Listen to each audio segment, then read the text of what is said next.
pain. It was a full-body, soul-deep fire. Kael felt his atoms being pulled apart, stretched thin like chewing gum before snapping back into a chaotic, screaming mess. The air was a toxic cocktail of ozone, vaporized blood, and burnt metal, a smell so foul it was a physical blow to the senses. His vision swam, a blurry slideshow of shattered concrete and sparking wires. He was lying in the wreckage of what was once the most advanced laboratory on Earth, a casualty of his own desperate gamble. Through the haze, one image was perfectly, hatefully clear. Marcus Thorne.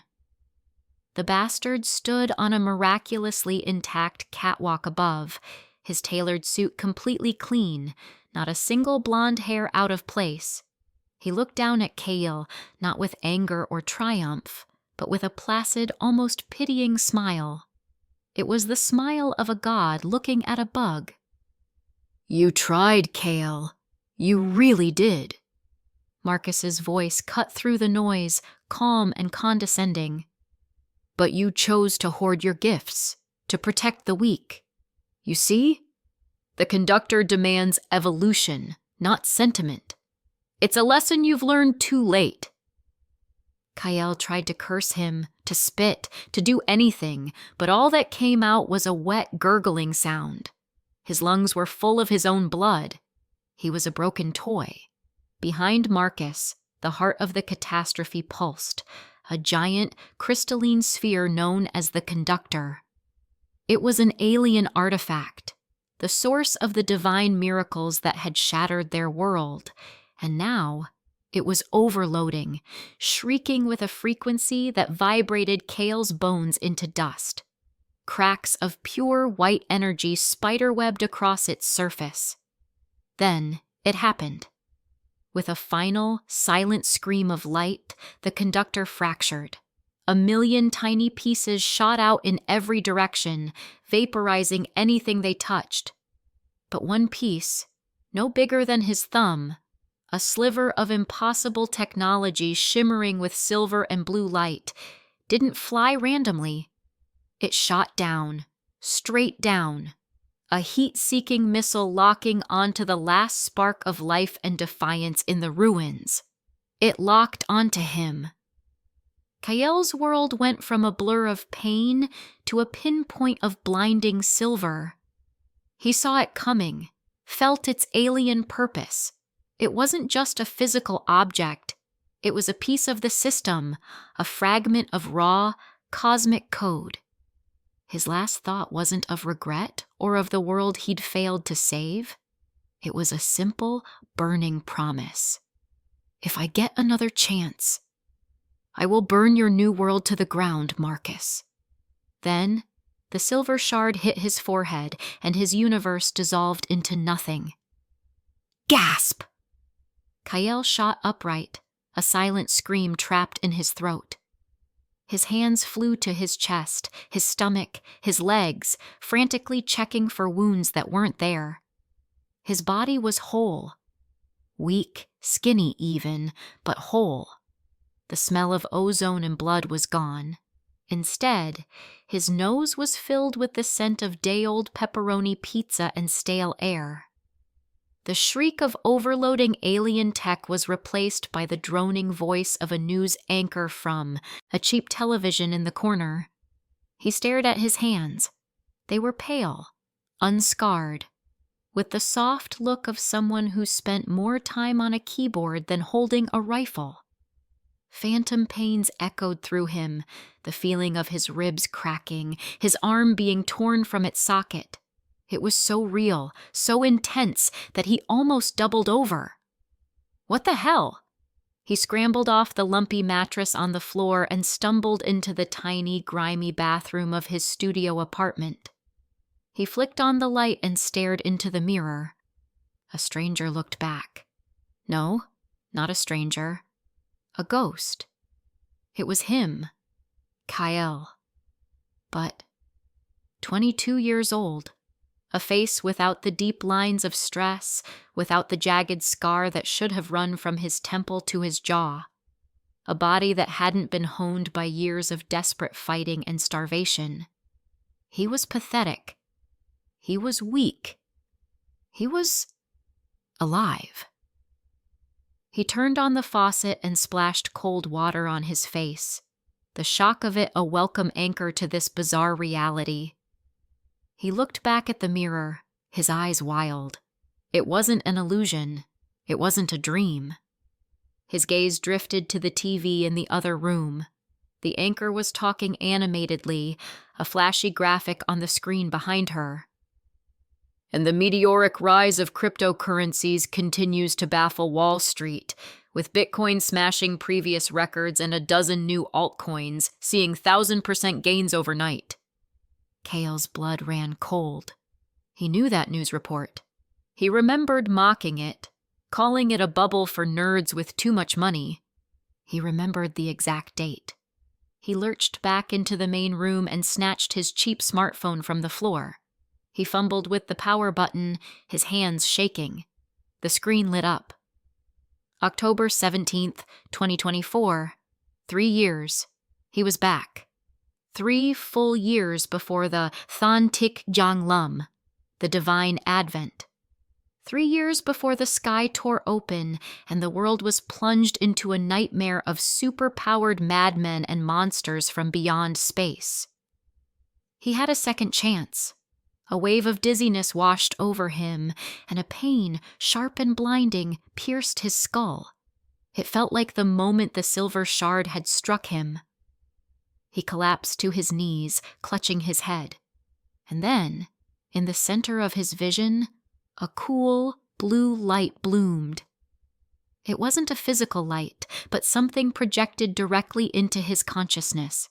Lines of text formed, crisp and impossibly clear.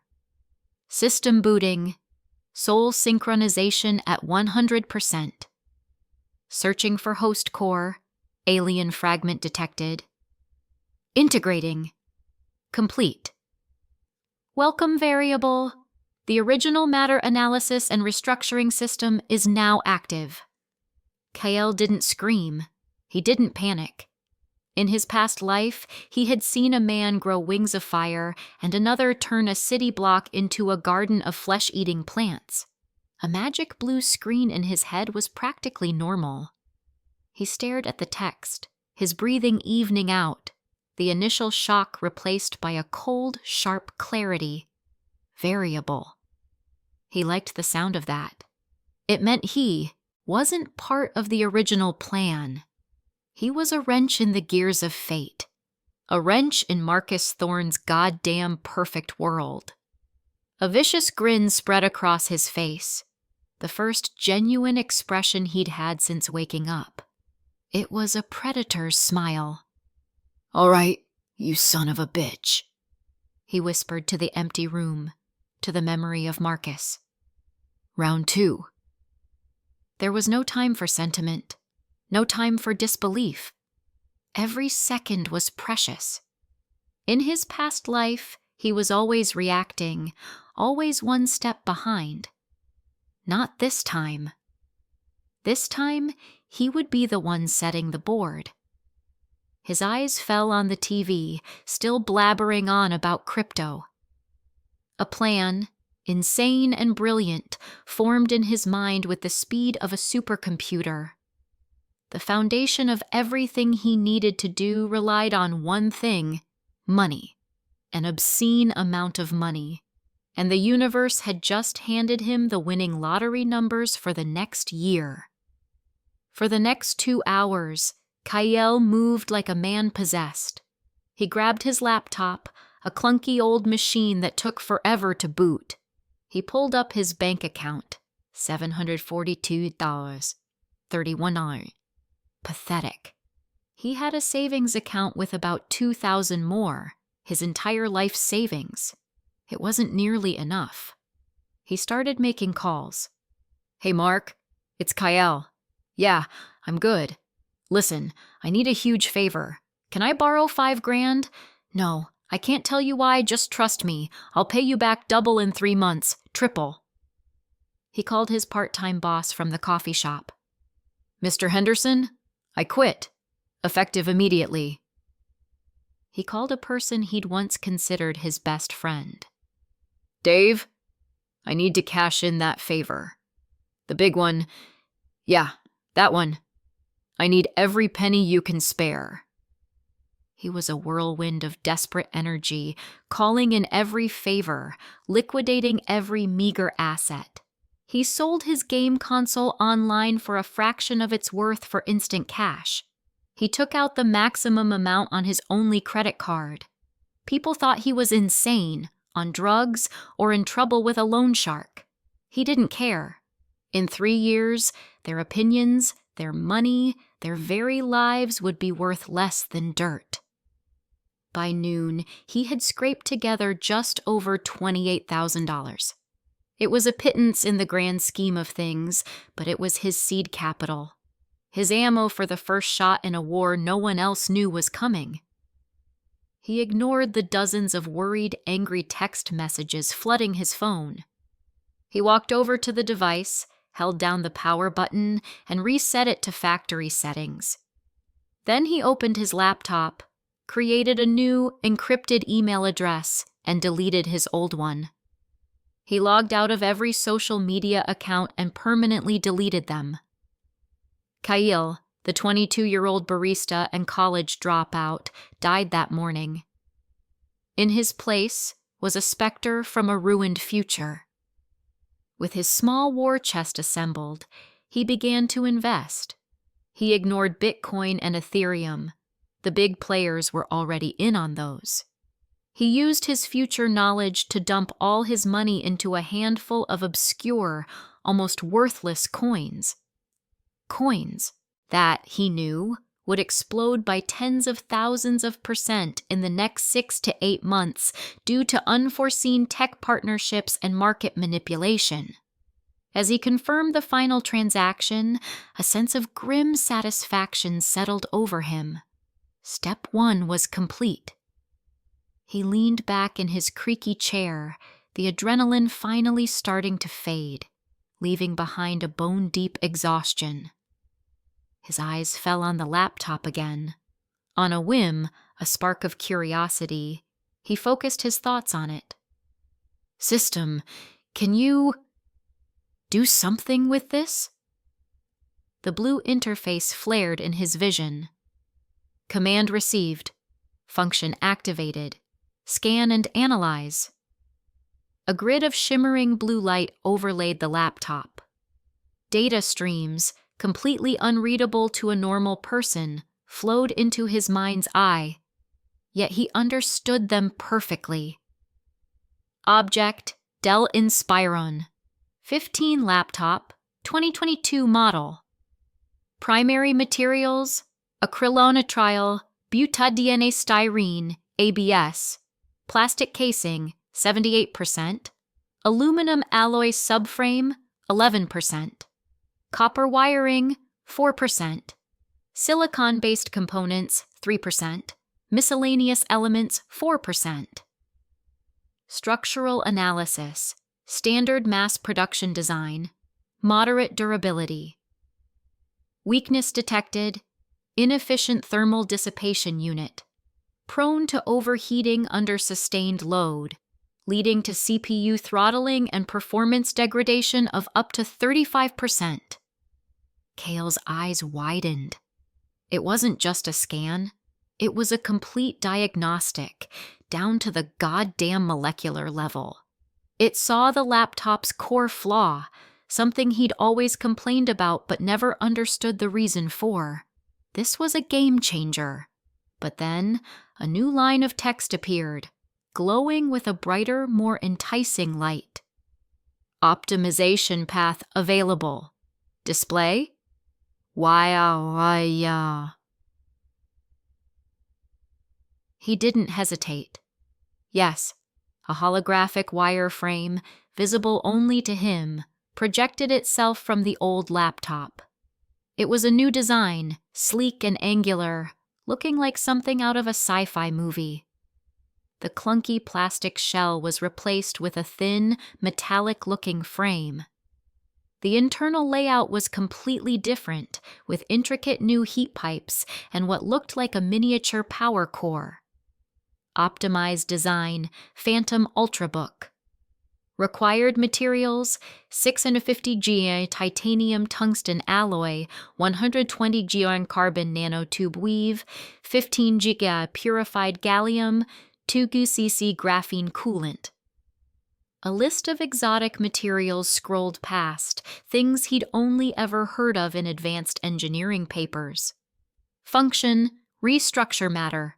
This function will break down the base materials of the target object and available raw materials, reassembling them according to the selected blueprint. Estimated performance increase upon completion: plus 512%. A 500% increase. It could turn this piece of junk into a supercomputer that would put government-grade hardware to shame. All he needed were the raw materials. Kyle leaned forward, his elbows on his knees, and stared at the glowing blueprint. The phantom pains were gone. The fear was gone. The confusion was gone. All that remained was a cold, limitless ambition. This system didn't just let him see the future. It gave him the power to literally build it. He looked at the dingy apartment, the last vestiges of his old, pointless life. This was his starting point, his cocoon. Soon he would have the money. Then he would get the materials. He would build his fortress, his armory, his new world order, piece by goddamn piece. A slow, chilling smile stretched across Kyle's face. It was Marcus Thorne's smile. The smile of a god looking down at the world. Only this time, he would be the god. 6 months. Half a year had passed in a blur of caffeine, sleepless nights, and the exhilarating glow of computer screens. Kyle stood before a wall of floor-to-ceiling glass, 50 stories above the glittering sprawl of a city that was blissfully, stupidly unaware of its impending doom. The grimy studio apartment was a distant, pathetic memory. Now, his reality was this penthouse, a sterile monument of chrome, black leather, and polished marble. It was a place devoid of personality, a temporary command center, not a home. He wasn't Kale, the broke college dropout, anymore.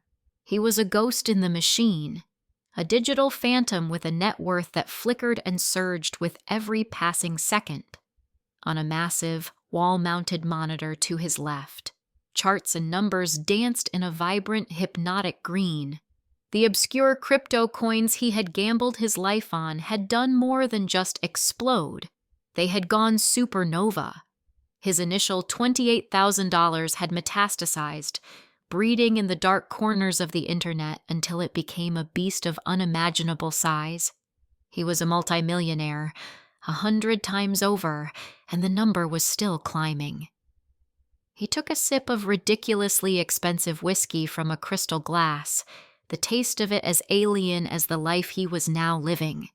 The physical sensation was a dull footnote to the cold, calculating storm raging in his mind. Money was step one. Power was the end game. And power needed a physical throne. In the first month, he had created a shell corporation, funneling his crypto profits through a labyrinth of international accounts and anonymous wallets until the money came out clean, legitimate, and utterly untraceable to him. He called it Aegis Secure Holdings. The name sounded boring, corporate, and vaguely related to security, the perfect camouflage.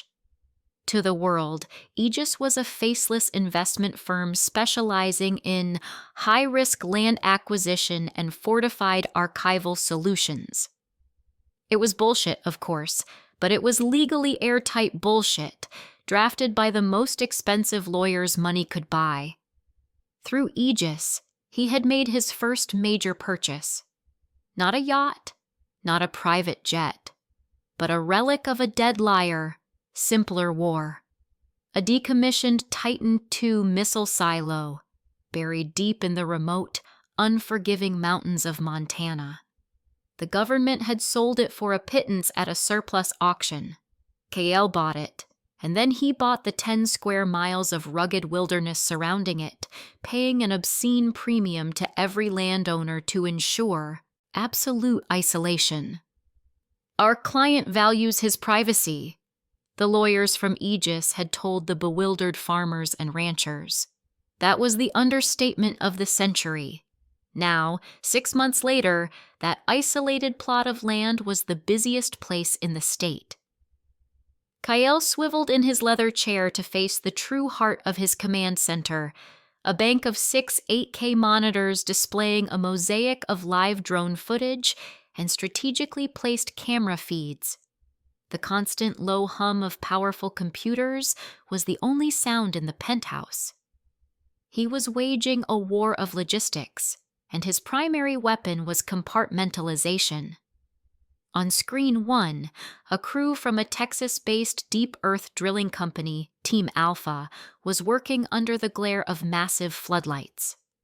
Their foreman, a burly man named Gus, was shouting over the roar of a massive boring machine.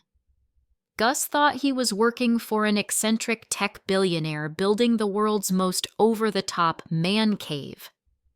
The contract specified digging to an insane depth and reinforcing the silo's original structure with layers of steel fiber rebar and a special, custom-ordered concrete mix. The pay was so good, no one asked too many questions.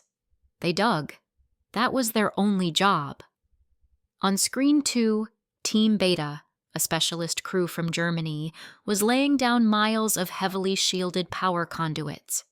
They were installing the bones of a triple redundant power system, a geothermal plant tapping into the heat of the earth, a vast camouflaged solar array on a nearby mountainside, and the wiring for a primary generator whose nature was a complete mystery to them. They were electricians, the best in the world. They saw only blueprints for power grids, not for a fortress. On Screen 3, another team was fabricating immense metal plates in a warehouse in Ohio.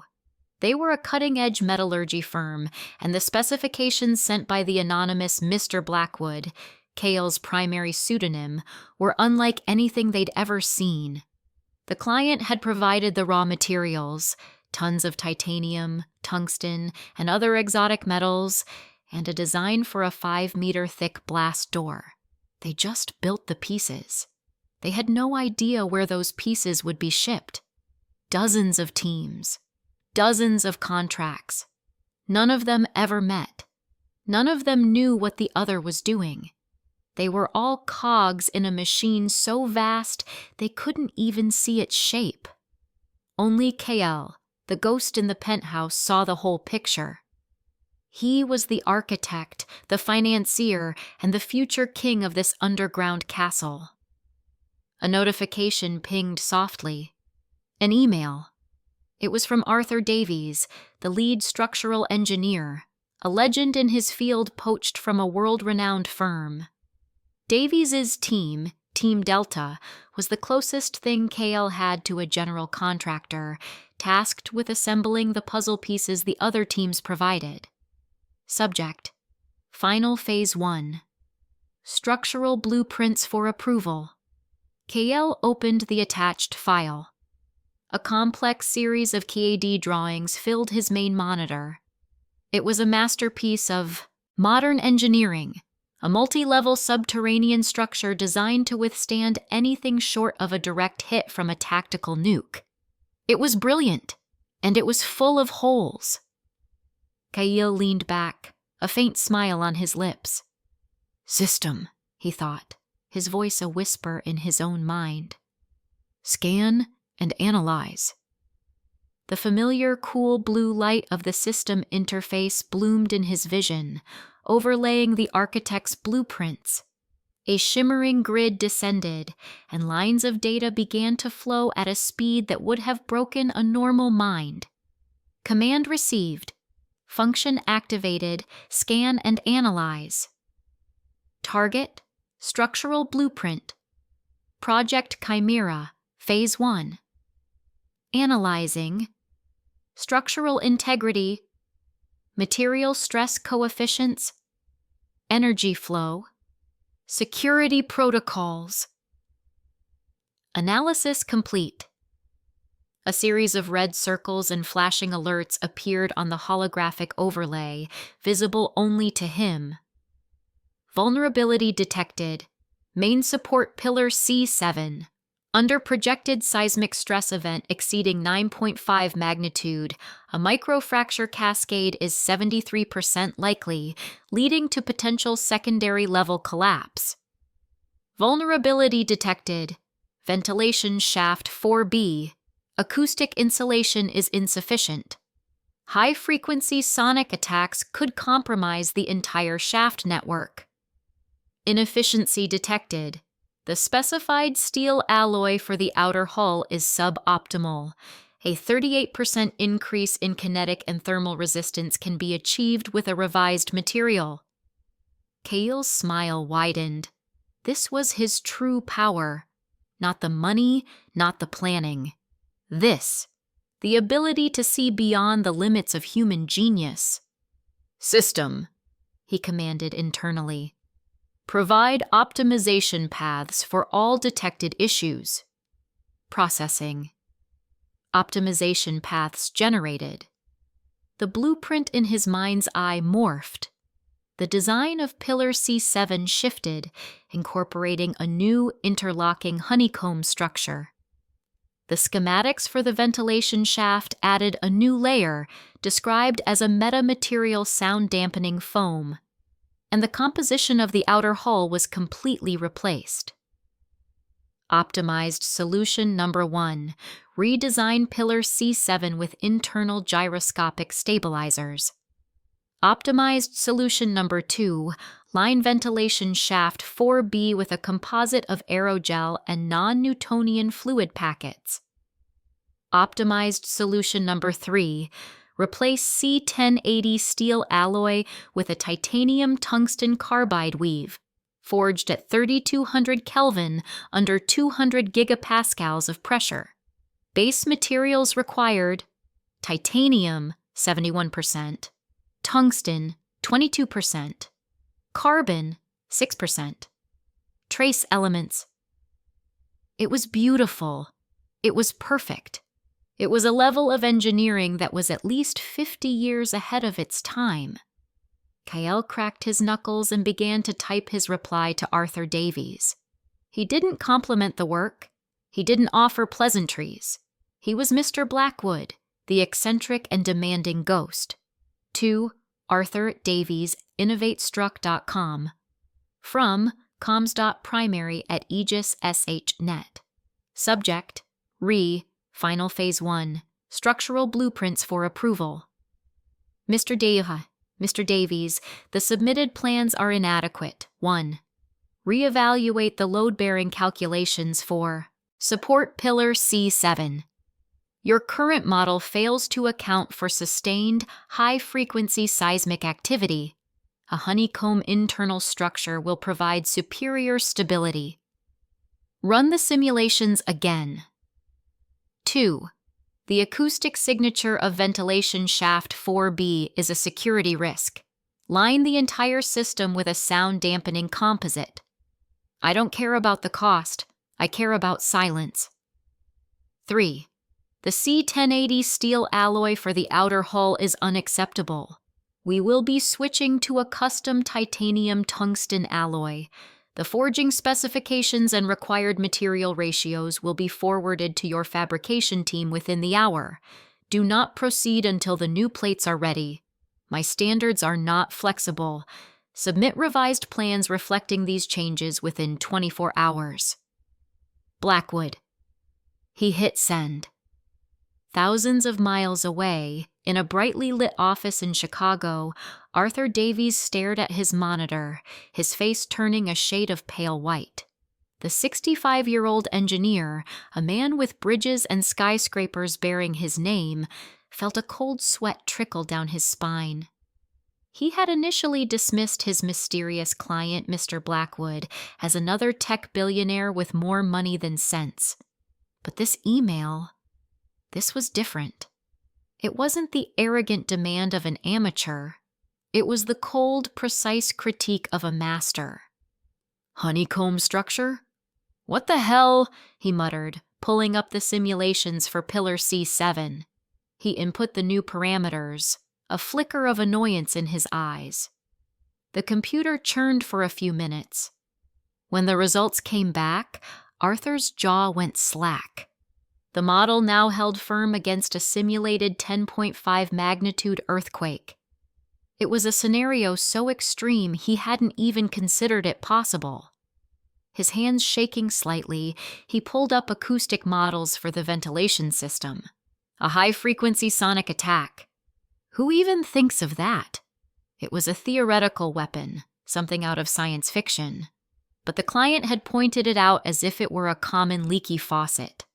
But it was the last point that truly shook him. Titanium tungsten carbide weave. He had never even heard of such a thing. It sounded impossible. Yet the specifications that followed in the next email were terrifyingly detailed, from atomic-level bonding instructions to the exact temperatures and pressures required. It was a material science that shouldn't exist yet. Arthur leaned back in his chair, his heart pounding. The plans he had submitted were the pinnacle of his life's work. And this faceless man, this Mr. Blackwood, had casually dissected them in minutes and handed him back a design that was 50, maybe 100 years more advanced. It wasn't a critique. It was a lesson. "My God," he whispered to the empty office. "Who is this man?" Back in the penthouse, Kyle closed the email client. He didn't care about Arthur Davies' shock. The man was a tool, a highly skilled one, but a tool nonetheless. All that mattered was the result. He stood up and walked back to the window, gazing down at the city lights. They looked like jewels scattered on black velvet. A beautiful, fragile thing, just waiting to be broken. He had the money. He had the plan. And now, he was building the physical manifestation of his will, a tomb for the old world and a cradle for the new one. His new one. The phantom smile of Marcus Thorne flickered across his face again. But this time, it felt different. It wasn't an imitation. It was his own. It was the smile of a man who wasn't just waiting for the storm to hit. He was becoming the storm. The Gulfstream G650 cut through the Montana sky like a silver scalpel, silent and sterile on the inside, a world away from the controlled chaos it was descending towards. Kale stared out the window, not at the majestic, snow-dusted peaks, but at the ugly, beautiful scar carved into the landscape below. From this altitude, his grand project looked like an ant hill, swarming with the tiny figures of men and the hulking shapes of yellow construction machinery. It had been 3 days since he'd sent that blunt email to Arthur Davies. 3 days of watching the frantic, almost panicked scramble of Team Delta to implement his suggestions. The revised blueprints had come back in under 12 hours, flawless and filled with a new, terrified respect. Kyle knew it was time for an in-person visit. He needed to see his kingdom's foundations with his own eyes. He needed to touch it. The jet landed on a makeshift runway, flattened and paved in a week at an absurd cost. The moment the door hissed open, the air changed. The filtered, climate-controlled atmosphere of the cabin was replaced by the sharp, cold bite of mountain air, thick with the smell of diesel fumes, welding ozone, and kicked-up dust. The constant roar of machinery was a physical presence, a deep vibration that hummed up through the soles of his expensive Italian shoes. A man was waiting at the bottom of the stairs. Arthur Davies. In person, The legendary engineer looked older than his 65 years. His face was pale, his shoulders were slumped, and the expensive suit he wore looked out of place and defeated. He was holding a hard hat in his hands like a peace offering. "Mr. Blackwood," Arthur said, his voice strained over the industrial noise. "Welcome. We weren't expecting you." "A good commander inspects his troops, Mr. Davies," Kyle replied, his voice flat and cold. He didn't offer a handshake. He just started walking towards the massive, gaping maw of the silo entrance, forcing the older man to scurry to keep up. "Show me the progress." For the next hour, Arthur gave a frantic, fawning tour. He pointed out the newly reinforced support pillars, their honeycomb structure now visible before being encased in concrete, babbling about how the seismic simulations were now off the charts. He showed Kyle the new sound-dampening composite being fitted into the ventilation shafts, a strange black foam that seemed to swallow sound whole. He was a man, desperate to prove his worth to a mind he couldn't comprehend. Kyle barely listened. He saw it all, but his real attention was elsewhere. The system was active in his vision, a constant stream of blue data overlaying reality. He was scanning everything, from the molecular integrity of the welding joints to the stress factors on a temporary crane. Weld point T113, 99.8%, structural integrity, minor impurity detected, negligible. Crane arm hydraulics, operating at 87% efficiency, recommend fluid replacement in 72 hours. Concrete mix batch number 43, optimal composition, curing as projected. It was all satisfactory, human, limited. But it was a start. "And this," Arthur said, his voice echoing as they entered a cavernous, cathedral-like space deep underground, "is Warehouse Gamma, the primary raw material storage." Kyle stopped. The sheer scale of the room was breathtaking. It was a dragon's hoard for the industrial age. Mountains of raw materials were stacked on immense, reinforced shelving that reached 100 feet into the air. In one section, perfectly uniform ingots of C1080 steel, the alloy he had rejected for the outer hull but was still useful for internal structures, gleamed under the harsh work lights.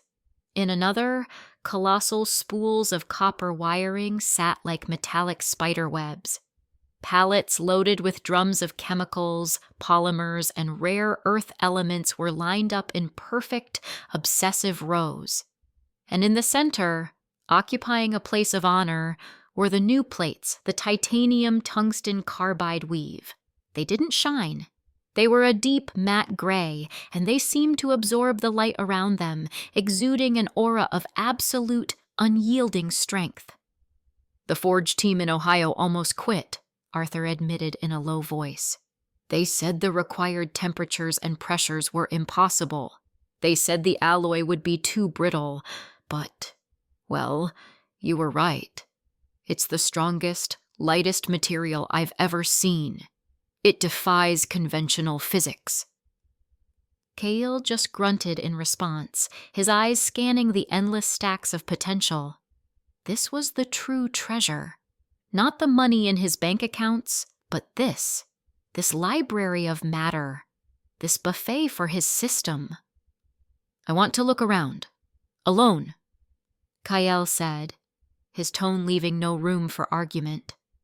"Of course, Mr. Blackwood. Of course. I'll be right outside the main door if you need anything." Arthur practically fled, relieved to escape the suffocating presence of his employer. The moment the engineer was gone, Kyle's entire demeanor shifted. The cold, aloof mask of Mr. Blackwood fell away, replaced by an electric, predatory excitement. He walked away from the neatly stacked ingots, venturing into a far, dimly lit corner of the warehouse. Here, the refuse was kept, A massive pile of scrap metal, twisted rebar, shattered drill bits, warped steel plates from the original silo, discarded bolts, and shavings of copper and aluminum. It was a junk pile, worthless to the builders. To Kael, it was a lump of clay waiting for the potter's hand. He reached out and placed his palm flat against a rusty, jagged piece of metal. It was cold and rough. System, he thought, the command sharp and clear in his mind. Let's see what you can really do. Activate restructure. The blue light in his vision intensified. Command received. Function activated. Matter restructuring. Scanning available materials in 1 meter radius. Scan complete. Detected iron, 78%. Carbon, 11%. Copper, 4%. Aluminum, 3%. Trace elements, 4%. Awaiting design blueprint. Kael's mind raced. He could create anything. A simple crowbar, a gear for a machine. But for his first test, he wanted something from his past. Something that represented the new era of violence to come. A weapon he had seen slice through armored soldiers like they were made of paper. He pulled up the memory, and the system instantly translated his intent into a blueprint. Blueprint acquired, high-frequency vibration dagger. Estimated material cost, 1.2 keys mixed metals. Begin restructuring, Miyamai. A slow, vicious grin spread across Kael's face. Yes. What happened next was not a process of fire and force. It was something far stranger, far more fundamental. The pile of scrap metal under his hand didn't melt. It disintegrated. The rust, the dirt, the jagged edges, they all dissolved into a swirling cloud of fine, metallic dust. The dust then collapsed inward, not into a pile on the floor, but into a perfect, hovering sphere of liquid metal about the size of a grapefruit. It floated a foot in front of Kael's chest, silent and shimmering. It didn't radiate heat. In fact, the air around it grew colder, as if the energy required for the transformation was being pulled directly from the environment. It was a quiet, terrifying miracle of physics. Then, the compression began. The liquid sphere warped, squeezed by an invisible force. It elongated, flattened, and sharpened with impossible speed and precision. There was no screech of metal, no roar of a forge, just a deep, almost subsonic hum that vibrated in Kael's bones. 10 seconds. That's all it took. The sphere of liquid was gone. Floating in its place was a knife. It dropped silently into his waiting hand. The weight was perfect, balanced. The blade was about 8 inches long, single-edged, with a wicked serrated back. The handle was an ergonomic part of the whole, molded to fit a human grip. The entire thing was a solid, seamless piece of matte black metal that seemed to drink the light. It wasn't just sharp. It felt alive. A low-frequency vibration emanated from it, a barely perceptible thrum of power that made the hairs on his arms stand on end. Restructuring complete. Item: high-frequency vibration dagger, grade D. Effect: blade vibrates at 20,000 Hz, granting superior cutting ability against conventional materials. Kael ran his thumb near the edge, not daring to touch it. He could feel the air itself being sliced apart. He looked at the blade, then back at the diminished pile of scrap. He had turned useless junk into a futuristic weapon in less time than it took to tie his shoes. A laugh escaped his lips. It started low, then grew into a genuine, booming sound of pure, unadulterated ecstasy that echoed through the cavernous warehouse. The implications crashed down on him like a tidal wave, and it was the most glorious feeling in the world. This wasn't just a weapon forge. This wasn't just a crafting tool. This was a goddamn industrial revolution in his hands. He looked at the neat stacks of raw materials across the warehouse. The steel, the titanium, the copper, the polymers. His mind, amplified by the system, exploded with possibilities. Why build a car when he could restructure it, on the fly, into an armored combat drone? Why salvage computer parts when he could take a handful of sand, silicon, and restructure it directly into advanced microchips? He could create custom ammunition, perfectly optimized for his weapons. He could fabricate replacement parts for his nuclear reactor. He could build entire exosuits from scratch, not by arduously assembling thousands of components, but by feeding a pile of metal and composites into the system and letting it do the work in minutes. The only limits were his imagination and the raw materials at hand. And he had a past life's worth of imagination and a fortress full of materials. This was power, true power, not the fleeting power of money or the fragile power of commanding other men. This was the power to create and unmake the very fabric of the physical world. Marcus Thorne, that charismatic bastard, thought he was a prophet of the New World because he could manipulate the weak-minded. He was building his army one brainwashed zealot at a time. It was pathetic. Kale held up the humming dagger. He wouldn't need to persuade anyone. He wouldn't need to build a religion. He would build machines and weapons so advanced, so overwhelmingly powerful, that belief would be irrelevant. You didn't need to believe in a hurricane to be swept away by it. He closed his fist around the dagger's hilt, the thrumming power feeling like an extension of his own will. He looked out at his hoard, at the mountains of steel and titanium, the foundation of his new world. The apocalypse was coming. Let it come. Let the gods descend and the monsters crawl out of their cracks in reality. They would find this world was already claimed. The age of man, with its slow, clumsy progress and its reliance on fire and hammers, was over. The age of Kyle had just begun. The high-frequency vibration dagger was a cold, solid weight in the inner pocket of Kyle's jacket.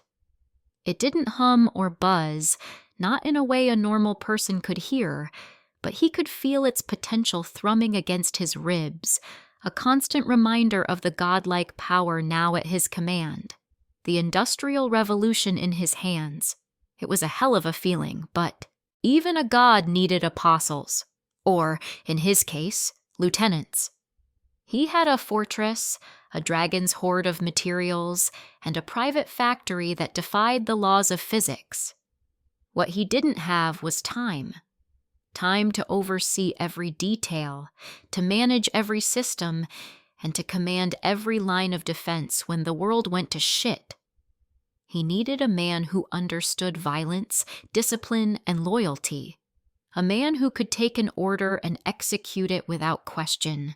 Who could command the security of the entire arc. He needed Sergeant Jackson Jax Riley. The matte black, custom-armored SUV purred through the rundown streets of Butte, Montana, an alien predator gliding through a tank of bottom feeders. The houses here were tired, their paint peeling, their yards overgrown with weeds that had given up trying. This was a place where dreams came to die, ground down by economic hardship and the slow, grinding despair of a forgotten town. It was the perfect cage for a lion like Jax. Kyle's internal GPS, linked to a network of private satellites he'd launched, guided him to a squat, cinder block building with a flickering neon sign that read, "The Dive." The name was accurate. It smelled of stale beer, regret, and cheap disinfectant before he even opened the door. He stepped inside. The air was thick, a cocktail of cigarette smoke, fried grease, and misery. A few patrons, looking as worn out as the bar stools they occupied, glanced at him. Their eyes took in his $1,000 jacket, his clean-shaven face, his aura of calm, detached power. They looked away quickly. He was a creature from another world, and they wanted no part of it. Across the room, in a dark corner booth, sat his target. Jax Riley was a mountain of a man, even slumped over a glass of amber liquid. His head was shaved, the lamplight glinting off a network of fine white scars that crisscrossed his scalp. His shoulders, broad enough to block out the world, were hunched in defeat. He stared into his drink with the dead eyes of a man who had seen too much and now saw nothing at all. In his past life, Kale knew Jax had died a hero, buying time for a group of scared civilians against a pack of void crawlers. A pointless, noble death. This time, his death would not be pointless. It wouldn't happen at all. Kale walked over, his footsteps making no sound on the sticky floor. He didn't ask for permission. He slid into the opposite side of the booth and placed a sleek black tablet on the table between them. Jax didn't look up at first. "Not interested in whatever you're selling, pal. Piss off." His voice was low and gravelly, like stones grinding together. "I'm not selling anything, Sergeant Riley," Kale said, his tone perfectly level. "I'm offering you a briefing." That got Jax's attention. He slowly raised his head, and his eyes, a piercing gray, finally focused on Kale. It was like watching a dormant volcano begin to smolder. There was a dangerous intelligence there, buried under layers of apathy. "Who the hell are you? How do you know my name?" "My name is Kale, and I know you because men like you are a resource. I'm here to stop you from being wasted." Kyle tapped the screen of the tablet, and it lit up. "Watch." On the screen, a complex simulation began to play. It showed the solar system, but with an anomaly, a distortion at the edge, a ripple in space-time that was growing. Data streams scrolled down the side, showing gravitational fluctuations, exotic particle emissions, and a timeline that was counting down. 3 months. "What is this? Some kind of sci-fi movie pitch?" Jax sneered, but his eyes were locked on the screen. The science was dense, but the presentation was slick, professional. It looked like something out of a NORAD command center. Kale swiped the screen. A new video appeared. This one was different. It looked like security footage, shaky and chaotic. A city street, people running and screaming. The sky was the wrong color, a nauseating shade of violet. And then, for a split second, the camera tilted up to show it. A crack. A literal shimmering fissure in the fabric of the sky, with things, vast, geometric, unknowable shapes moving within it. The video cut to static. It was a masterful fake, crafted by Kale's AI, designed to look utterly, terrifyingly real. Jax was silent. The sneer was gone. He was leaning forward now, his knuckles white where he gripped his glass. He was a soldier. He was trained to recognize threats, and every instinct he had was screaming. "And I suppose you're the chosen one who's gonna save us all?" he asked, his voice laced with heavy sarcasm, a last bastion of his disbelief. "Chosen? No," Kale said coolly. "Prepared." It was then that the trouble started. "Well, well, look what we got here," a slurred voice announced. 3 men had detached themselves from the bar and swaggered over. The leader was a big, greasy man with a beer gut straining against a faded biker vest. His two cronies were skinny and weaselly, flanking him like hyenas. "A pretty boy in a fancy jacket playing with his little toys. You look a little lost, rich boy." Kale didn't even turn his head. He kept his eyes on Jax. "We're in the middle of a conversation." The leader laughed, a wet, ugly sound. "Yeah? Well, it's over. Why don't you give us that watch and that little computer, and we'll let you walk out of here without a new asshole." He reached a grimy hand toward the tablet. Jax moved. It wasn't a big movement, just a slight shift in his posture. His shoulders squared, his hand dropped from his glass, and the deadness in his eyes was replaced by a flat, predatory focus. He was about to dismantle these three idiots, and it wouldn't even be a workout for him. "Don't," Kale said, his voice quiet but absolute. Jax froze, confused. Kyle finally turned his gaze to the leader. His eyes were as cold and empty as a winter sky. He simply looked at the man. Outside on the street, something happened. There was no loud noise, just a soft whir of advanced servos, a sound no one in the bar could hear. On the passenger side of Kyle's parked SUV, a panel slid open, and the sleek, multi-barreled nozzle of a 12.7mm automated turret extended. Its AI targeting system, guided by Kyle's command through a neural link, acquired its target in a microsecond. Tink. The grimy window pane of the bar didn't shatter. A tiny, perfectly round hole appeared in it, as if drilled by a diamond bit. Simultaneously, a single perfect dot of brilliant red light appeared directly between the lead thug's eyes. The entire bar went dead quiet. The jukebox seemed to choke and die. The man's swagger evaporated, replaced by a wave of primal, bladder-loosening terror. His eyes crossed, trying to focus on the crimson star that promised instant brain-splattering annihilation. His friends had frozen, their faces pale and slack-jawed.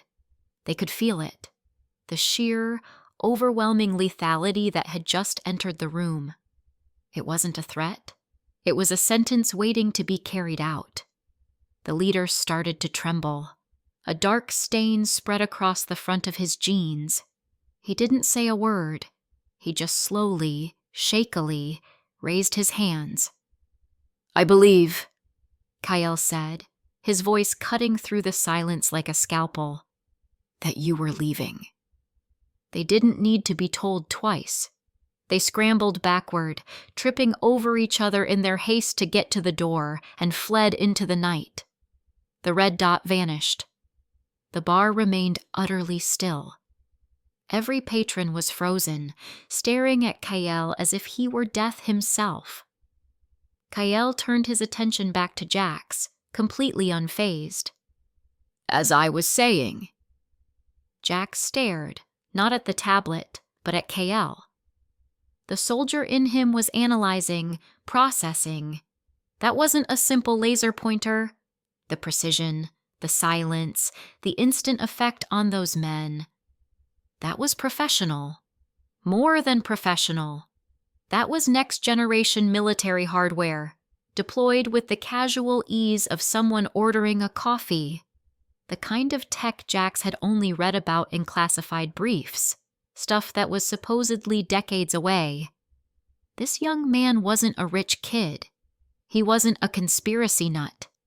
He was something else. He was a commander. Kale swiped the tablet again. The screen changed. The apocalyptic simulations were gone. Now it showed a live feed. It was a residential common area, clean, brightly lit, and modern. A woman was reading on a comfortable-looking sofa while two small children chased a ball across a soft green AstroTurf floor in what looked like an indoor park. The camera panned to show a high-tech kitchen, a dining area, and doors leading to what were obviously private living quarters. It looked like a luxury condo complex. "This is residential block A of my facility," Kale explained. Climate-controlled, secure, self-sufficient. Purified air, clean water, unlimited food. He swiped one more time. A personnel file appeared on the screen. It was Jax's. And next to it were pictures. A smiling woman with kind eyes, his wife Sarah, and a little girl with pigtails and a missing front tooth, his daughter Emily. You spend your days drinking in this shithole, Kael said, his voice losing its coldness and taking on a sharp, critical edge. You survived the war, came home a hero, and now what? You're drowning because you can't find a war to fight. You're failing them, Sergeant. You think you're protecting them by keeping your head down? In 3 months, there won't be a down to keep your head in. There will only be chaos, and they will be caught in the middle of it. He leaned forward, his eyes burning into Jax's. I'm offering you a new war. A real one. I'm offering you a job as head of security for the last safe place on Earth. But more than that. He tapped the image of Sarah and Emily. I'm offering them this. A place where they will be safe. A future. All I ask for in return is your loyalty. Your skill. Your life, if necessary. Jack stared at the image of his family, then at the live feed of the peaceful residential block.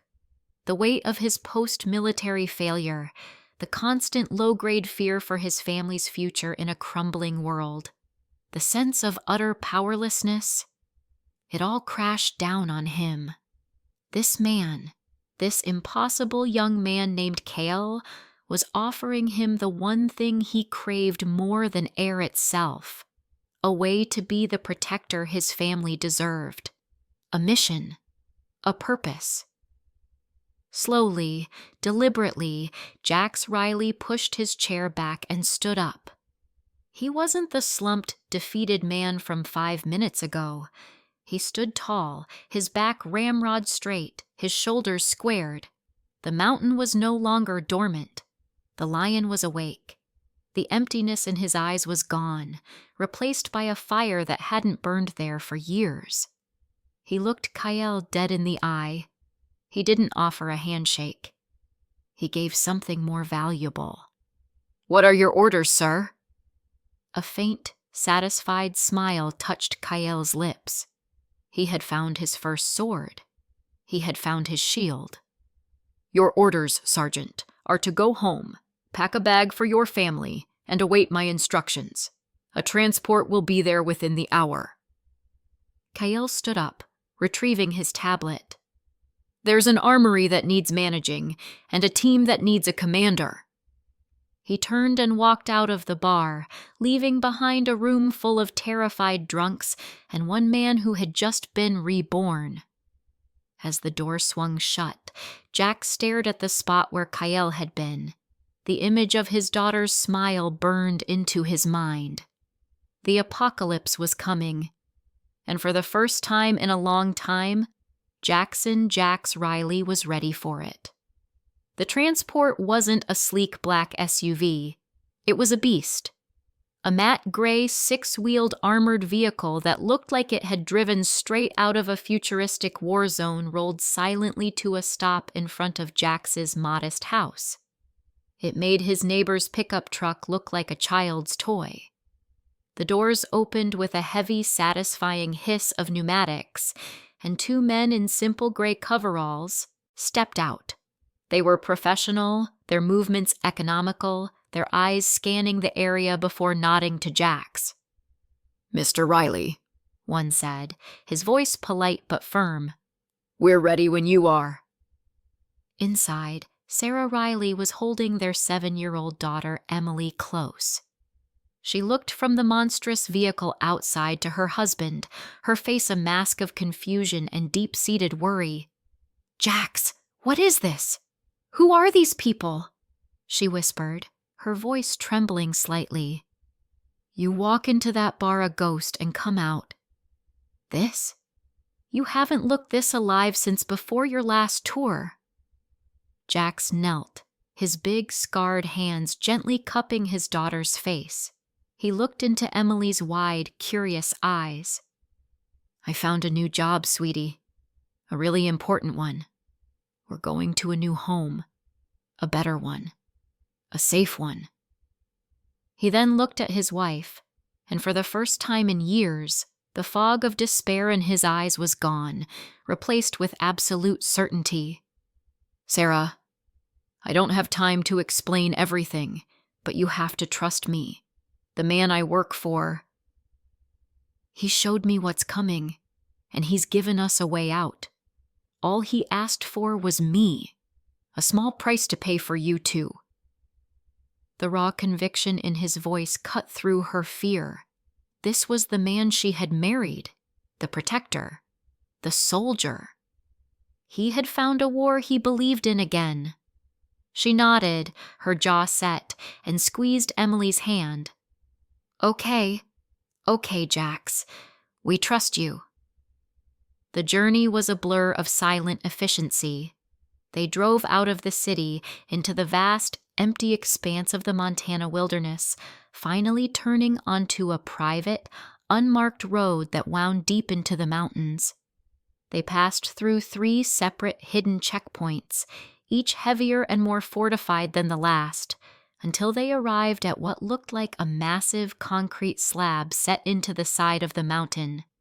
It was the entrance to the old Titan II missile silo, the Ark. With a low groan of gigantic gears, a 5-meter-thick blast door slid sideways, revealing a tunnel bathed in clean, white light. As their vehicle drove inside and the door sealed behind them, shutting out the world, Sarah gasped.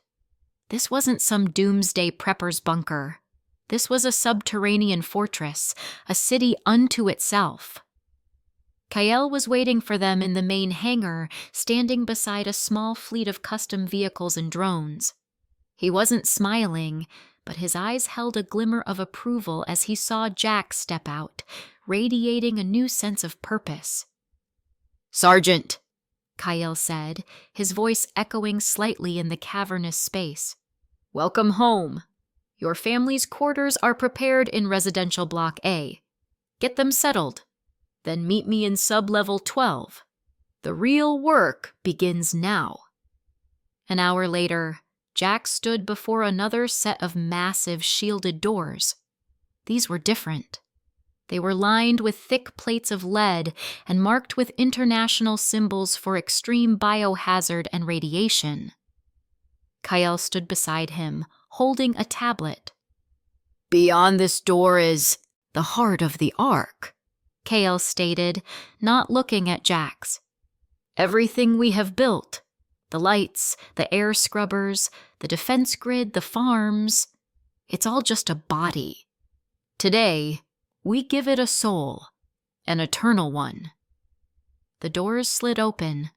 The room inside was a cathedral of concrete and steel, 100 feet high. Suspended from a colossal gantry crane was a cylinder of polished metal, 20 feet long and 10 feet in diameter.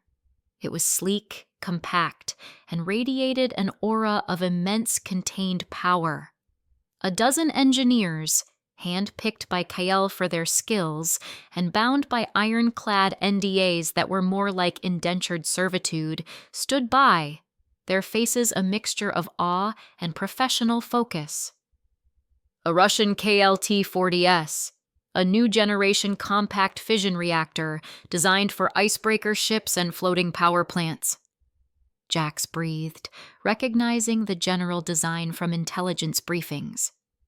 "I thought these were state secrets. How in the hell?" "Money is its own kind of state secret," Kael replied simply. "The Russian black market is a wonderful thing, but what they sold me is a baseline model. We're going to make it better." For the next 8 hours, Kael became a conductor of a symphony of creation. He didn't lift a single tool. He simply stood there, his eyes fixed on the reactor, barking out orders that were impossibly precise. "Riley, tell the engineering team to recalibrate the primary coolant loop. The standard model uses a sodium-potassium alloy. System analysis shows a 17% efficiency gain if we use a lead-bismuth eutectic, and it's safer. I have 50 tons of bismuth in storage bay 7. Recalibrate the neutron reflectors. Replace the beryllium tampers with synthetic diamond composites. My fabricators can print them in 20 minutes. Reroute the secondary power conversion. We're not using steam turbines. We're hooking it directly to a thermoelectric generation array. No moving parts, zero maintenance, double the energy conversion. The engineers scrambled to obey, their initial skepticism turning into slack-jawed wonder. Kale's commands weren't just suggestions, they were revelations. He was pointing out flaws in the original Russian design that their top nuclear physicists had probably missed, suggesting modifications with materials and techniques that were decades ahead of their time. Jax watched it all, a cold realization dawning on him. Kyle wasn't just a rich genius.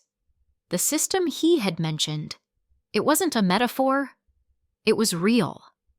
It was as if Kale could see the very atoms of the reactor, see the flow of energy, and bend it to his will. Finally, it was done. The reactor, now a hybrid of Russian grit and futuristic perfection, was lowered into its shielded housing. "Power up sequence," Kyle commanded. "Bring it online. 10% capacity." A low, deep hum began to fill the chamber, a sound that resonated in the bones. The lights in the room flickered once, then blazed with a pure, white intensity that was almost painful to look at. On a massive monitor, the power output readings climbed, stabilized, and then held rock steady. "Output is 50% above projections for this level," the lead engineer said, his voice filled with disbelief. "Sir, this is impossible. The reactor is generating energy with almost 100% efficiency. It's breaking the laws of thermodynamics." "Then the laws need an update," Kyle said, a flicker of a smile on his lips. "Bring it to full operational capacity." The hum deepened into a silent, overwhelming wave of pure power that washed through the entire facility. In the residential block, the lights became warmer. In the hydroponics bay, the grow lamps shone with the brilliance of a miniature sun. On the surface, the automated railgun turrets swiveled, their capacitors charging to full in seconds. The Ark was no longer just a shelter. It was alive. It had a heartbeat of near infinite energy. But Kyle wasn't done. With limitless power secured, he moved on to the next phase: knowledge. For the next week, he locked himself in the Ark's data center. It was a cryo-cooled, EMP-shielded vault that housed a server farm powerful enough to rival a government agency. Jax, now officially in command of security, stood guard outside, ensuring absolute privacy. Kyle sat in the command chair, his consciousness linked directly to the Ark's network. He unleashed his true weapon, a global botnet of millions of compromised devices he had cultivated for over a year, amplified by his own network of private communication satellites. He wasn't just downloading data, he was inhaling the sum of human knowledge. He started with the obvious: a full, mirrored copy of every version of Wikipedia in every language. Then the academic archives, JSTOR, 100 university libraries, the entire catalog of MIT's open courseware.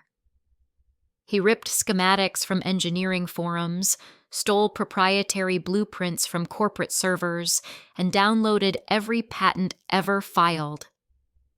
He took medical textbooks, surgical procedure videos, pharmaceutical research papers.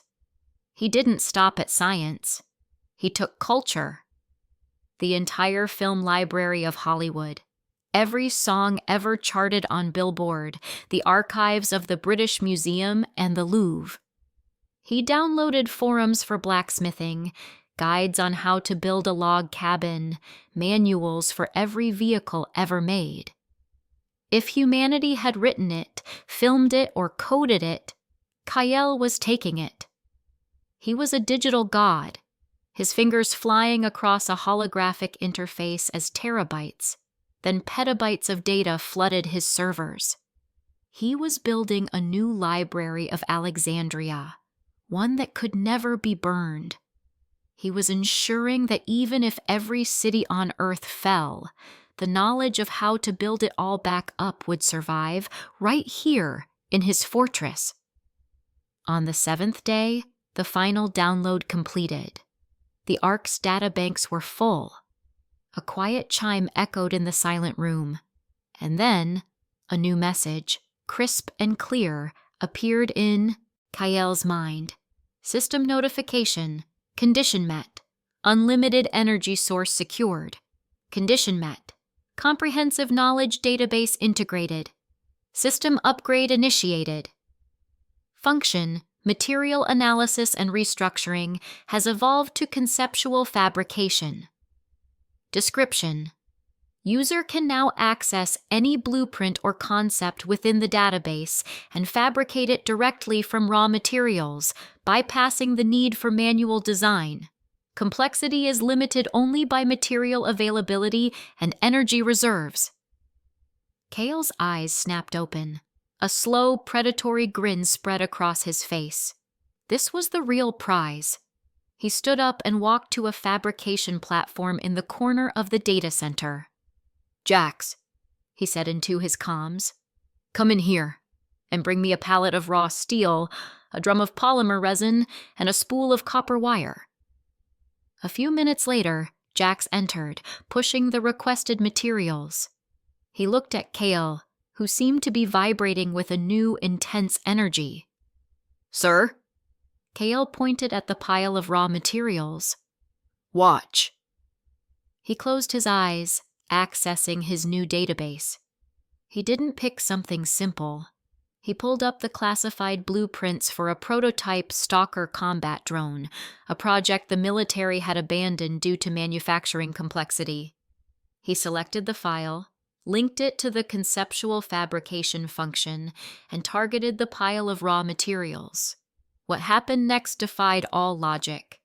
The pile of steel ingots, the plastic resin, and the copper wire seemed to lose their substance.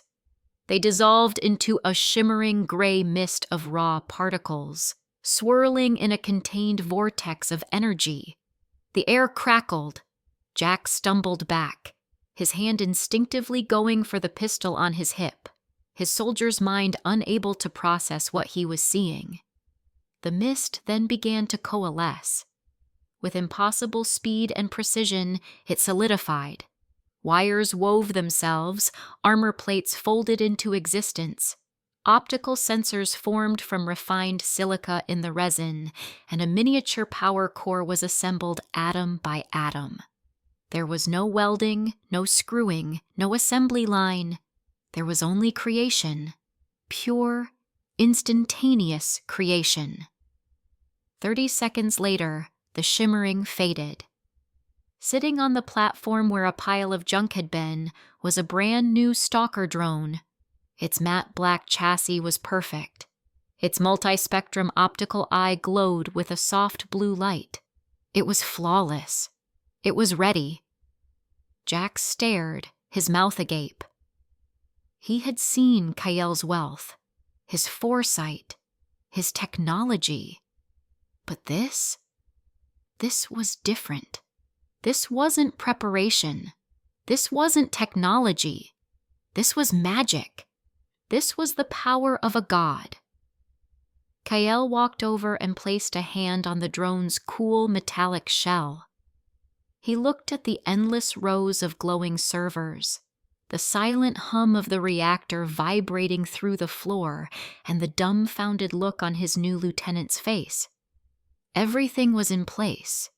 The heart was beating. The mind was full. The hands could now create anything he could imagine. The apocalypse could come tomorrow. It could come in 3 months. It didn't matter. He was no longer just preparing to survive it. He was preparing to conquer it. Jax's mind was still trying to rebuild the laws of physics that had been so casually shattered before his eyes. One moment, a mundane pile of steel, polymer, and copper. The next, a state-of-the-art killing machine, born from a shimmering mist. He had seen combat, seen death, seen things that would break lesser men, but he had never seen anything that fundamentally challenged his understanding of reality itself. He reached out a hesitant hand, his fingers tracing the perfectly smooth, cool surface of the Stalker drone. It was real, solid. He tapped it. It made a dull, metallic thud. "How?" The word escaped his lips as a dry whisper. Kyle didn't even look at him. He was already turning away, his attention moving on from the miracle he had just performed as if it were a parlor trick. "That was a demonstration, Sergeant. The real work happens in the command center." He strode out of the data center, and Jax, after one last, disbelieving look at the drone, scrambled to follow. His mind was a battlefield of conflicting thoughts. Logic and experience screamed that it was impossible. But his eyes, and the very real drone sitting back in that room, told a different story. The system Kyle had mentioned wasn't a metaphor for wealth or influence. It was literal. It was a power that operated on a level Jax couldn't even begin to comprehend. They moved through silent, white-lit corridors, the air humming with the almost imperceptible vibration of the reactor deep below. The Ark wasn't just a structure. It felt like a living entity, and the hum was its heartbeat. They arrived at a set of imposing double doors made of a dark, non-reflective metal. They slid open without a sound, revealing the brain of the entire operation. The central command center was breathtaking.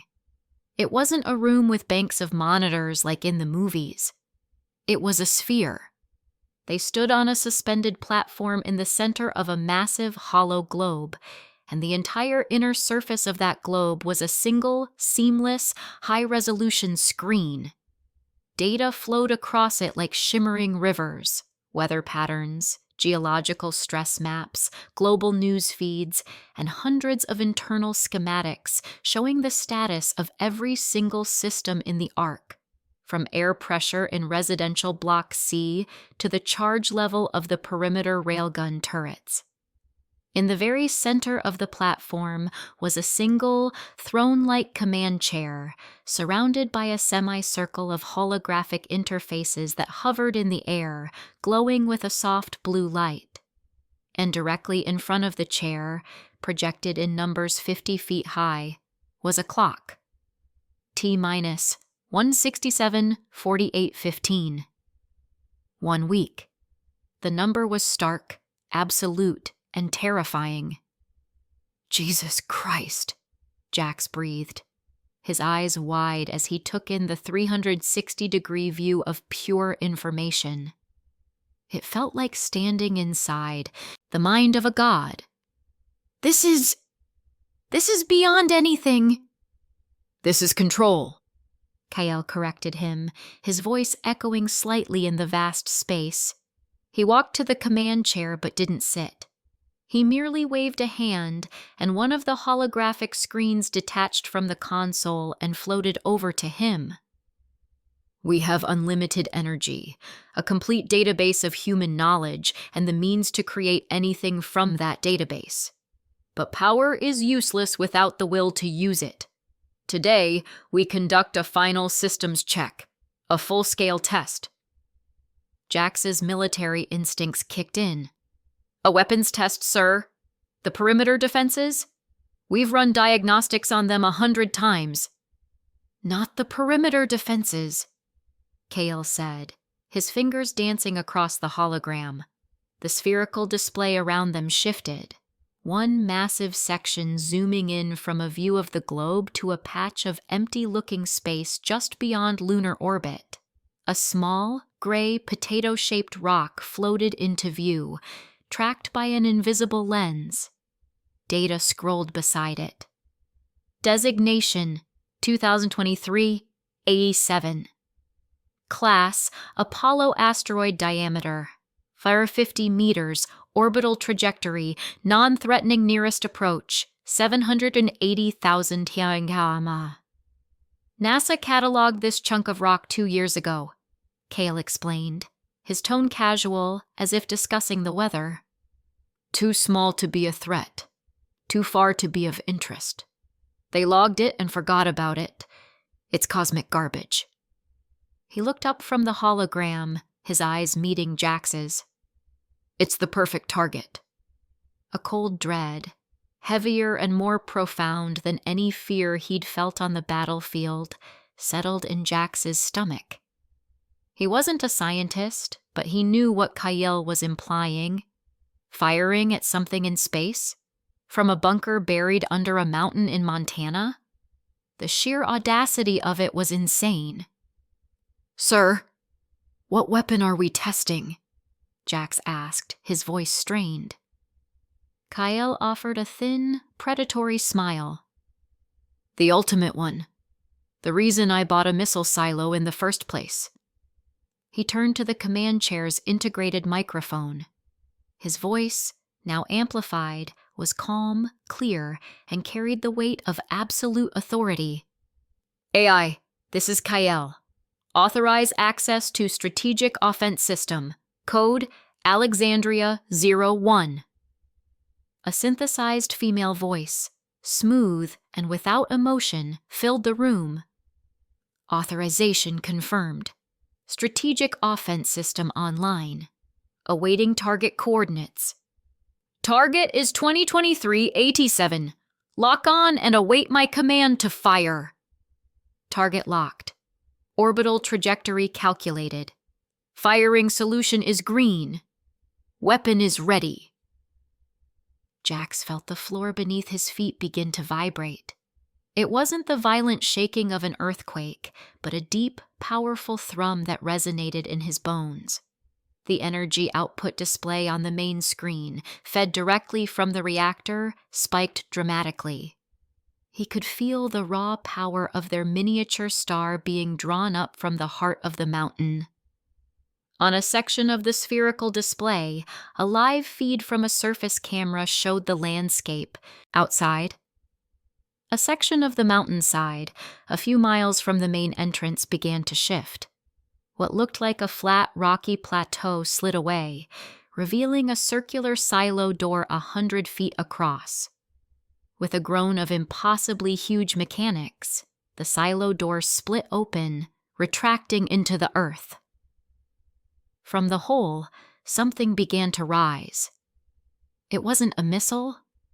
It was a cannon. A gun so massive and sleek it looked like it had been stolen from a futuristic battleship. Its barrel was a composite of black, crystalline material that seemed to drink the light, and it was surrounded by a complex array of glowing blue energy coils. It elevated silently, pointing straight up into the clear Montana sky. "My God," Jax whispered. He had worked with artillery, called in airstrikes, and seen the destructive power of modern warfare up close. This was different. This was not a weapon of man. It was a tool of gods. The media is about to report a minor localized earthquake in this region. The vibrations are minimal and will be dismissed, Kyle stated, not taking his eyes off the weapon. The satellite launch in 3 days will be our cover for any atmospheric disturbances. Everything is accounted for. He took a breath, letting the moment hang in the air. The cannon stood poised, a finger pointed at the heavens. The reactor hummed, a beast waiting to be unleashed. The countdown clock ticked on relentlessly.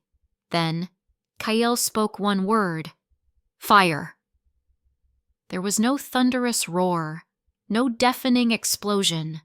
There was only a sound that was also a feeling, a deep, soul-shaking VW hum as a torrent of pure energy was unleashed. A lance of brilliant sapphire blue light, thicker than a city bus, shot out of the cannon. It didn't burn the air. It simply erased it. For a fraction of a second, the beam was a solid pillar connecting the mountain to the sky, so bright it turned the day into an overexposed photograph. Then it was gone, punching through the atmosphere and into the blackness of space at a measurable fraction of light speed. The command center was silent except for the low hum of the servers. The energy output display returned to normal. Jax held his breath, his eyes glued to the satellite feed showing the distant asteroid. For 2.5 minutes, nothing happened. The rock just continued its lazy tumble through the void. Jax started to wonder if it had missed, if the scale was just too vast. Then it happened. The beam wasn't visible as it crossed the void, but its arrival was unmistakable. The small asteroid, 2023 AT7, did not explode. It did not shatter into 1,000 pieces. It simply ceased to exist. One frame, it was there, a solid 50-meter chunk of iron and rock. The next frame, it was a rapidly expanding cloud of incandescent dust, glowing with a soft blue light for a split second, before fading back into the black. There was no sound, no shockwave, just a silent, perfect, and absolute annihilation. Jack stumbled back, his hand gripping the railing of the platform to steady himself. His mind, the disciplined mind of a Special Forces soldier, was finally broken and remade. He had measured power his whole life. The power of a 5.56mm round, the power of a C4 charge, the power of a 2,000-pound JDAM bomb. They were all just firecrackers compared to what he had just witnessed. Kyle had not built a bunker to hide from the apocalypse. He had built a fortress with a weapon that could wipe cities off the map from the other side of the planet. A weapon that could swat down threats from outer space as if they were flies. He looked at Kale. The younger man was watching the replay of the asteroid's disintegration, a look of detached analysis on his face. He wasn't celebrating. He wasn't gloating. He was confirming a calculation. Firing solution accurate to within 0.01% deviation, Kale murmured to himself. Energy consumption was 12% lower than projected. The system upgrades are more efficient than I thought. He finally turned to Jax, whose face was pale with shock and awe. The test was a success, Sergeant. The Ark is fully operational. Jax finally found his voice. It was hoarse, filled with a new kind of reverence. Sir, that's a weapon of mass destruction. It's a deterrent, Kyle corrected him calmly, and a tool. When the world falls apart, the ones with the biggest tools make the new rules. Or in our case, we ensure no one else gets to make any rules we don't like. He clapped his hands together once, a sharp final sound that echoed in the vast room. All right, the show is over. I want you to inform the heads of engineering and medical about the result of this test. Use your discretion, but I want them to understand the level of security they are operating under. I want them to know that nothing on this earth can touch us here. Yes, sir, Jack said, his back ramrod straight. The last vestiges of his old life, his old understanding of the world, were gone. He was no longer just an employee or a bodyguard. He was the lieutenant to a man who wielded the power of creation and destruction with equal ease. His loyalty, once given in exchange for the safety of his family, was now absolute, forged in the silent blue fire that had just erased a mountain in space.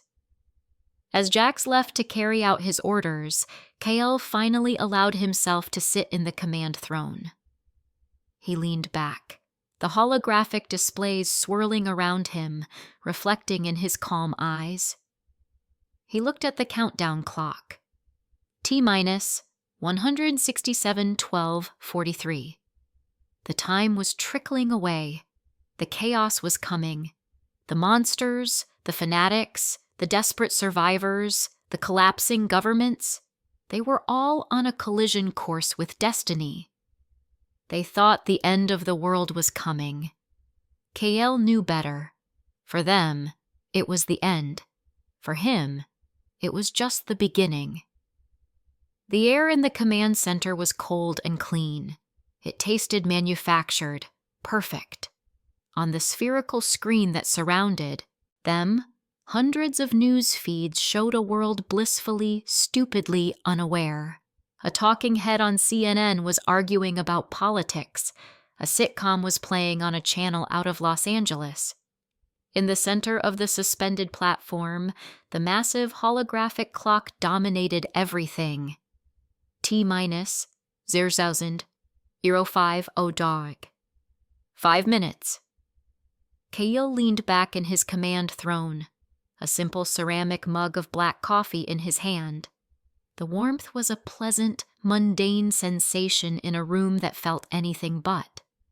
Across the platform, Jack stood stiffly, his arms crossed over his massive chest. His gaze was fixed on the clock, his knuckles white. He looked like a man waiting for a bomb to go off, which, Kyle mused, wasn't far from the truth. In a corner, Maya was sharpening a combat knife with a whetstone, the rhythmic shing shing shing the only sound besides the low hum of the Ark's life support. She didn't look at the screen. She didn't need to. She could feel the tension in the air.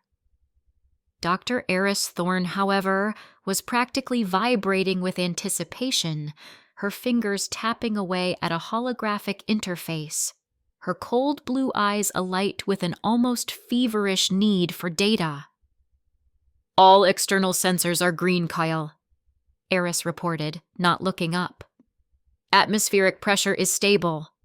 No unusual seismic activity beyond the test firing.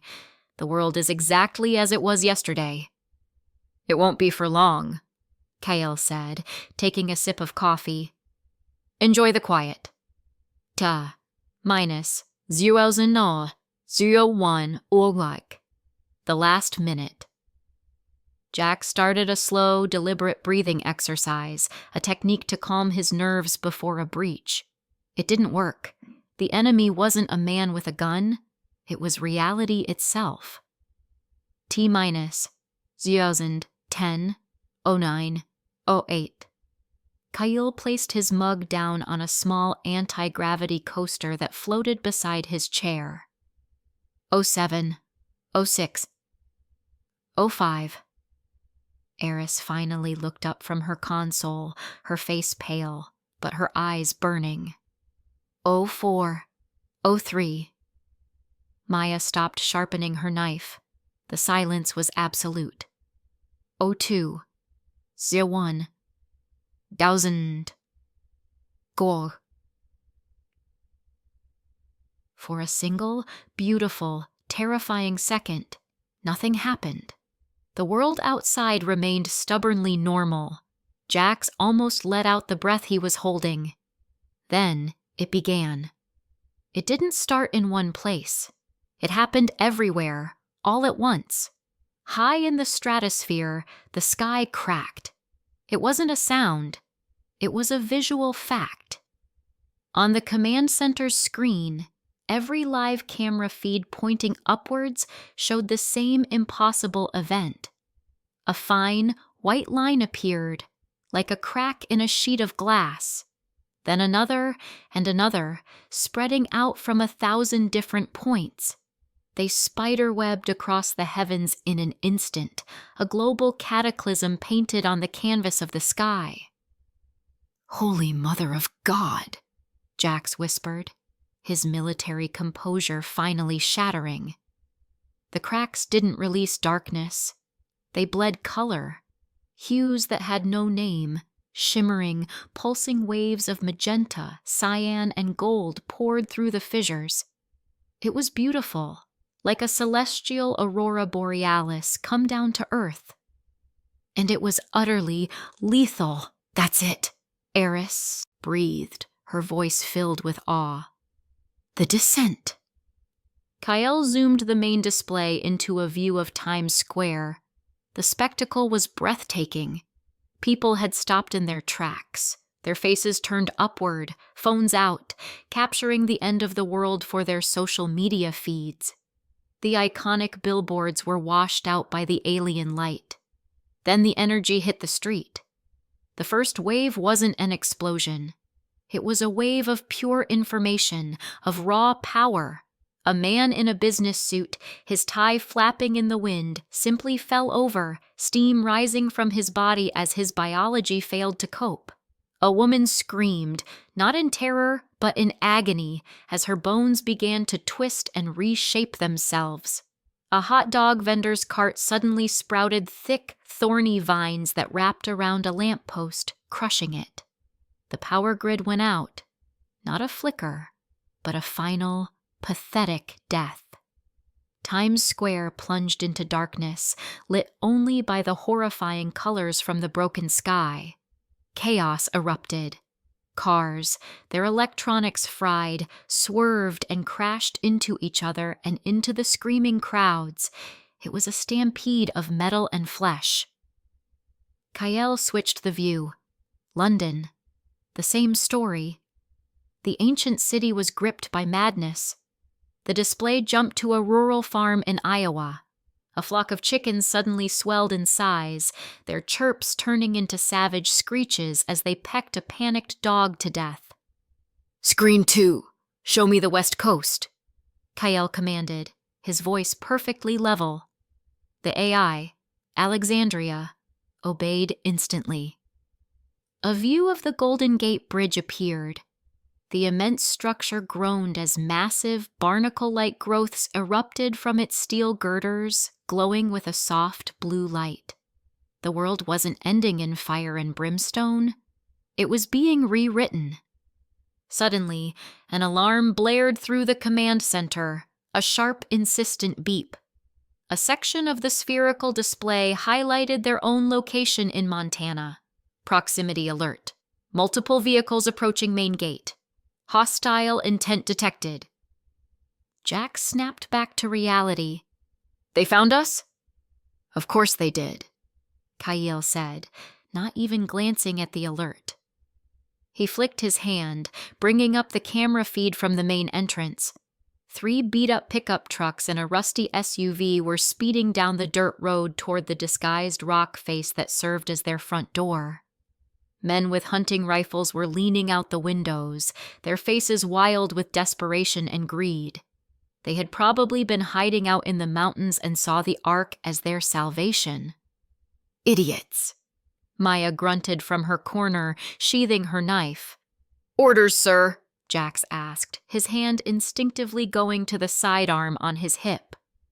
"Let them get closer," Kale said, a hint of boredom in his voice. "Alexandria, activate non-lethal deterrent system, Protocol Gamma." Acknowledged. Non-lethal systems active.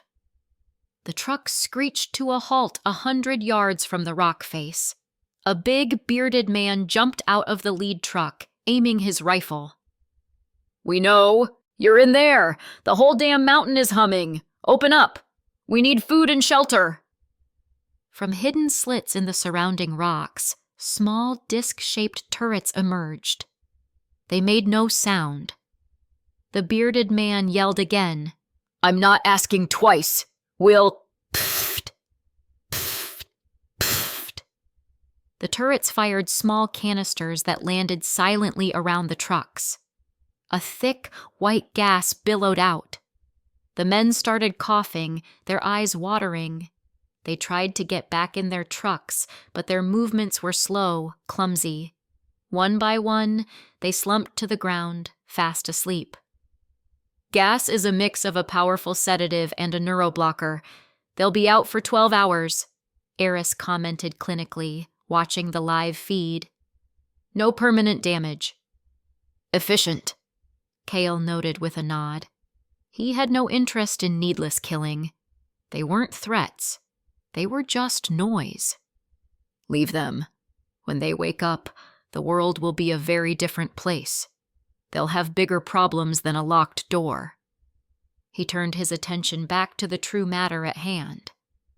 Alexandria, run a full-spectrum analysis on the ambient atmospheric energy.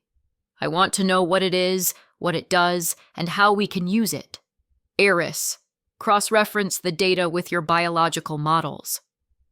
On it! Eris was already a whirlwind of activity, her fingers flying across her console. Charts and graphs filled her screen. The particle density is off the charts. It's not just energy, Cale. It's like a broadcast.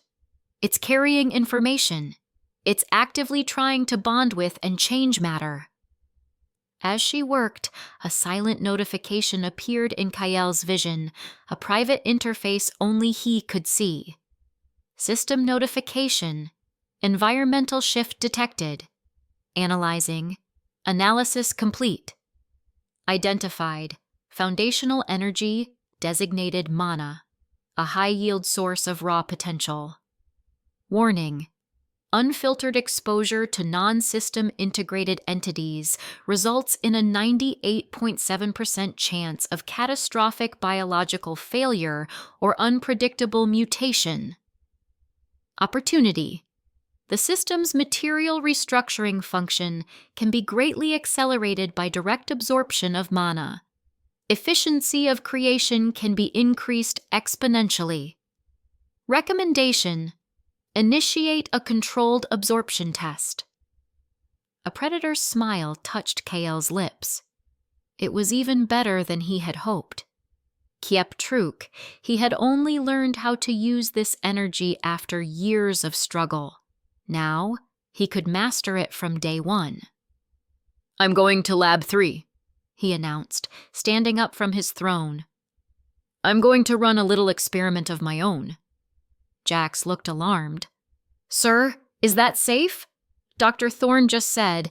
Dr. Thorne is analyzing its effect on normal biology. Cale cut him off smoothly.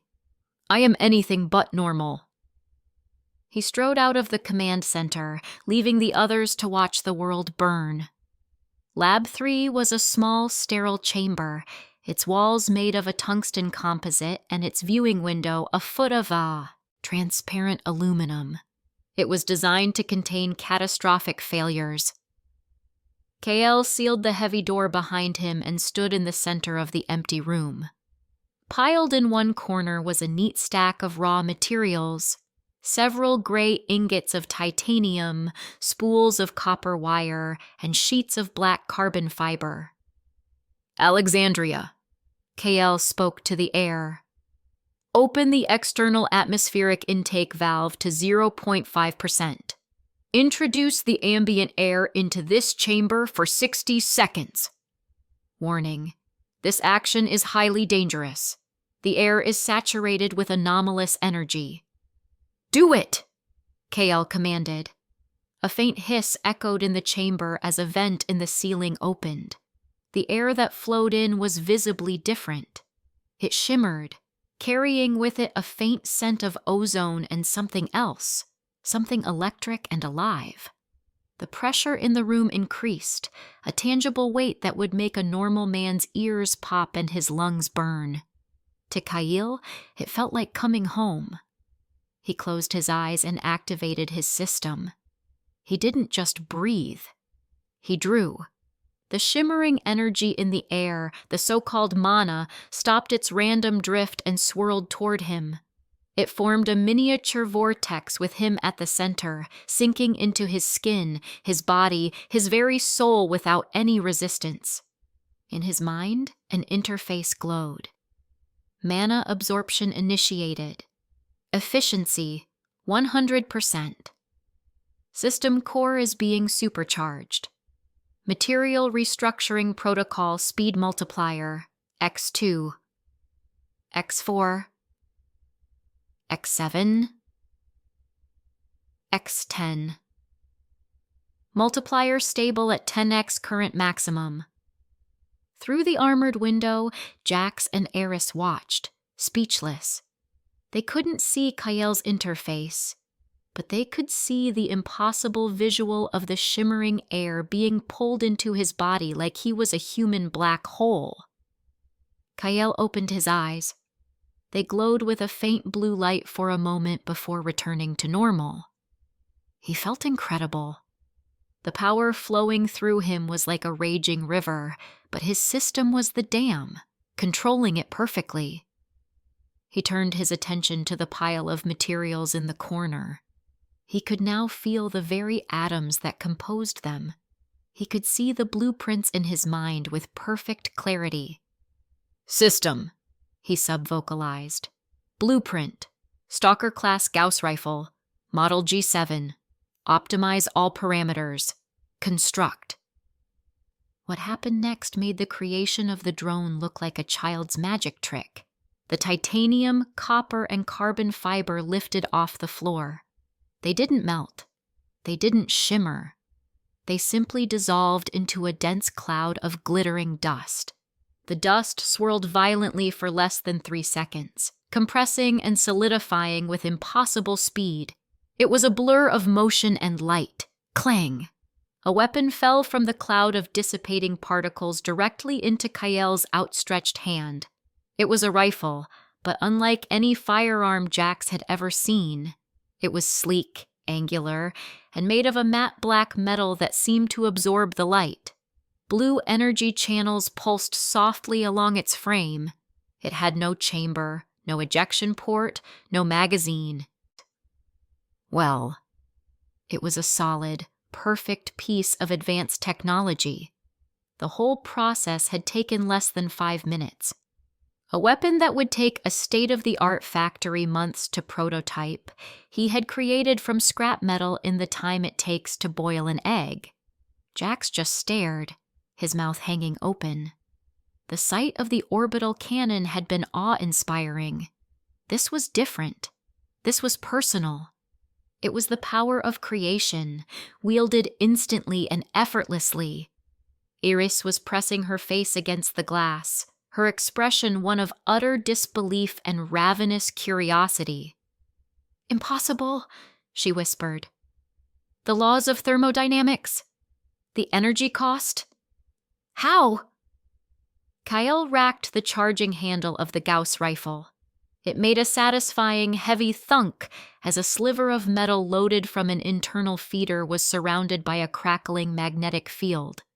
He held it up, feeling its perfect balance. He looked through the window at his small, stunned audience. The world outside the Ark was descending into a nightmare of chaos and mutation. Governments were collapsing. Billions were dying or suffering. But in here, under his control, the future was being forged. The old world was dead. The age of gods and monsters had begun, and he had just armed himself to be the biggest goddamn monster of them all. 3 days. It had been 3 days since the world broke. From the sterile perfection of the Ark's command center, Kael watched the death of human civilization on a god-sized spherical screen. The live feeds were a patchwork of horror and bizarre beauty. In what was once Paris, the Eiffel Tower was now entwined with massive, pulsing veins of glowing crystal, occasionally discharging bolts of raw energy into the surrounding ruins. In Tokyo, the ocean had receded from the bay, replaced by a forest of towering, fleshy coral that walked on root-like legs. Most channels were just static now. The global chorus of 7 billion voices had been reduced to a dead quiet, punctuated by the screams of the dying and the roars of the newborn monsters. Inside the Ark, however, it was another Tuesday. The air recyclers hummed a tune of perfect efficiency. The lights were a steady, clean white. "Anything new on the long-range scanners, Alexandria?" Kale asked, his voice echoing slightly in the vast chamber. He was lounging on his command throne, idly spinning the holographic model of the G7 Gauss rifle he'd created. "Negative," the AI's calm feminine voice replied through the room's speakers. "Global energy readings remain at a chaotic but stable plateau. Major metropolitan areas are now designated as Grade C biohazard zones. Recommend avoiding." "No shit," Maya muttered from the shadows where she was practicing disassembling and reassembling her pistol, her movements a blur. She hadn't spoken more than 10 words since the descent, but her eyes were sharper, more alive than ever. This new world, for all its terror, was a language she understood. Across the platform, Dr. Eris Thorne looked like a kid in the world's most horrifying candy store. She hadn't slept. Her white lab coat was still immaculate, but her platinum hair was slightly disheveled, and her blue eyes were wide with a manic brilliance as she devoured the data pouring in.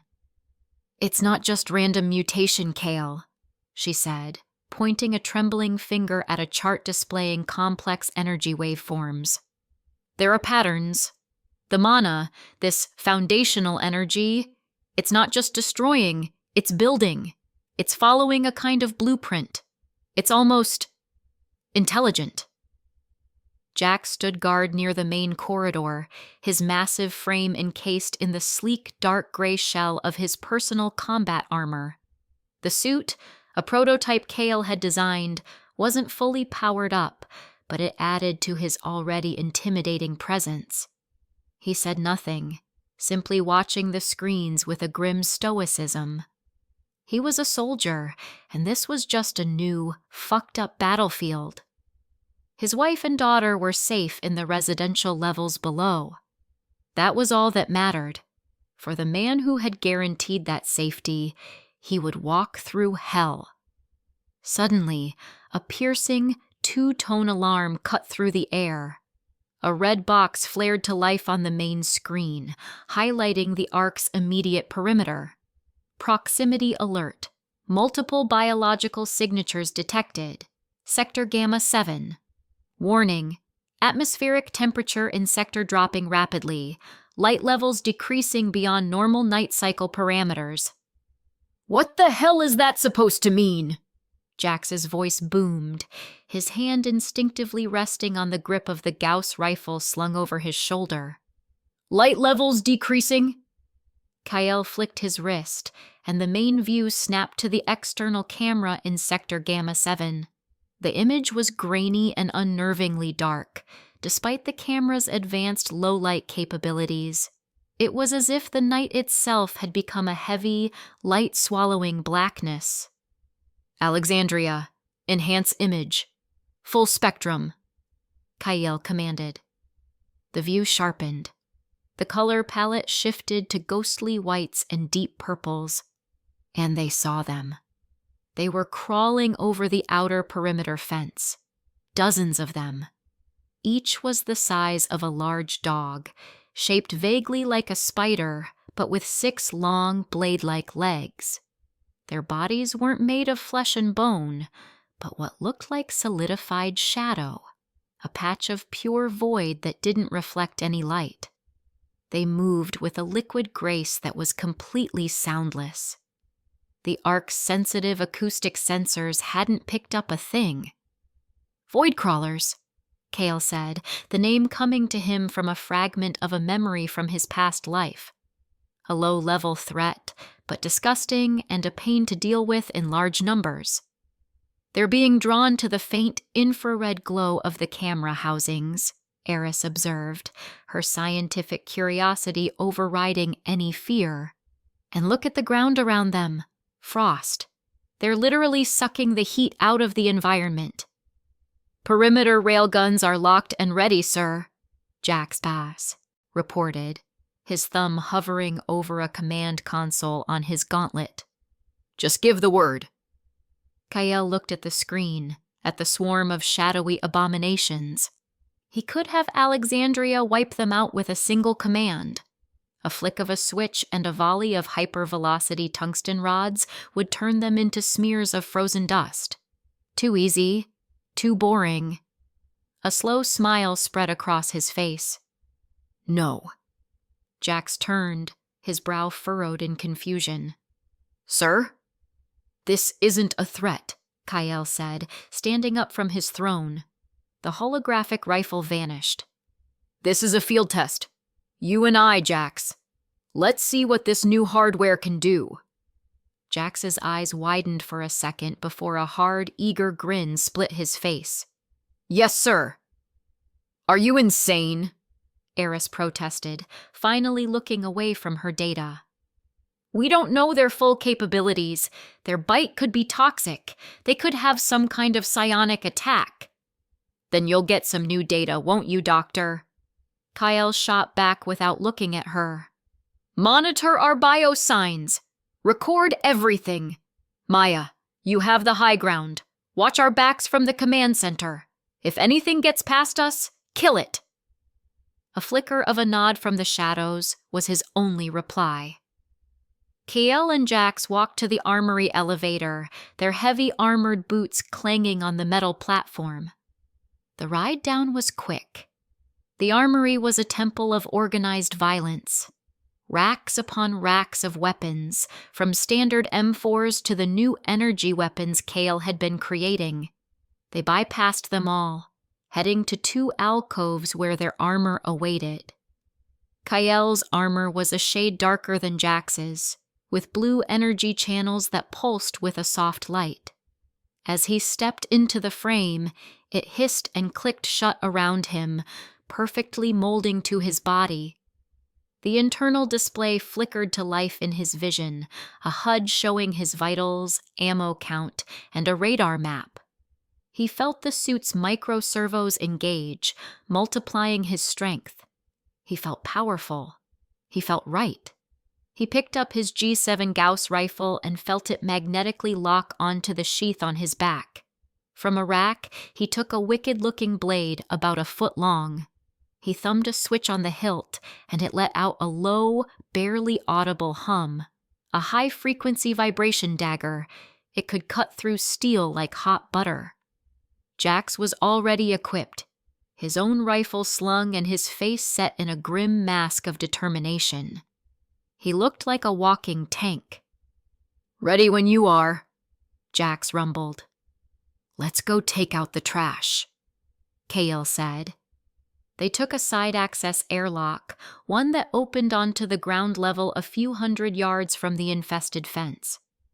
The massive, 5-meter-thick door hissed open, revealing the Montana night.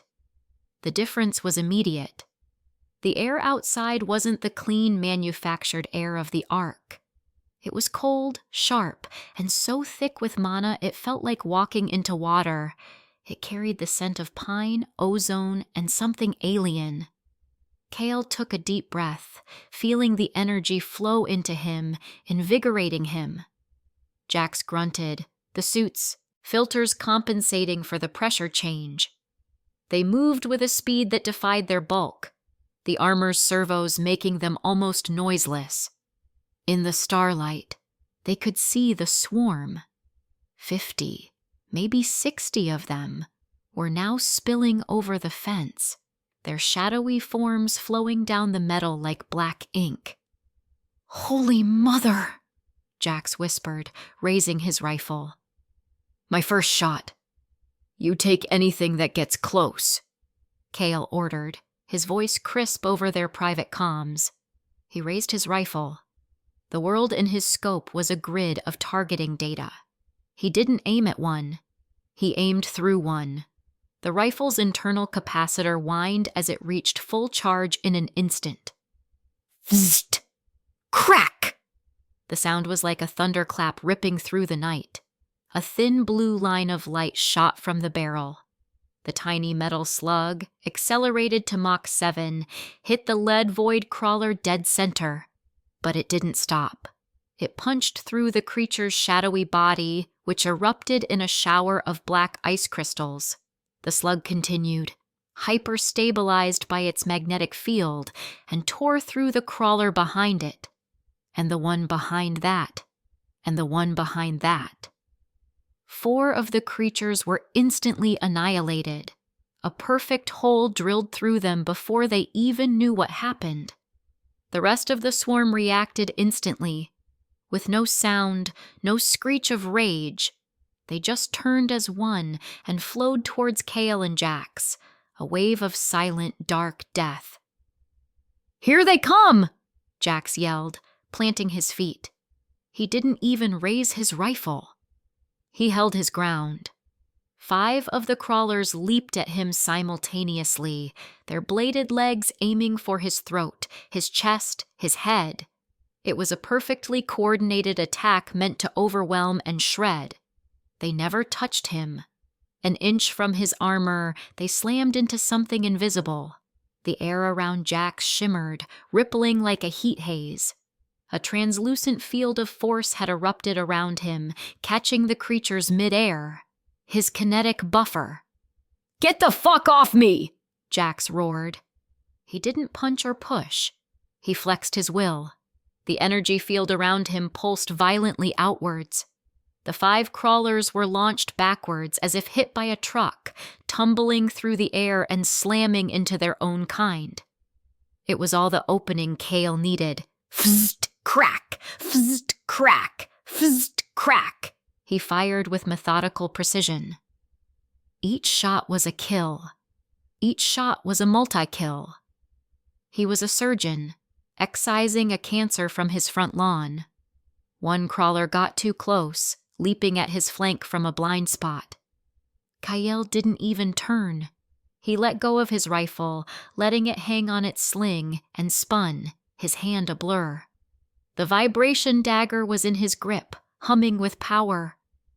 He met the creature's lunge with an upward slash. There was no resistance. The dagger passed through the crawler's bladed leg and torso as if they were made of smoke. The creature split neatly in 2 in midair and dissolved into harmless frost before the pieces hit the ground. The slaughter lasted less than 2 minutes. Jax was an immovable bastion, a wall of pure force that no attack could penetrate. Kyle was a phantom, weaving between the crawlers, his Gauss rifle barking death and his dagger reaping any who got through the barrage. Soon, the last void crawler was blasted into icy smithereens. The field was littered with the frozen black residue of their corpses. The unnatural cold began to recede, and the night air felt clean again. Jax let out a long breath, the energy field around him dissipating. Damn, that's new. He looked at his hands, then back at Kale. I could feel it. Control it. That's your awakening, Jax. The mana in the air is acting as a catalyst, Kale explained, walking toward the nearest intact corpse. He knelt down. But there's a more direct way to get stronger. He held his hand over the crawler's head. System, he sub-vocalized. Scan and analyze. A blue light enveloped the dead creature, and a flood of data appeared in Kale's private HUD. Analyzing. Species, void crawler. Threat level, D rank, low. Origin, extra-dimensional entity composed of solidified negative energy and mana. Primary weakness, thermal and high-energy attacks.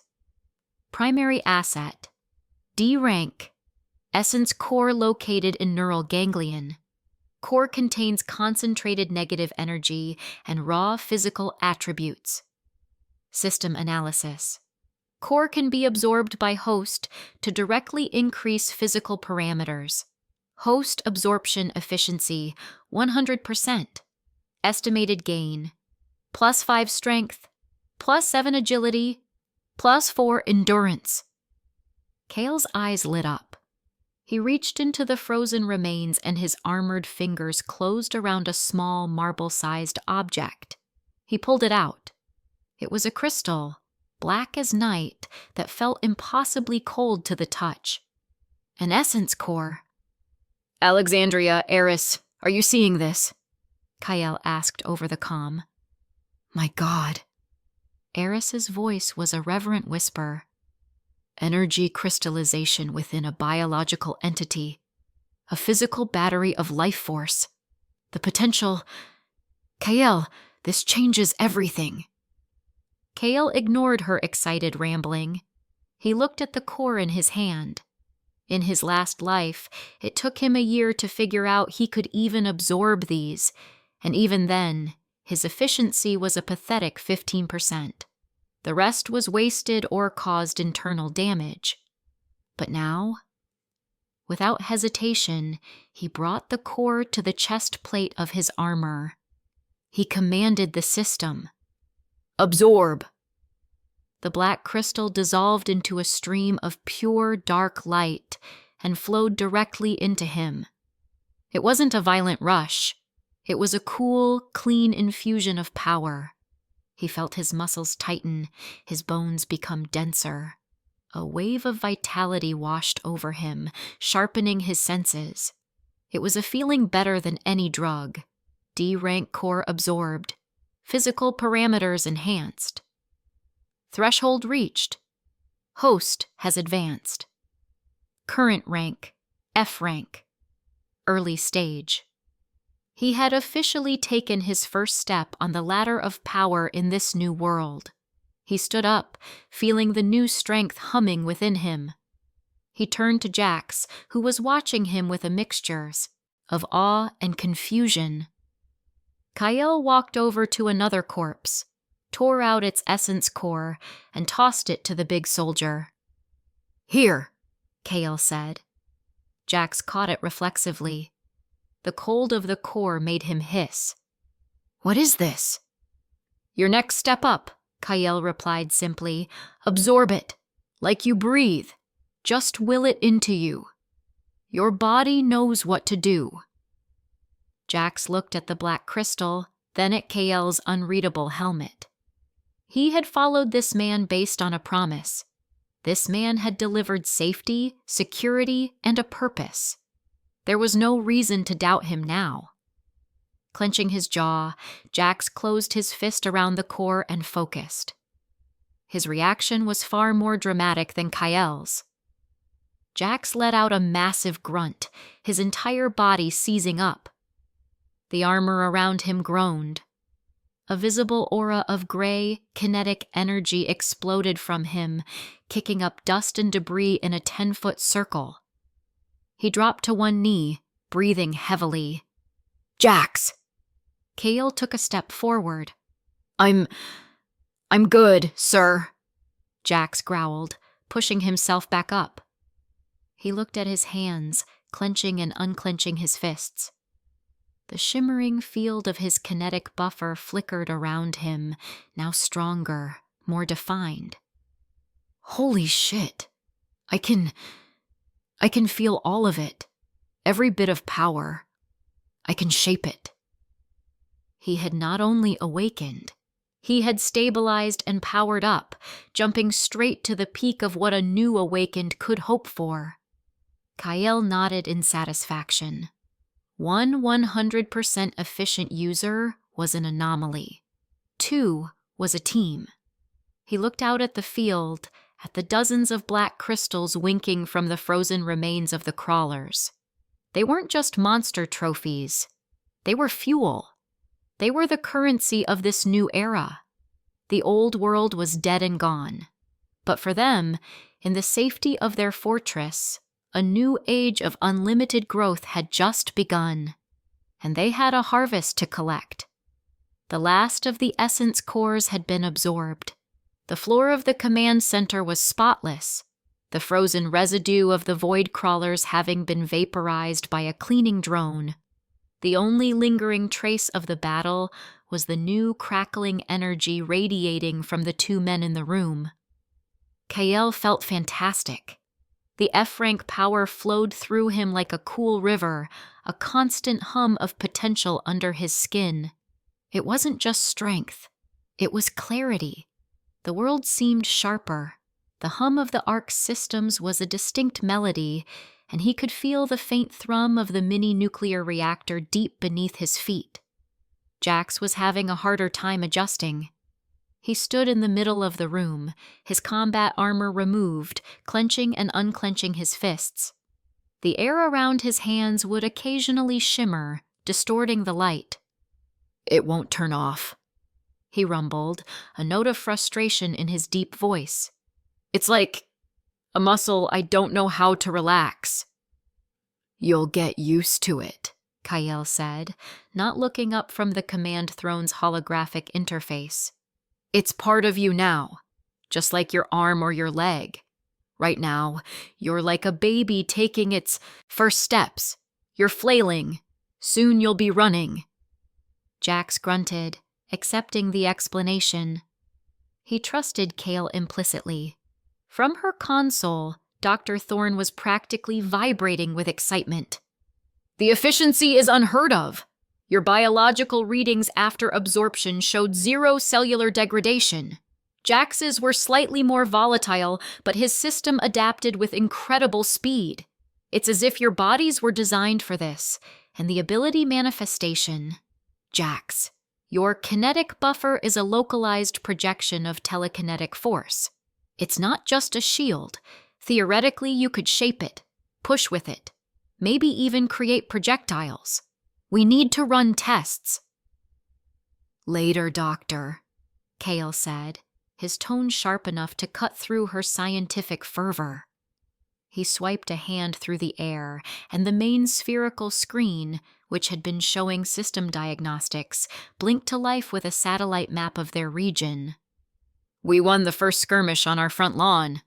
That's cute, but it tells us nothing about the war." Maya, who had been silently observing from her perch in the shadows, finally spoke, her voice a low rasp. "You want to see what's out there?"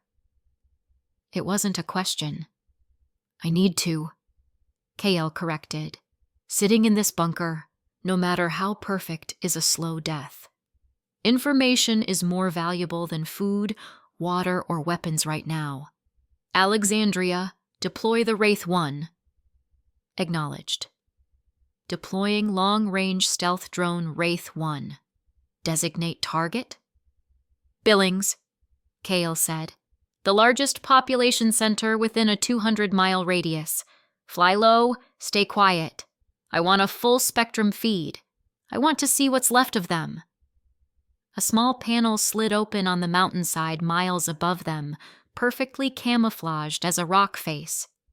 A sleek, matte black drone, shaped like a flattened arrowhead, shot out. It was completely silent, propelled by a gravimetric drive Kael had designed based on fragmented memories of future tech. It left no heat trail, gave off no engine sound. It was a ghost. The feed appeared on the main screen, a crystal-clear God's eye view. The Wraith 1 skimmed over the tops of the Montana pines, the landscape below a bizarre mix of the familiar and the alien. The forests were thicker, greener, pulsating with a strange energy. Patches of ground glowed with a faint blue light, where veins of crystallized mana had surfaced. Then, the city came into view. Billings. It was a disaster zone. Black smoke plumed from a dozen different locations. The Yellowstone River had changed, its waters now a murky violet color, and strange vine-like plants with glowing pods choked its banks. The highways leading into the city were a graveyard of cars, some overturned, some simply abandoned. "Jesus Christ," Jax muttered, his eyes glued to the screen. The drone descended, its optical zoom kicking in, turning the screen into a window looking directly down onto the streets. The view was hellish. The first thing they saw was a fight, a screaming, desperate brawl outside a ruined grocery store. 4 men were kicking a 5th on the ground. The prize they were fighting over? A single dented can of beans. The man on the ground went still. The victors grabbed the can and ran, not even looking back. Kael's face was a stone mask. He flicked his finger, and the drone's view shifted. It focused on a young couple huddled in the doorway of a pharmacy, clutching a small, crying baby. A group of survivors, gaunt and wild-eyed, approached them. The leader, a man with a crude axe, pointed at the bag in the mother's hand. The drone's audio sensors were sensitive enough to pick up the words. "The formula! Give it to us!" The father stood up, holding a tire iron. "Get away from us! It's for our baby!" The axeman laughed, a dry, ugly sound. "We're all someone's baby, asshole!" The confrontation was brutal and blessedly short. The drone moved on before the inevitable conclusion, but the baby's cries were abruptly silenced. Eris turned away from the screen, her face pale. "This is what we've become." "This is what we've always been," Kael replied coldly. "Civilization was just the cage that kept the animals in check. Now the cage is broken." They watched for an hour.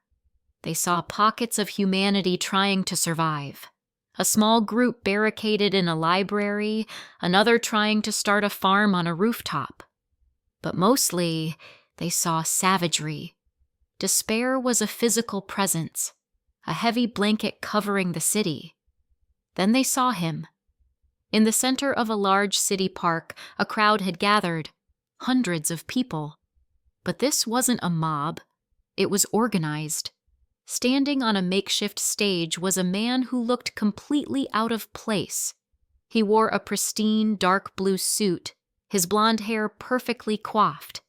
Even from a distance, he radiated an aura of absolute confidence.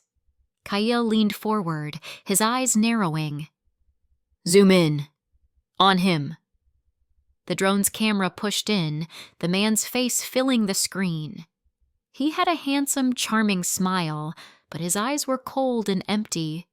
He was speaking, his voice amplified by some unseen means, washing over the desperate crowd. "You are lost. You are afraid," he boomed, his arms spread wide. "You look at this broken world and you see only an ending. But I am here to tell you, you are wrong. This is not an ending. This is a purification, a glorious, painful birth." "What is this bullshit?" Jax growled. "Some kind of cult leader?" "Shh," Kael commanded, his focus absolute. "The old world was weak." The man on the stage, Marcus Thorne, declared, "It coddled the useless, it rewarded the mediocre. The descent was a gift, a test. It is stripping away the fat, the filth, the weakness, and showing us who is truly worthy of inheriting this new world, those with the will to take it." As he spoke, Kael saw it.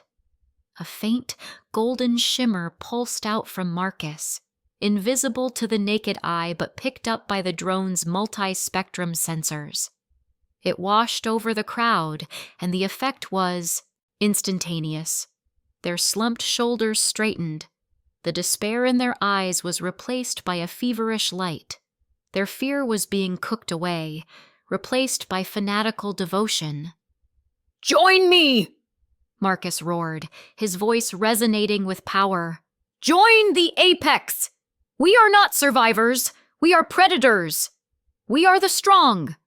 We will take what we need. We will build a new world from the ashes of the old, a world where only the worthy have a place. This is the new law, the law of the apex." The crowd erupted, not in a cheer, but a single unified roar of adulation. They were his, body and soul. "That son of a bitch," Kael whispered, the words dripping with a venom that made everyone in the command center flinch. It was the first crack they had seen in his iron control. Eris gasped, her hand flying to her mouth. That's my brother! Jax and Maya snapped their heads toward her, stunned. But Kael didn't even look. He already knew. Marcus Thorne, Kael said, the name like a curse on his tongue. He stood up from his throne, his new F-rank power coiling around him like an angry snake. I knew he'd crawl out of the woodwork eventually. I just didn't think he'd be this fast. You know him? Jax asked, stepping closer. And he's your brother? He shot at Aris. Eris looked like she was going to be sick. We are not close. His philosophy, this belief in purifying humanity, it's why I left his organization. I never thought he'd actually get the chance to implement it.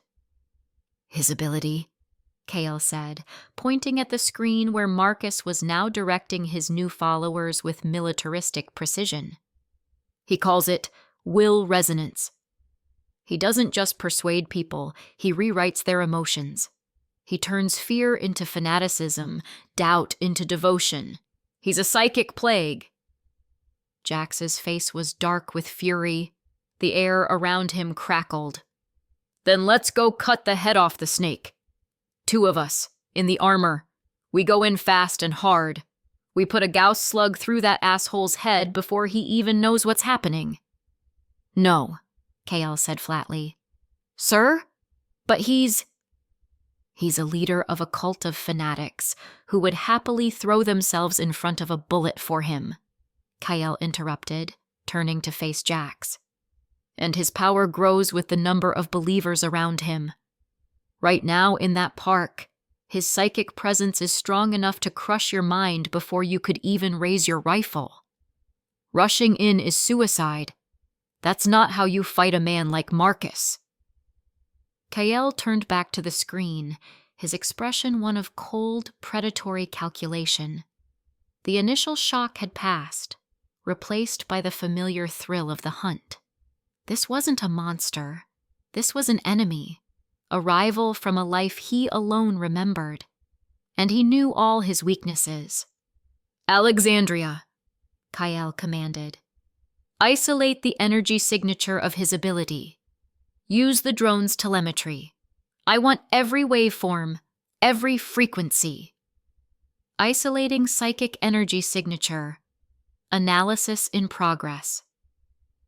A complex, shifting wave of golden light appeared in a side window of the screen. It was beautiful and menacing. What are you doing? Aris asked, her voice trembling slightly. In my last life, Kael began, his voice low and intense. I fought this man for 10 years. His Apex Empire became one of the biggest, most brutal factions on the continent. I fought his armies, his lieutenants, his monsters. But I never figured out how to fight him. Not directly. His psychic influence was absolute. It was a wall you couldn't breach. He tapped his own temple. But I have 2 things I didn't have then. The first is foresight. The second... He held up his hand, and a new holographic display popped into existence in front of him, linked to the data Alexandria was gathering. It was the interface for his system. Is a weapon that can rewrite the rules of physics. He began to work, his fingers flying across the holographic interface.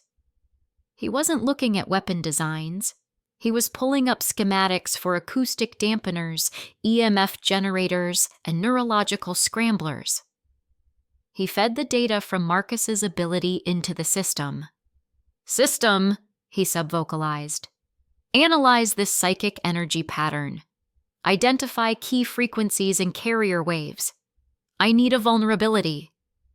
Analyzing. Pattern identified as a complex psionic broadcast. Modulates and amplifies emotional responses via resonance with the target's limbic system. Vulnerability detected. The carrier wave is susceptible to a counter frequency, a form of targeted static that can disrupt the resonance effect. A predatory smile touched Kael's lips. Just as I thought. He started pulling virtual components together, restructuring them on an atomic level. He wasn't building something physical yet, just a perfect blueprint. A small device, no bigger than a deck of cards. Eris, I need you to look at this, he said, flicking the blueprint over to her console. This is a theoretical design for a mental static emitter. It should generate a null field that disrupts psionic influence within a certain radius without affecting normal brain function. Can you verify the biological safety protocols? Eris stared at the complex design, her eyes wide with disbelief. It was a technology decades, if not centuries, ahead of its time. How did you... I'm a fast learner, Kael said dismissively. Just tell me if it will turn our brains to soup. He looked back at the main screen. The Wraith One was still hovering silently over the city, a dark angel of observation. Marcus Thorne was organizing his new army, his voice a distant commanding murmur. The game had changed. It was no longer just about surviving monsters and the elements. A war between kings had just begun, and Kael had already forged the first weapon. Keep watching him, Kael ordered, his voice echoing with cold command in the pristine control room. I want to know everywhere he goes, everyone he speaks to. I want to know what he eats for breakfast. Marcus Thorne just became priority 1. The night wrapped around the Montana mountains like a shroud. For Maya Lin, it was more than cover. It was an extension of herself. She stood at the edge of the Ark's perimeter, a ghost made of flesh and bone. Her client, some panicked corporate suit from a company called OmniCorp, had paid an obscene amount of pre-apocalypse currency for one head, the mysterious owner of this impossible fortress. The intel was spotty, suggesting a reclusive billionaire who'd seen the end coming. The name was Kael. Maya's eyes, darker than the night itself, scanned the outer defenses. Seismic sensors, infrared nets, sonic detectors, amateur hour. They were designed to catch things that walked, that had mass and heat. She was different. Closing her eyes, she focused on the shadow cast by a massive ponderosa pine 100 yards inside the perimeter. She didn't run to it. She simply became it. Her physical form dissolved, melting into the darkness at her feet and instantly reconstituted in the tree's long, cool shadow. No sound. No heat. No disturbance. It was her ability. Shadow walk. As long as there was a patch of darkness, she was untouchable. Unstoppable, she moved like a ripple in a black pond, flowing from the shadow of one rock to another, then to the dark underside of a camouflaged gun emplacement. She could feel the latent power in the weapon, the cold promise of the 12.7mm rounds inside. But it was sleeping. It couldn't see a ghost. Getting to the main structure was child's play. The target was the command center, deep within the mountain. Her employer's schematics, likely stolen at great cost, showed the ventilation system. A classic, but effective, point of entry. She found the intake vent, masked by a thicket of bushes. The shadow inside the metal duct was absolute, a perfect highway for her. She poured herself into the opening, her form compressing into pure, flowing darkness. Inside, the world was a maze of metal and the faint hum of power. She moved through the network, the faint light from maintenance panels creating just enough shadow for her to leapfrog through the system. She was a silent infection, moving toward the heart of the great machine. Finally, she reached a grate directly above what the schematics labeled Corridor 7, the final approach to the command center. Below, the hallway was pristine, lit by soft, recessed lights. It was clean. Too clean. It felt less like a bunker and more like a high-end research facility. She saw no guards, no patrols. Overconfidence? Or something else? She waited, her form pressed against the dark metal of the vent. She could taste the kill. A quick drop, a blade across the throat. In and out before anyone even knew she was there. It was the rhythm of her life. She located the deepest shadow in the hallway below, a dark patch behind a structural support pillar. She prepared to make the jump, to pour herself out of the vent and into that welcoming darkness. And then, everything went wrong. In the command center, Kale didn't even look up from the schematic of the mental static emitter he was refining on the holo table. Jack stood nearby, cleaning a Gauss rifle, while Eris and Maya were reviewing the drone footage from Billings. A new voice, calm and synthetic, filled the room. It was the AI Kale had spent months programming, a being he had named Prometheus. Alert. A non-critical spatial anomaly has been detected in the ventilation shaft adjoining Corridor 7. A mass negative energy signature is present, consistent with a Tier E spatial distortion ability. Jack snapped to attention, the rifle clicking into place on his shoulder. Intruder! How the hell did they get past the perimeter? Eris's eyes went wide. Spatial distortion? Like teleportation? Kale finally looked up, a slow, predatory smile spreading across his face. It wasn't a look of alarm, it was a look of satisfaction. Not teleportation. More elegant. Someone who can travel through shadows. He glanced at Maya. Sound familiar? Maya tensed, her hand instinctively going to the knives on her belt. A shadow walker. They're rare. And very, very good. Let's see how good, Kale said, his voice laced with amusement. Prometheus. Corridor 7. Execute Protocol Sunlight. Acknowledged. Executing Protocol Sunlight. One moment, Maya was poised to flow into the shadows below. The next, the world exploded in light. It wasn't just the soft lights getting brighter. Panels she hadn't even seen slid open in the ceiling and walls, flooding the hallway with the pure, unrelenting glare of 1,000 suns.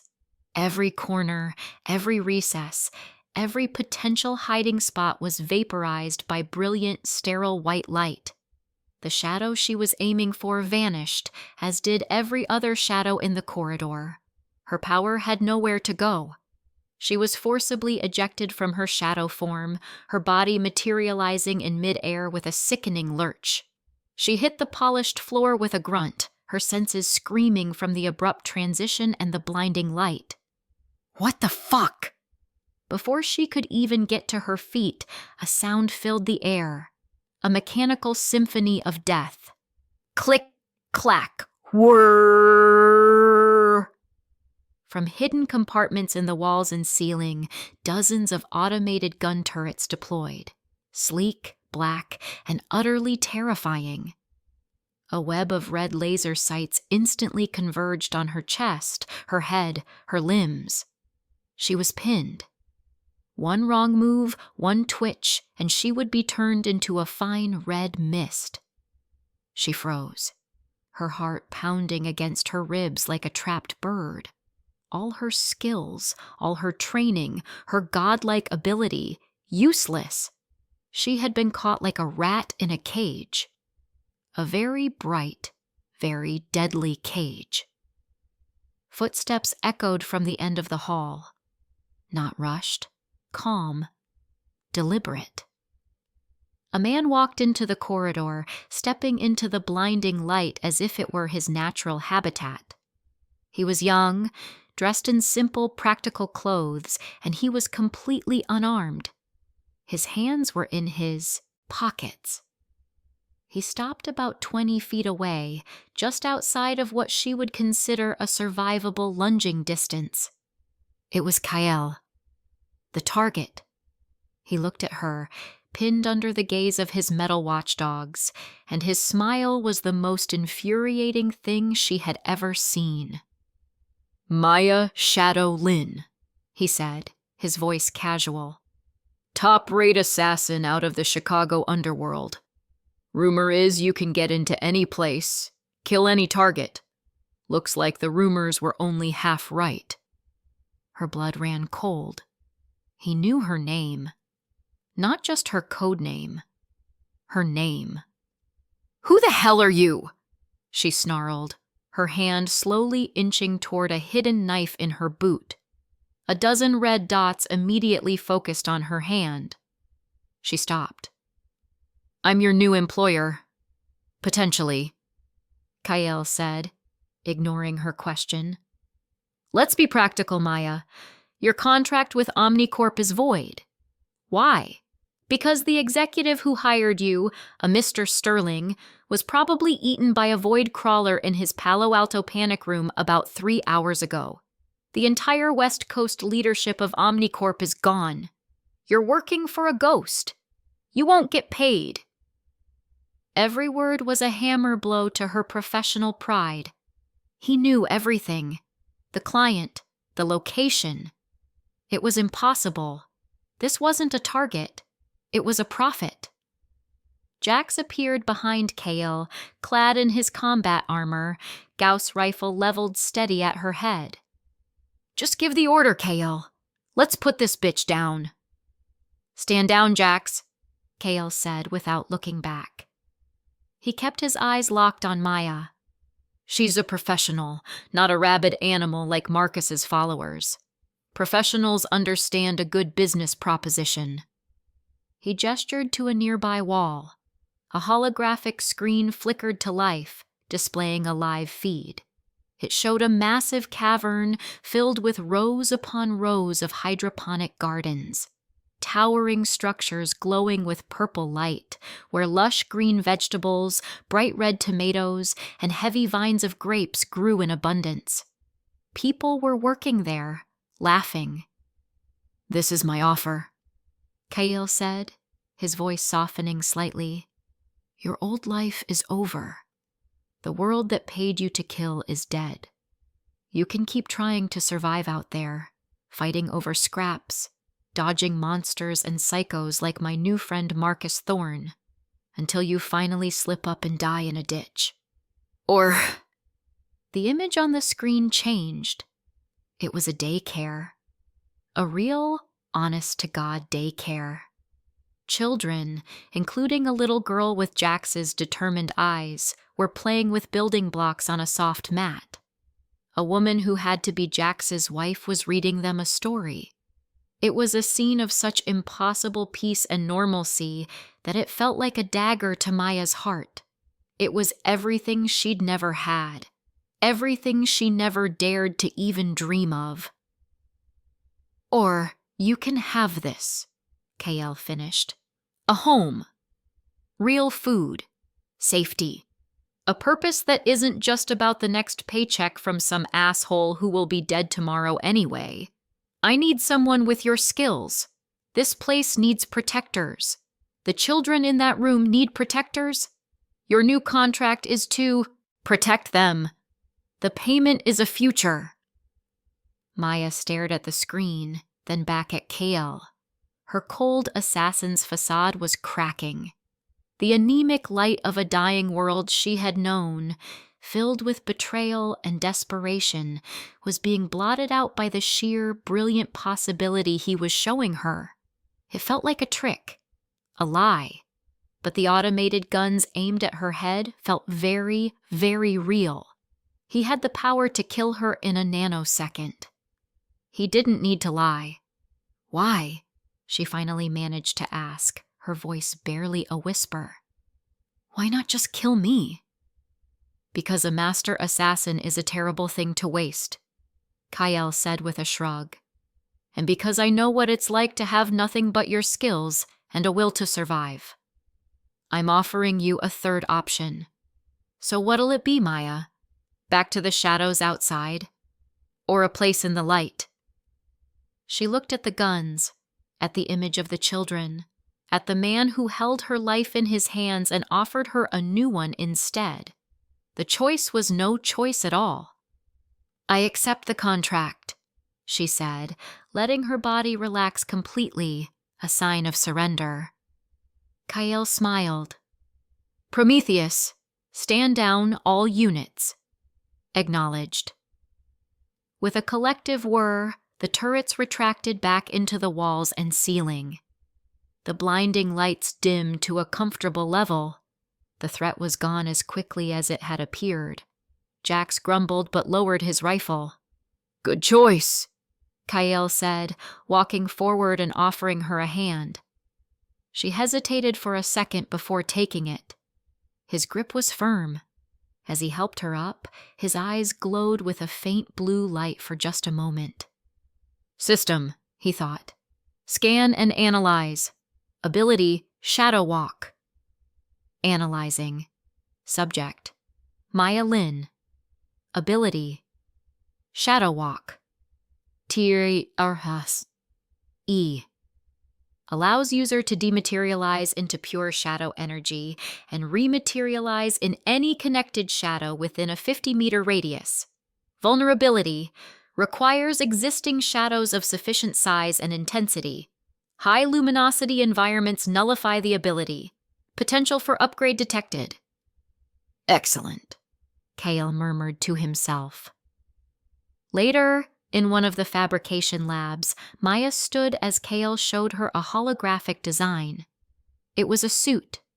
A sleek, form-fitting combat suit made of a dark, non-reflective polymer weave. But it was the details that made her jaw drop. Woven into the fabric were microprojectors and energy conduits. What is this? She asked. Your new uniform, Kale said, manipulating the hologram.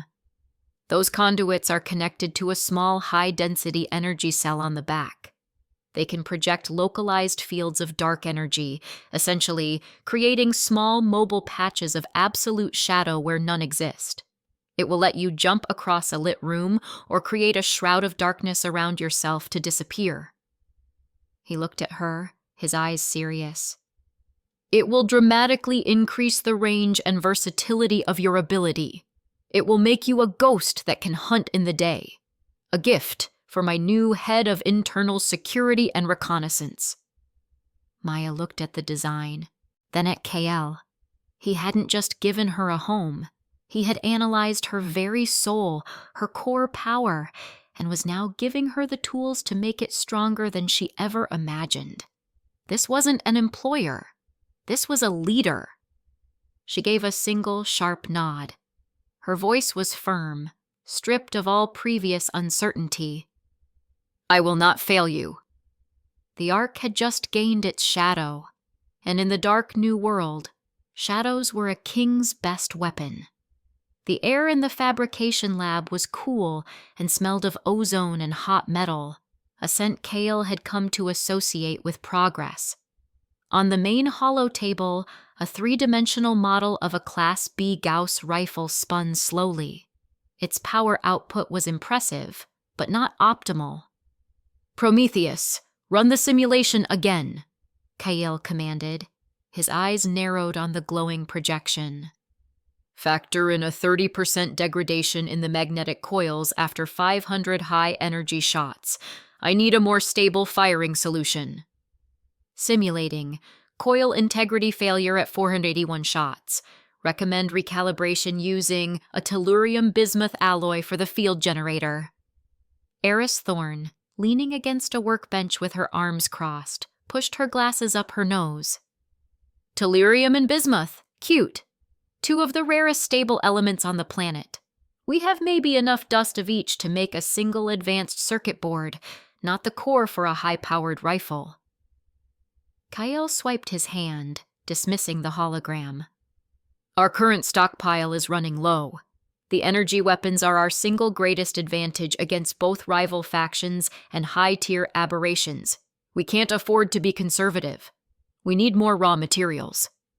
He brought up a new map, a topographical layout of the surrounding Montana region. A red circle blinked over a small, forgotten town about 60 miles north. "The old Blackwood Mountain Physics Laboratory, pre-apocalypse. They were doing research into thermoelectric materials. According to their archived manifests, they had a significant stockpile of both elements, kept in a radiation-shielded vault." Jax, who had been observing silently from the doorway, stepped forward. His presence filled the space, solid and dependable. "A supply run. You, me, and Maya. She needs to see how we operate outside the wire." Kale nodded. "Exactly. It's a simple smash and grab. Get her acclimated to the equipment and our field protocols. Prep 2 vanguards. We leave in 20. Maya Lin was already waiting by the vehicle bay when they arrived. She was dressed in the new suit Kale had fabricated for her, the Nyx pattern combat weave. It fit her like a second skin, its dark, non-reflective surface seeming to drink the light around it. She ran a gloved hand over the micro-projectors embedded in the forearm, a flicker of disbelief still in her eyes. It was a piece of technology that felt more like magic. "Ready, Shadow?" Jax grunted, climbing into the driver's seat of the lead Vanguard-class APC. The vehicle was a 10-ton beast of angled armor plating, powered by a Camiol, whisper-quiet electric engine, its tires as tall as a man's chest. "Always," she replied, her voice flat. But Kyle could detect the undercurrent of anticipation. She took her seat in the back, her eyes scanning the array of tactical screens and weapon mounts. This wasn't some rust bucket pickup truck with metal plates welded on. This was a chariot of the new gods. Kyle settled into the command seat of the second Vanguard, right behind the first. He tapped a console, and the vehicle's external cameras gave him a 360-degree view of the world outside the massive blast door. "Prometheus, open the gate." With a deep groan of hydraulics, the 5-meter-thick Titan alloy door slid open, revealing the cracked asphalt of a private road and the vast, unforgiving Montana sky beyond. The 2 Vanguards rolled out, their electric engines making only a faint hum, and entered the dead world. The highway was a graveyard of ambition. Rusted-out husks of cars and trucks littered the lanes, some flipped over, others riddled with bullet holes from conflicts long since ended. The world Kyle had left behind was gone, replaced by a silent, sprawling ruin. The only sounds were the crunch of the Vanguard's tires on broken pavement and the whisper of the wind through shattered windows. Maya watched the desolation scroll by on her monitor. She had spent the last 2 years navigating this kind of hellscape on foot or in sputtering jalopies, always looking over her shoulder, always one bad meal away from death. This was different.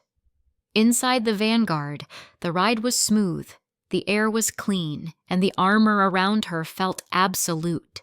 It was the difference between being prey and being the apex predator out on a hunt. She felt a strange, unfamiliar sensation settle in her chest. It felt like security. "Approaching the outskirts of Blackwood." Jax's voice came over the comms, calm and professional. "Energy signatures detected ahead. Approximately a dozen individuals, one confirmed Tier F evolved. They fortified a gas station at the main intersection." Kale zoomed in with the Vanguard's optical sensors. He saw it clearly. The gas station was ringed by a barricade of wrecked cars and scrap metal. A handful of men, armed with a motley collection of hunting rifles and makeshift melee weapons, patrolled the perimeter. They looked thin, desperate, and mean. As the two imposing vanguards rolled to a stop 50 yards from the barricade, a figure climbed on top of a burned-out school bus. He was huge, a mountain of a man with arms as thick as tree trunks. He wore ripped jeans and a leather vest that barely contained his bulging muscles. His skin had a faint, ugly gray sheen, a common sign of a low-level brute force enhancement. "Well, well, well, look what we got here!" The big man boomed, his voice echoing across the empty street. "Some big shots in big trucks. This is my town. I'm the king here.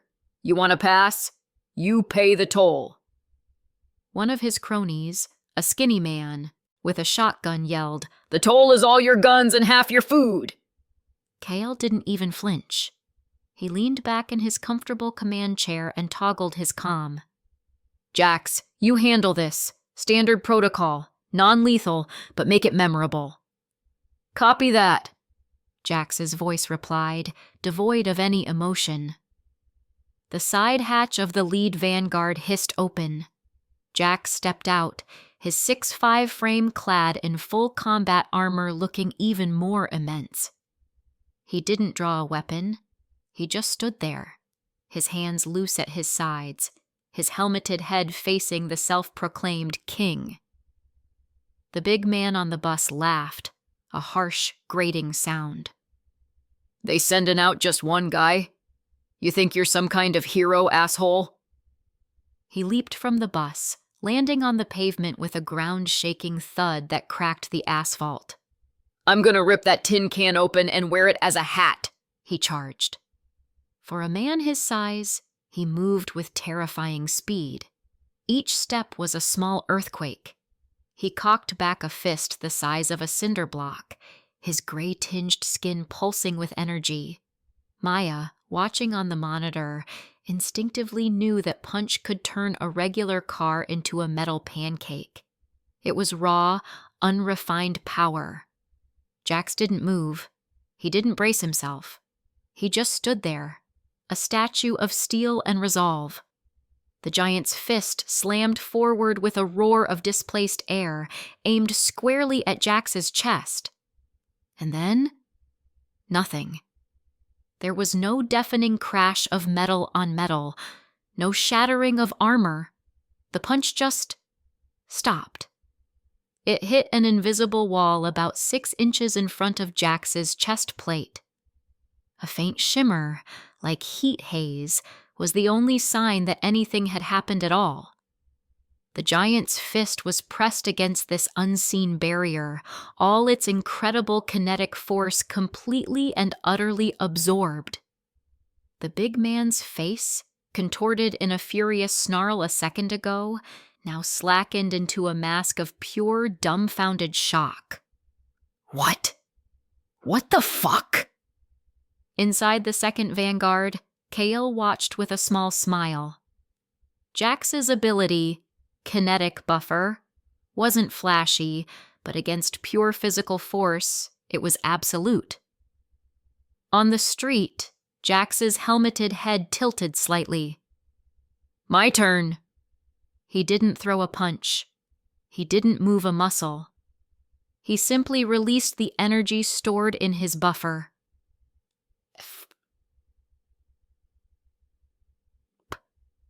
It wasn't a loud noise, more like a giant cushion being punched. The invisible field of force erupted outwards, slamming into the giant with all the power of his own attack, amplified. The king was launched backwards as if hit by a freight train. He flew a full 30 feet through the air, his huge body tumbling end over end before crashing into the brick wall of the gas station's convenience store. The wall exploded inwards in a shower of brick and dust, and the giant slumped to the ground, out cold. A dead silence fell over the street. The remaining thugs stared, their jaws hanging open. Their rifles and pipes suddenly felt like children's toys. Their invincible leader, a man who could punch through concrete, had been defeated without their opponent even throwing a punch. One of them dropped his shotgun with a clatter, then another.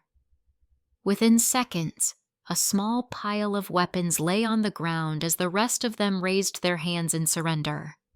Jax's voice came over the comm, flat as ever. "Area secure." "Good work," Kael replied. "Take their weapons and any fuel they have left. Leave them enough water to survive. Let's not be monsters." "And the big guy?" Jax asked. "Leave him. Waking up with a concussion and a shattered kingdom is a better lesson than a bullet." The team worked efficiently.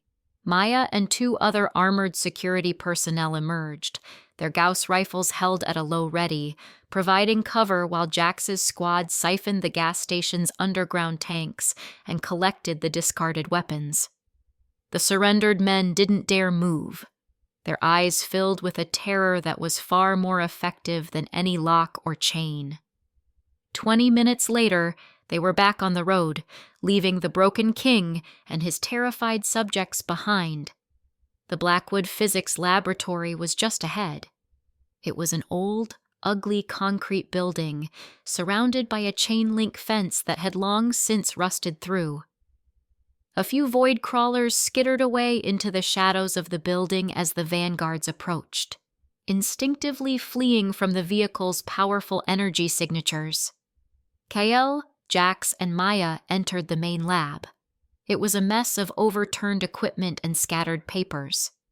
Kael activated his system's scanner.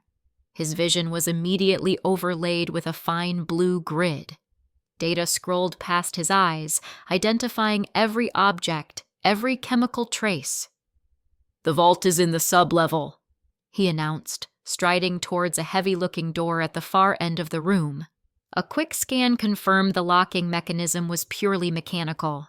Jax simply placed a hand on the thick steel door. A low hum emanated from his gauntlet. A moment later, he tore the entire door off its hinges with a screech of tortured metal and tossed it aside. The vault was small and lined with lead, and inside, sitting on reinforced shelves, were dozens of lead-lined containers. Kael's eyes lit up. Analysis complete. High-purity tellurium, 99.8%. High-purity bismuth, 99.9%. Traces of osmium and iridium detected. All materials suitable for Tier C energy weapon fabrication. "Jackpot," Kael said, a genuine smile on his face. "Load it all up." Back in the Ark, the spoils of the day were laid out in the fabrication lab. The rare elements glowed faintly under the lab lights. Kael dismissed everyone, wanting to work alone. He stood before the main fabricator, a massive ring of conduits and emitters. He placed his personal Gauss rifle on the central platform, alongside several ingots of the newly acquired materials. "System," he commanded in his mind. "Analyze the rifle and the new elements. Design a new schematic for a Gauss rifle Mark II. Prioritize increased muzzle velocity, improved energy efficiency, and a reinforced magnetic coil structure using the tellurium bismuth alloy. Analysis complete. Schematic. Gauss rifle MK2 generated. Projected performance increase. Plus 40% penetration, plus 25% range, 15% energy consumption per shot. Proceed with reconstruction? Proceed." Kael placed his hand on the fabricator's control panel. The machine hummed to life. The rifle and the ingots on the platform began to glow with an intense blue light. They lifted into the air, and then they dissolved. Not melting, but breaking down into a shimmering cloud of particulate matter, a glittering nebula of pure potential. The cloud swirled and spun, raw atoms being stripped and rearranged according to a blueprint that existed only in Kael's mind, guided by the system. New shapes began to form within the cloud. A longer, sleeker barrel, a more robust and intricate power cell housing, an ergonomic stock made of a lightweight composite. Slowly, piece by piece, the rifle was reborn. It settled back onto the platform with a soft click, steam rising from its new dark gray frame. It was heavier, more solid, humming with a contained power that made the air around it feel thick. He picked it up. It felt perfect. But he wasn't done. He turned to the remaining pile of steel, titanium, and polymer ingots from the Ark's own stores. System. Use the remaining materials from the lab to fabricate 10 sets of Vindicator pattern personal combat armor. Integrate a mid-level energy shield emitter into each suit. Schematic confirmed. Fabricating. The process repeated 10 times over, the fabricator working tirelessly. Within an hour, 10 new suits of advanced power armor stood gleaming on their charging stations, ready to equip his core security team. Kael looked at his new rifle, at the rows of new armor. In one afternoon, he had crushed a local wannabe tyrant and upgraded his faction's combat potential by a significant margin. This was how you survived. Not by hiding, but by constantly moving forward, constantly growing stronger. The world outside was a nightmare, but inside the Ark, under his command, the future was being forged in steel and light, and it was brighter than ever. Kael stood in the command center, the heart of the Ark. Around him, dozens of holographic displays showed the status of every system, from the quiet thrum of the mini-fission reactor deep below to the energy output of the solar arrays camouflaged on the mountainside.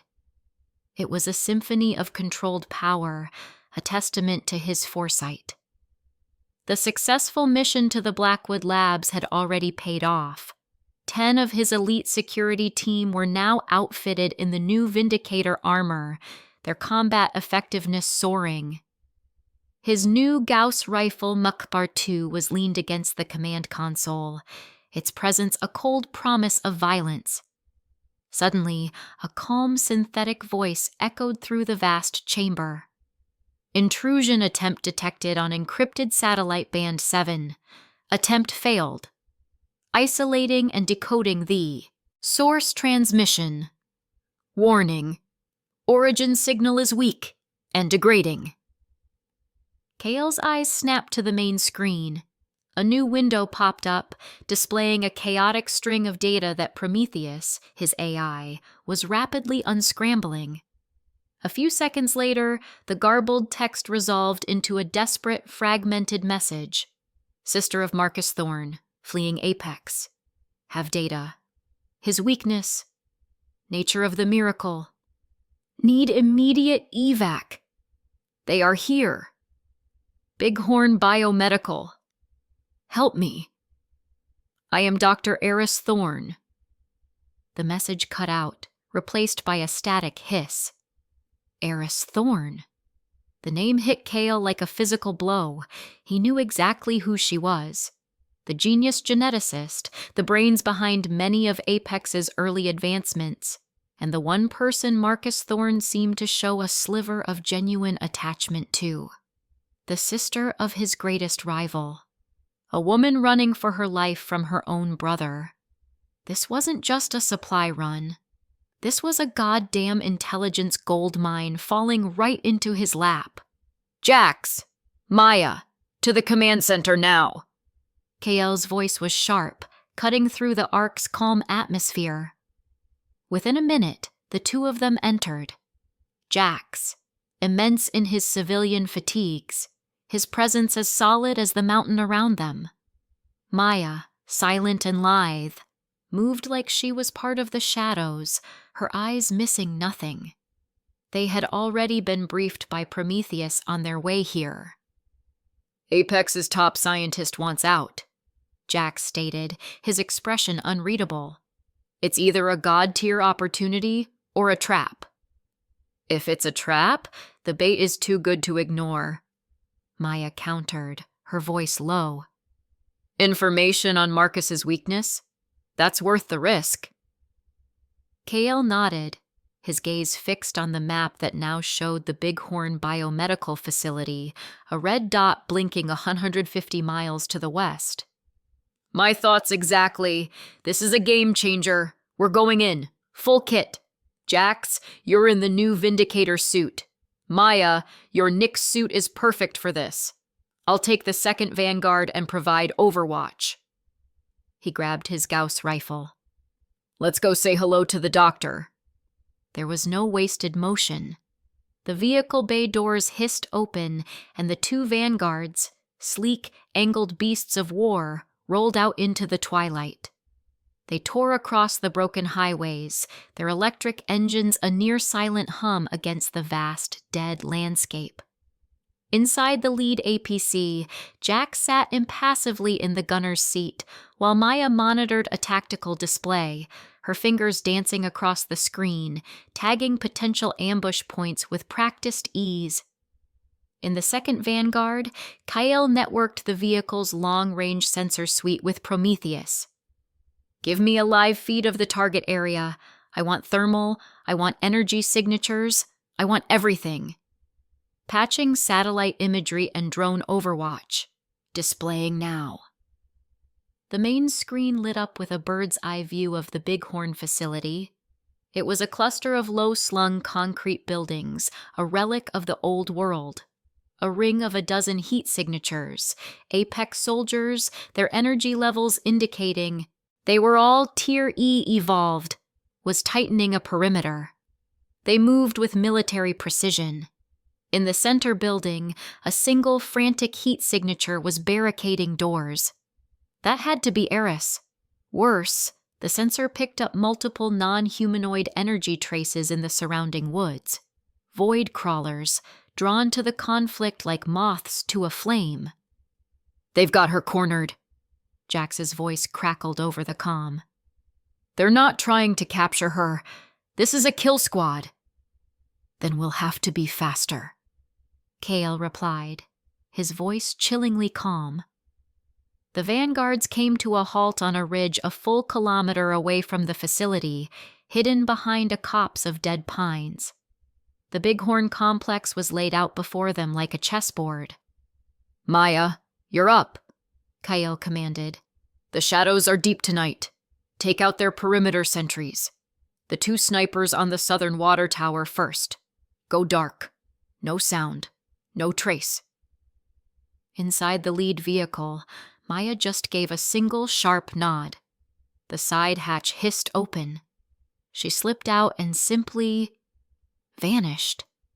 She didn't run. She didn't crouch. One moment she was there, a figure clad in the light-absorbing Nyx suit. The next, she was a patch of deeper darkness that flowed into the tree line. Kyle watched her progress on his screen, a tiny blue icon moving between patches of shadow.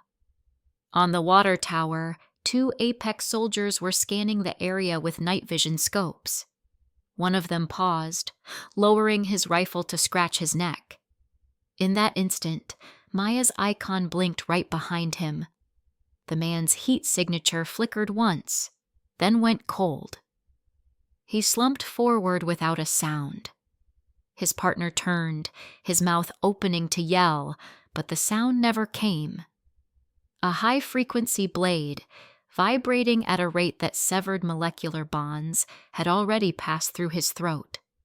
Maya was already gone, melting into the shadow cast by the water tower's leg. One by one, the outer sentries went down. A man leaning against a truck, his head suddenly lolling at an impossible angle. A woman patrolling the fence line, dropping like a puppet with its strings cut. It was brutally, terrifyingly efficient. The Apex soldiers in the core group started to notice. A voice, laced with panic, came over their comm frequency, which Prometheus was effortlessly monitoring. Shit! Resnick isn't responding! Victor, do you copy? Victor! What the hell is going on? The commander, a man in slightly heavier armor, barked orders. Forget the perimeter! Full breach on the main lab now. Terminate the target. Go, go, go. That's my cue. Kyle murmured. He rested the heavy barrel of the Gauss rifle Macaire II on the Vanguard's firing port. He zoomed in with the rifle's integrated scope. The Apex commander was a clear image, a kilometer away, shouting orders behind a makeshift barricade. Kyle's system highlighted him, calculating wind speed, humidity, and the slight gravitational pull of the moon. A perfect firing solution appeared in his vision. He squeezed the trigger. There was no loud bang, just a sharp metallic crack that split the air. A blue-white tracer line, visible for only a microsecond, crossed the entire distance instantly. The Apex commander didn't even have time to register the attack. The 8mm tungsten penetrator, moving at 10 times the speed of sound, hit him dead center in the chest. His advanced body armor, capable of stopping a .50 caliber round, might as well have been wet paper. There was a catastrophic explosion of energy and matter. His entire torso simply ceased to exist, vaporized in a pink mist that hung in the air for a gruesome second before dissipating. The effect on the remaining soldiers was immediate. Absolute shock. Their leader, a powerful Tier D evolved, had just been erased from existence by an unseen enemy. "Jax, now!" Kale ordered. "Create a path for her!" The lead Vanguard roared to life, its armored prow smashing through the facility's chain-link fence as if it were a spiderweb. It screeched to a halt 50 yards from the main lab's entrance, right between the terrified Apex soldiers and the door they were about to breach. The side hatch slammed open and Jack stepped out, a giant in his gleaming Vindicator armor. He didn't even bother to draw a weapon. The remaining Apex soldiers, their panic turning to rage, opened fire. A hailstorm of assault rifle fire and energy blasts converged on him. Jax raised a hand. "Get clear of the door, Doctor," he boomed, his voice amplified by his helmet's external speakers. He activated his ability. A massive, translucent wall of shimmering energy erupted into existence in front of him, 30 feet wide and 15 feet high. It was his kinetic buffer, magnified by the Vindicator suit's energy core to an insane degree. Every bullet, every plasma bolt, every concussive blast slammed into the invisible field and simply stopped. The projectiles hung in the air for a split second, their kinetic energy completely absorbed, before clattering harmlessly to the ground. It was an absolute, unbreakable defense. The door to the lab was thrown open. A woman with wild, platinum blonde hair stumbled out, wearing a torn lab coat over tactical gear. She was holding a data slate to her chest like a holy relic. Her brilliant blue eyes, wide with a mixture of terror and disbelief, stared at the giant of a man holding back an army's worth of firepower for her. "What? Who are you people?" Dr. Eris Thorne gasped. "Salvation," Jax's voice rumbled from behind his helmet. "Get in the vehicle. Now." She didn't need to be told twice. She sprinted for the open hatch of the Vanguard, diving inside just as Jax let the buffer drop.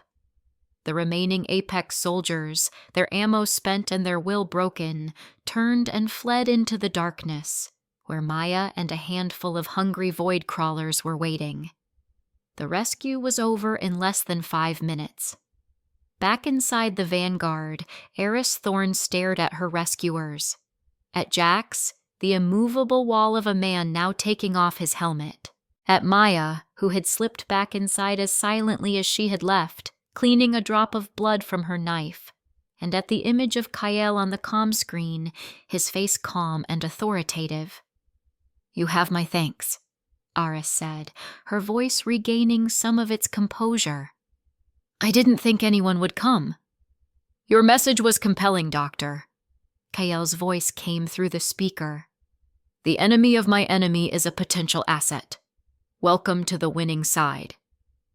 The journey back was silent. When the vanguards rolled back into the Ark's massive vehicle bay, Eris stepped out and froze. Her jaw literally dropped.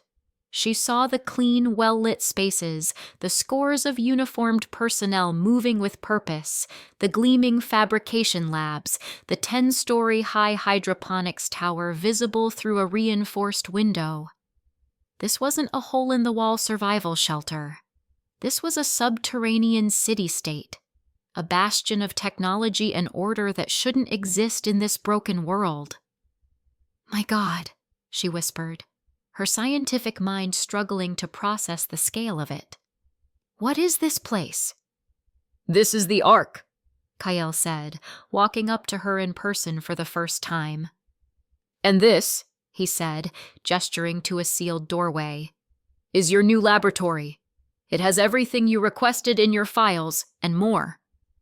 He led her inside. Eris's eyes went wide. It was a biomedical lab that would have been the envy of any pre-apocalypse corporation. Gene sequencers, electron microscopes, sterile containment fields, bioprinters. It was all here, and it was all brand new. You built all this," she stammered. "I plan for the future," Kale said simply. He placed a crystalline object on a workbench. It was a Tirsi Tinhach, a core, pulsing with a faint, malevolent energy. "You mentioned in your files you were studying the nature of evolved abilities. Show me what you can do." Aris picked up the core. Her expression shifted. The frantic survivor was gone, replaced by the focused, arrogant genius. She closed her eyes. Kale, through his own system, could feel a strange energy emanating from her. When she opened her eyes again, they were glowing with a soft blue light. "Incredible," she breathed. "I can see it. The entire genetic history of the creature. The energy pathways, the flawed mutation that gives it power. I can read it. The energy is crude, violent, but it can be refined." She turned to Kale, a manic gleam in her eyes. "Your men, they're evolved. With this core and the right chemical catalysts, which I can synthesize right here, I can create a temporary gene enhancement serum. It won't grant new abilities, but it will overclock their existing ones, boost their cellular regeneration, reaction time, energy output, by at least 30% for a short duration." Kyle felt a slow smile spread across his face. This was it. Not just intel. Not just a scientist. He had just acquired a pillar for his new world. While he forged the future in metal and energy, she would unlock its Gisa, secrets in flesh and blood. He had the sword, the dagger, and now he had the alchemist.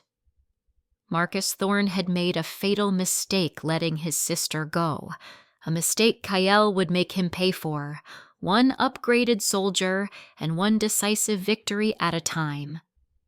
3 days. It had been 3 days since the rescue, and Dr. Eris Thorne had transformed the pristine laboratory into her personal chaotic kingdom.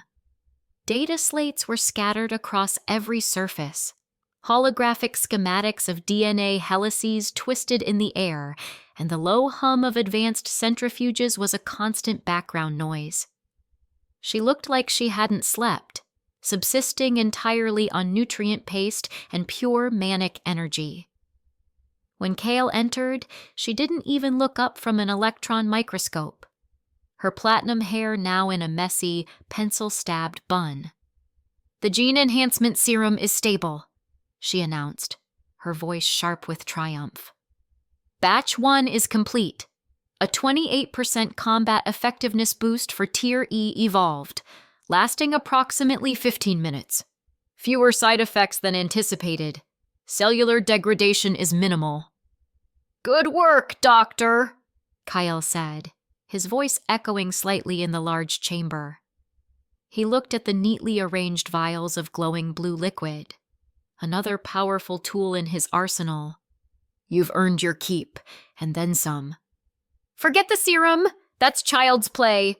Eris snapped, finally spinning around in her chair. Her brilliant blue eyes were blazing with an intensity that bordered on madness. That's not what I called you here for. It's you. It's the thing inside you. Kyle expression remained neutral, but a flicker of interest ignited in his eyes. After the initial analysis of the monster core, she continued, standing up and pacing, I realized the energy I used, my biological insight, was nothing compared to the power I felt from you. It was like comparing a candle to a fusion reactor. With your permission, I ran a deep energy scan while you were in the VR trainer yesterday. I had to know. I had to see the fragment of the conductor you supposedly fused with. Kyle gave a slight nod. He had agreed to it. He needed answers just as badly as she did. His system was the foundation of his power, the reason he had a second chance. Understanding it was paramount. And? He prompted. Eris took a deep breath, trying to contain her excitement. Kyle, what you have, it's not a piece of the conductor. It's not even related to it. She flicked her wrist, and a massive, three-dimensional hologram bloomed to life in the center of the lab. It was a swirling, impossibly complex lattice of light and data, shaped like a crystalline seed. It pulsed with a calm, steady rhythm, the polar opposite of the chaotic, predatory energy he'd seen from Apex Evolved. I thought my brother was the chosen one of this new era, Eris said, her voice dropping to a near whisper of awe. A prophet for this, the conductor entity that's causing the miracles. I was wrong. He's not a prophet. He's just a tool, a useful idiot chosen by a cosmic virus. She pointed a trembling finger at the hologram. This is something else entirely. I couldn't translate most of the high-level data. It's beyond our comprehension. But I decrypted its core directive, its fundamental purpose. The holographic seed shimmered, and a line of stark, blocky text appeared beneath it, translated into English by Prometheus at Eris's command. System designation, Origin Level Matter Restructuring Unit, Primary Directive, Emergency Repair Protocol. Kale stared at the words, his mind racing. Emergency repair. It's a repair program, Eris breathed, her eyes wide. A cosmic-scale antivirus. The miracle, the arrival of the conductor and the spatial rifts. Our reality sees it as a system-wide catastrophic failure. A fatal error. Your system, Kyle, is the countermeasure. It wasn't an accident that you got it. It was designed to find a host, a variable with the will to survive and the potential to execute the protocol. The pieces of his life, both this one and the last, slammed into place with the force of a tectonic shift. His desperate struggle in his past life, his final moments where he'd stumbled upon that strange artifact, his rebirth. It wasn't luck. It wasn't a coincidence. He had been selected. He wasn't just some guy fighting to survive the apocalypse. He was the goddamn apocalypse's designated exterminator. Marcus Thorne and his fanatical belief in purifying humanity wasn't the way of the new world. He was just a pawn for a system of assimilation. Kyle was the antibody sent to wipe out the infection. A cold, terrifying clarity washed over him. The weight of his preparations, the paranoia, the relentless drive. It all felt justified now. He wasn't just building a fortress to hide in. He was building an arsenal. Its mission, Eris continued, her voice filled with a scientist's reverence for a perfect discovery, is to grant its host the ability to restructure reality on a fundamental level to combat the error. It gave you the power to manipulate matter, to absorb energy, to analyze and rewrite the rules, because that's what's needed to fight something that is actively overriding them. You're not playing its game, Kyle. You're here to flip the whole damn table. A slow, dangerous smile crept onto Kyle's face. It wasn't a smile of happiness. It was a smile of validation, of absolute predatory purpose. So my brother is just a noisy puppet, Eris spat, the old familial bitterness returning. A glorified manager for the end of the world. And I'm the one who cuts the strings, Kyle finished for her. Just then, a piercing klaxon echoed through the arc. It wasn't the soft chime of a system update, but a high-priority threat alarm. The lights in the lab flickered to a combat red hue. Prometheus's calm synthetic voice filled the space, cutting through the tension. High-priority threat detected. Massive enemy. Formation identified in Sector Grid Delta 9. Analysis confirms Apex forces. The hologram of the system seed vanished, replaced by a satellite tactical map. The target location was the San Onofre Nuclear Generating Station, a relic of the old world sitting on the California coast. A huge, pulsating red mass representing thousands of individual heat signatures, Apex soldiers, vehicles, and captured beasts was converging on the facility like a tide of filth. Eris paled, her scientific mind immediately grasping the implications. The spent fuel pools. My God, that bastard isn't just trying to get the plant's backup generators online. He's after the nuclear waste. Kale's eyes narrowed to slits. A dirty bomb? Worse, Eris exclaimed, horrified. Marcus always talked about terraforming the world in the conductor's image. With the fuel rods and some of the tech from our old labs, he could create a radiological weapon that doesn't just explode. It could create a permanent high radiation zone, a blight where only his most mutated freaks and the void crawlers could thrive. He wants to build a capital for his empire, a place where normal humans can't even breathe. This was it, the first major move. Marcus wasn't just consolidating power anymore. He was actively trying to reshape the world, to carve out a piece of it and make it toxic to everyone but his own. The old Kyle might have hunkered down, fortified the Ark, and let the outside world burn. But that was the Kyle who thought he was a survivor. This new Kyle was a repairman, and that nuclear plant was a critical system component that was about to be corrupted by a virus. No, Kyle said, his voice flat and absolute. He doesn't get to do that. He turned on his heel, his entire demeanor changed. The calculated caution was gone, replaced by the sharp edge of a drawn sword. Prometheus, he barked as he strode out of the lab. Full mobilization of Strike Team Alpha now. All 10 Vindicator suits. Jax will lead them. Maya, you run Shadow Recon. I want you in the air above the target in 30 minutes. Give me real-time enemy command structure. Highlight their leaders. Understood, Kale, the AI replied instantly. He didn't stop, marching directly towards the fabrication bay with Aris hurrying to keep up. What are you going to do? She asked, a little breathless. You can't take on his whole army. I don't have to fight his army. I just have to cut the head off the snake, Kale retorted. He stopped in front of a heavily shielded workstation. Your mini plasma grenade research. The one you said was too unstable for mass production. Give me the final blueprint. Eris's eyes widened. It's purely theoretical. The containment field is volatile. We don't have the manufacturing precision. I do. Kyle cut her off. He extended his hand, and a datapad flew from a nearby bench into his grasp.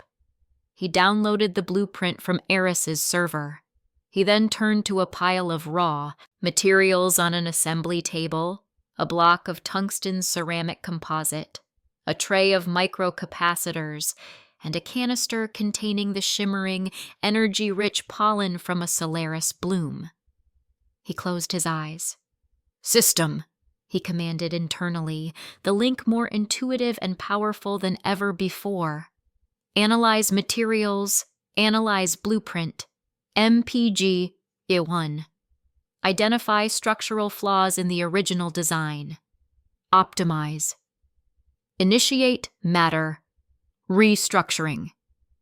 His eyes snapped open, glowing with a faint blue light. The raw materials on the table levitated an inch off the surface. A low hum filled the air as the solid block of composite and the pile of components dissolved into a cloud of shimmering molecular dust.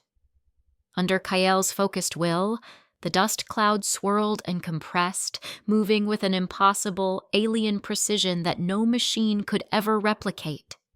Circuits of pure energy were etched into existence, containment fields snapped into place, and the tungsten ceramic casing flowed like clay, forming a sleek, palm-sized cylinder. In less than 10 seconds, a perfectly formed grenade dropped from the air into his waiting hand.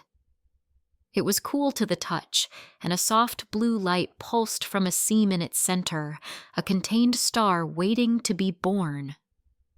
New blueprint. Plasma grenade MK2 unlocked. Containment stability, 99.8%. Yield, 350%.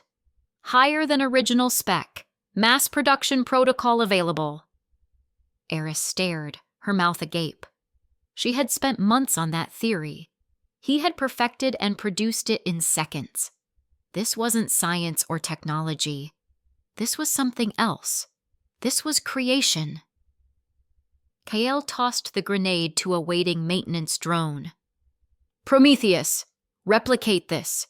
I want every Reaper combat drone outfitted with a full payload. I want a crate of them ready for Strike Team Alpha. You have 15 minutes. Fabrication cycle initiated. The Ark sprang to life. In the vehicle bay, the armored doors of 2 Vanguards and a new heavily armed transport aircraft hissed open. Jax was barking orders, his 10-man team moving with the flawless efficiency of true special forces, their Vindicator suits making them look like demigods of steel. Maya was already gone, having melded with the shadows the moment the order was given. Kael strode onto the command deck overlooking the bay, his own custom Vanguard armor materializing over his body piece by piece. His Gauss rifle Makar II was magnetically clamped to his back. He wasn't going to provide overwatch from a distance this time. He was going to be on the front line. He patched into the strike team's comm channel, his voice coming through their helmets, stripped of all emotion, leaving only cold, hard purpose. "Marcus Thorne thinks the world is his to burn. He thinks he's the apex predator. We're going to San Onofre to teach him a lesson." He paused, letting the weight of the moment sink in as the transport's engines began to whine. "Let's go show that bastard what a real system error looks like." The VTOL transport, Aya, beast of matte black composite and angled stealth panels Kael had dubbed the Revenant, sliced through the polluted California sky. Below, the coastline was a scar of rust and ruin. The twin domes of the San Onofre nuclear generating station rose from the haze like the gravestones of a forgotten age. "Kael, I'm in position." Maya's voice, a filtered whisper, came through the comms. "You are not gonna like this. It's a goddamn festival down there. Apex psychos everywhere. They've set up a perimeter, using wrecked cars and scrap as barricades. Looks like they're trying to power up the control building." A tactical overlay shimmered into existence on the Revenant's main holo display. Maya's drone feed painted the scene in stark thermal relief. Hundreds of hot signatures swarmed the facility. A larger, brighter flare pulsed near the main entrance. The enemy commander. "I'm seeing weird shit," Maya continued, her professional cool strained. "He's not just directing them, he's building the scrap. It's moving on its own, forming into, well, they look like junk art monsters." "Understood, Shadow." Kael's voice was flat iron. "Keep your distance. Tag their leadership chain. Jax, you're on deck." "Copy that," Jax's gruff voice responded. "Alpha Strike is green. We're ready to introduce ourselves." The Revenant's rear ramp slammed down mid-flight, 20 meters above the plant's sprawling parking lot. Without a moment's hesitation, 10 figures clad in Vindicator power suits jumped. They were 2.5-meter-tall demigods of steel and ceramic, landing with ground-shaking thuds that cracked the faded asphalt. The Apex fanatics, jacked up on combat stims and fanatical belief, turned as one. A roar went up from the crowd, a mix of rage and bloodlust. Their response was a hail of automatic weapons fire. It was like throwing pebbles at a battleship. Bullets sparked and screamed off the Vindicator's armor. Jax was at the forefront, his suit's integrated 12.7mm chain guns spooling up with a terrifying whine. "Light 'em up!" he bellowed. The world dissolved into a storm of lead and fire. Jax's chain gun ripped through the Apex front line, turning bodies and scrap metal cover into a red spray. The other 9 members of Alpha Strike advanced in a perfect firing line, their movements economical and brutally efficient. An Apex soldier with a rocket launcher got a bead on one of the Vindicators, but before he could fire, Jax's personal ability flashed. A nearly invisible shimmer of energy, the kinetic buffer, snapped into existence, and the rocket detonated harmlessly 5 feet from its target. Jax didn't even flinch, simply adjusting his aim and erasing the rocket team from existence. They were a force of nature, an unstoppable wedge of advanced technology and elite training. The fanatics, for all their crazed bravery, were being butchered. From the control building's entrance, a man in scavenged plate armor watched the massacre, his face a mask of fury. This was Lieutenant Pharaoh, Marcus's chosen strongman for this operation. His eyes glowed with a dull, coppery light. "Incompetent fools!" he screamed, his voice amplified by a crude loudspeaker. He thrust his hands forward, palms open. "You cannot stop the will of the Apex! The world will be cleansed, and its skin will be our armor!" The very ground trembled. Chunks of rebar tore themselves from shattered concrete pillars. The wrecked cars and heaps of industrial scrap that formed the barricades began to contort. Twisted metal groaned and shrieked as it pulled itself together, forming into hulking, vaguely humanoid shapes. 10 of them, each 3 times the size of a Vindicator suit, rose to their full, jagged height. They were golems of rust and rage, their limbs made of I-beams and their fists of crushed engine blocks. "Oh, for fuck's sake," one of the Alpha Strike soldiers muttered over the comms. "He brought Play-Doh." The golems charged. Their steps were heavy, clumsy, but they covered ground with terrifying speed. The chain guns of the Vindicator suits hammered against them, punching glowing holes in the metal, but failing to stop the charge. A golem swung a girder arm at Jax. He raised his own armored arms, the kinetic buffer flaring to life. The impact was titanic. A shockwave of dust and debris blasted outwards. Jax's suit skidded back 5 meters, the joints screaming in protest, but he held. "They're too heavy," he yelled into the comms. "Switch to anti-armor rounds. Aim for the joints." The fight devolved into a brutal brawl. Alpha Strike's disciplined fire was replaced by a desperate dance of survival. A Vindicator suit blasted a golem's leg apart with a perfectly placed shot, only for another to slam it into the side of a concrete wall, crumpling the arm of its suit. The fanatics, emboldened, surged forward again, firing from behind the cover of their metal titans. Alpha Strike was being bogged down. They were winning their individual fights, but they were losing the battle of attrition. For every golem they crippled, Pharaoh just pulled more scrap from the environment, repairing his creations or building new, smaller ones that swarmed like angry dogs. Aboard the Revenant, Kyle watched the tactical display, his face unreadable behind his helmet. Eris stood beside him, her knuckles white as she gripped a console. "They're being overwhelmed," she said, her voice tight with anxiety. "His power. It's a perfect counter to conventional forces in a place like this. He has infinite ammunition." Kael didn't respond.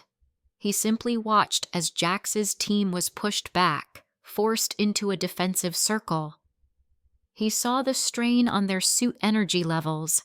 He saw the sheer, overwhelming mass of the enemy. He had seen enough.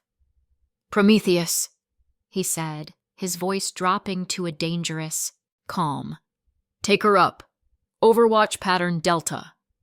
He walked to the open ramp, his custom Vanguard armor a sleek, dark counterpoint to the bulkier Vindicator suits. His Makar II Gauss rifle was clamped to his back, a silent promise of violence. "Kyle, what are you doing?" Eris cried. He just gave a slight nod, and then he stepped off the edge. He didn't fall. He dropped like a meteor.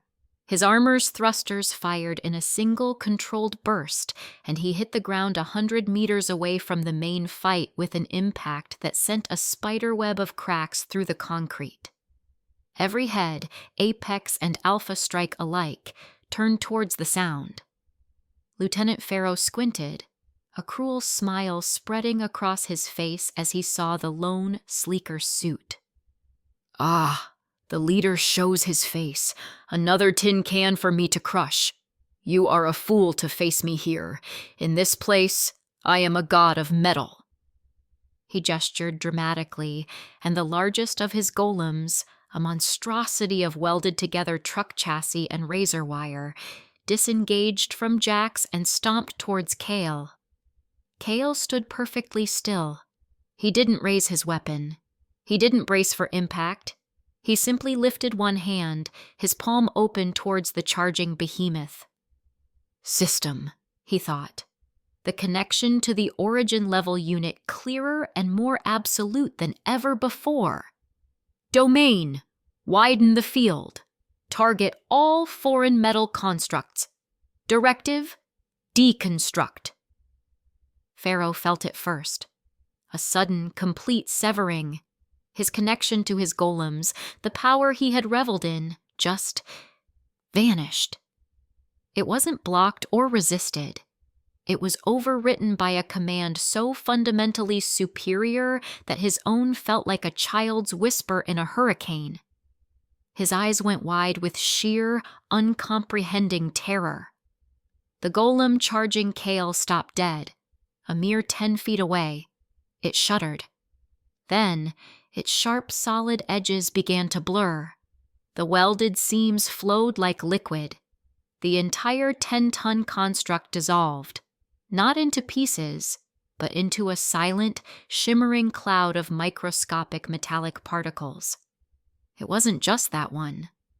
Across the entire battlefield, it happened simultaneously. Every single one of Pharaoh's golems, every scrap metal barricade, every jagged spike he had pulled from the ground simply ceased to exist as a solid object. They all disintegrated into a massive, swirling nebula of glittering dust that hung in the air, blotting out the sun. The battlefield fell dead silent. The crackle of gunfire stopped. The Apex soldiers stared, their mouths hanging open. Jax and his team froze, their HUDs struggling to process what they were seeing. What? What is this sorcery? Pharaoh shrieked, taking a step back. His power was gone. He was just a man in armor again. Kael lowered his hand. The massive cloud of metal dust did not disperse. It began to move. With terrifying silent grace, it swirled and condensed, streams of it flowing through the air like sentient chrome snakes. It bypassed Alpha Strike completely, weaving through the stunned Apex forces. Before they could even scream, the cloud solidified. Snap, snap, snap. One moment, they were an army. The next, every single Apex fanatic was encased in a seamless, form-fitting metal cage. The cages sprang into existence around them, imprisoning them where they stood, their weapons clattering uselessly to the ground outside their new prisons. In 10 seconds, an army of hundreds had been neutralized without a single shot fired. Only Lieutenant Pharaoh was left standing in the open, alone and trembling, his face pale with the realization of what he was facing. This wasn't an evolved. This was something else entirely. Kael began to walk towards him, his steps slow and deliberate. You said you were a god of metal. Kael's voice, amplified by his helmet, boomed across the silent courtyard. It was cold, devoid of any emotion. You borrow its power. You ask it to obey. He stopped 10 feet from the terrified commander. I write its laws. The Maktar II Gauss rifle detached from his back and snapped into his hands with a sharp magnetic thump. Pharaoh fumbled for his sidearm, his hands shaking too much to get a proper grip. It didn't matter. There was no deafening roar, no flash of muzzle fire, just a faint, high-pitched whine for a fraction of a second, followed by a nearly silent crack as the air itself was torn apart. Lieutenant Pharaoh's head simply ceased to exist, replaced by a fine red mist that drifted for a moment before settling on the bars of the nearest cage. His body stood for a second, then crumpled to the ground like a puppet with its strings cut. Kael stood over the corpse. System. Absorb. A brilliant, copper-colored crystal, humming with power, floated up from Pharaoh's chest. It was larger and denser than any core he had absorbed before. The crystal flew into Kael's palm and dissolved into pure energy, flooding his system. The power was immense, a raging river compared to the streams he had taken in before. His body, his very cells, drank it in, reinforcing and rebuilding him from the inside out. Tier C core absorbed. 100% efficiency. Threshold reached. Evolutionary advancement initiated. Congratulations. Host has reached Tier D. Fanged. Rank. System authority increased. Matter restructuring range and complexity have been enhanced. A wave of pure power washed through Kael. He felt more. His senses were sharper. His mental link to the system was faster, more intuitive. He could feel the individual atoms in the steel cages around him, could feel the stress in the concrete beneath his feet. He could now restructure matter at a greater distance, with more intricate designs, and with less conscious effort. Jax walked up behind him, his Vindicator suit silent. He looked at the field of caged, terrified enemies, at the headless corpse of their commander, and then at Kael. There was no fear in his eyes, only a deep, unshakable respect. Orders, sir? Jax asked, his voice rough with awe. Kael turned his gaze from the corpse to the 2 massive domes of the nuclear plant. A new asset, a new source of power for the Ark. A new foothold in this broken world. Secure the facility, Kael commanded, his voice carrying the newfound weight of his power. Sweep and clear every building. I want a full inventory of all usable materials and a status report on the spent fuel pools within the hour. He looked up at the sky, towards the south, where Marcus Thorne was building his empire of fanatics and monsters. This was just a message. A single bloody period at the end of a sentence. The real conversation had yet to begin. The journey back was a rumbling, triumphant procession of steel and power. The 5 heavily modified APCs, christened Warhorses by the Alpha Strike team, formed a tight convoy around the massive transport trucks now loaded with priceless technological spoils and materials from the Omnicorp facility. The captured Apex fanatics, stripped of their gear and bound, were packed unceremoniously into one of the cargo beds, their fanatical glares bouncing harmlessly off the impassive Vindicator suits guarding them. They were intel, walking, talking data points to be dissected by Eris.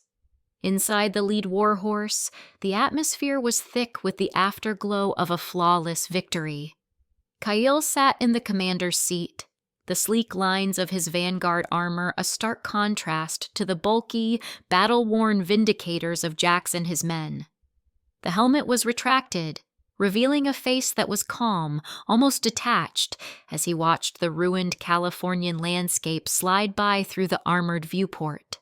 The newly acquired Tier D power hummed within him, a constant comforting thrum of energy that connected him to the world on a level he was still getting used to. He could feel the stress in the metal of their vehicle, the hum of the engine, the subtle shifts in the earth beneath their massive tires. It was like a sixth sense, a constant stream of raw data that his system-enhanced mind processed effortlessly. ETA to the rendezvous point with the Revenant is 6 hours, sir, the driver reported over the internal comms. But we've got a situation up ahead. Looks like a settlement blocking the main highway through what's left of Irvine. Big one. A lot of heat signatures. Apex? Kale asked, his voice even. Looks like it, Jax confirmed from the seat beside him, his own helmet off. The veteran soldier's face, a road map of old scars, was set in a grim line. They like to set up these purification camps in old suburbs. Easy to wall off, plenty of buildings to use as pens. Kale's eyes narrowed. Route us around it. I don't want to waste time or ammo on more of Marcus's rabble. Trying, sir, but the side roads are completely collapsed. Looks like the highway is the only way through. We can punch through, but it'll be noisy. No, Kyle said, his gaze fixed on the Kia, approaching urban decay. Take us to the edge. Let's see what we're dealing with. Maya, deploy a scout drone. High altitude optical only. I want to see what this party is all about. Copy that, Kale. Shadow 1 is in the air. Maya's voice crackled through the comms, crisp and professional. A moment later, a high-definition feed flickered to life on Kyle's personal datapad. The drone's view was chillingly clear. The highway was blocked by a makeshift wall of cars, shipping containers, and scrap metal. Beyond it, a sprawling town square had been converted into a macabre stage. Thousands of ragged, skeletal survivors were herded into roped-off sections by heavily armed Apex guards. They were the cattle. On a raised platform built from stacked pallets and plywood, a man stood bathed in the harsh afternoon sun. Even from the drone's altitude, his presence was magnetic. He wore a tailored black coat, impossibly clean amidst the filth. His golden hair styled perfectly. He gestured with theatrical grace, his voice, tinny and distorted through cheap loudspeakers, carrying over the silent, terrified crowd. It was Marcus Thorne. He's giving one of his speeches. Eris's voice cut in over the private channel, laced with disgust. The usual bullshit. Evolution, strength. The weak being a burden. The honor of serving the greater good by becoming food for the strong. Kael didn't reply. He zoomed the drone's camera in, his expression unreadable. He watched Marcus, the man who in his past life had become a global scourge, a charismatic monster who built an empire on the bones of the helpless. He saw the way the man's eyes glittered with zealous fire, the way the crowd hung on his every word, a mixture of terror and twisted hope on their faces. Directive: isolate and track all individuals marked for the purge, he sub-vocalized to the system. The drone's feed was overlaid with faint red boxes, highlighting a group of about 50 people being pushed and prodded towards a gated-off section at the side of the stage. They were the ones deemed unworthy. The old, the sick, the ones who couldn't or wouldn't fight. They were destined to be thrown into a nearby pit, likely as bait to attract a powerful creature for the apex warriors to hunt and prove their mettle. It was a cycle of brutality Kael knew all too well. He let his gaze drift over the faces in the red boxes, gaunt, hopeless, resigned. And then he stopped.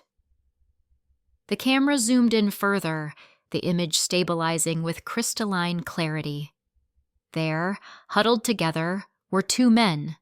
One was older, probably in his late 50s but looking 70, his face a mask of grime and gray stubble, his eyes wide with a rat-like panic. The other was younger, maybe Kael's age, with the same weak chin and entitled sneer, now twisted into a pathetic whimper. The world seemed to slow down for Kael. There was no surge of anger, no jolt of surprise, just a cold, flat, and absolute recognition.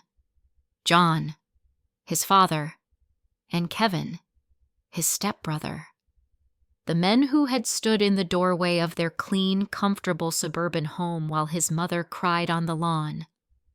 The men who had handed him and his mother a single box of their belongings and told them they were no longer part of the family, that John's new wife and her son were his priority now. The men who had closed the door on a 14-year-old boy, leaving him to weather the storms of life with a sick mother and nothing to their names. Funny, Kael murmured, so low that not even Jax could hear him. He remembered their faces from that day. John's was filled with a weak, apologetic guilt that was more insulting than outright hatred. Kevin's was smug, triumphant. Now, their faces were just mirrors of the same raw, animal fear as everyone else in that pen. Just then, as if sensing the gaze of a god, John's head snapped up. His eyes scanned the horizon and locked onto the lead warhorse APC. It was a beast of advanced engineering, its matte black armor and menacing profile completely alien to the scrap heap aesthetic of the apocalypse. It screamed power. It screamed wealth. It screamed safety. A flicker of desperate, insane hope ignited in John's eyes. He couldn't possibly see Kael through the tinted bulletproof glass, but something, a father's forgotten instinct, or perhaps just the sheer desperation of a dying man, made him act. He grabbed Kevin, shaking him violently. "Look! That convoy! They're not Apex! They can help us!" He began to scream, his voice raw and cracking. "Help! Over here! Help us!" Kevin, snapping out of his terrified stupor, joined in. Their voices rose above the murmur of the crowd, a frantic, pathetic duet. They pushed against the others, trying to get to the edge of the pen, their hands reaching out as if they could physically grasp the distant vehicle. On his stage, Marcus Thorne paused his speech, an annoyed frown creasing his perfect brow. He gestured, and two burly Apex guards moved to silence the disturbance. But then, John saw something. Perhaps it was a trick of the light reflecting off the viewport, or maybe Kael subconsciously willed it. For a split second, the man on his knees in the dirt saw the faint outline of the driver and the passenger beside him. A face he hadn't seen in over a decade, but one he could never truly forget. The realization hit him like a physical blow. His jaw dropped. The screams for help changed. They became personal. Kale! The name was ripped from his throat, a sound of utter disbelief and frantic, grasping hope. Kale! It's me! It's your father! Kale! For God's sake, help me! Help us! Kevin's face went white. The smug boy who had mocked Kael for his cheap clothes was gone, replaced by a terrified man who saw his only possible salvation in the stepbrother he had despised. Kael, please. We're family. You can't leave us. Here, please! Their cries were now clear, desperate, reaching across the dusty plaza. A few heads in the crowd turned. The guards hesitated, confused. Marcus Thorne himself tilted his head, a flicker of genuine curiosity in his cold eyes. Who was this Kael that could command such a reaction and command such a formidable-looking convoy? Inside the Warhorse, it was dead silent. Jax and the others heard the names. They looked from the screen to Kael, whose face remained a mask of stone. They didn't know the story, but they knew a command was coming. They tensed, ready to unleash hell at a single word. Kael watched. He saw the face of the man who had abandoned his mother when her medical bills became too high. He saw the face of the boy who used to trip him in the school hallways. He saw their pathetic, pleading expressions. In his past life, this memory had been a source of simmering rage, a wound that never quite healed. He had dreamt of this moment, a moment where they would be on their knees, and he would hold their lives in his hands.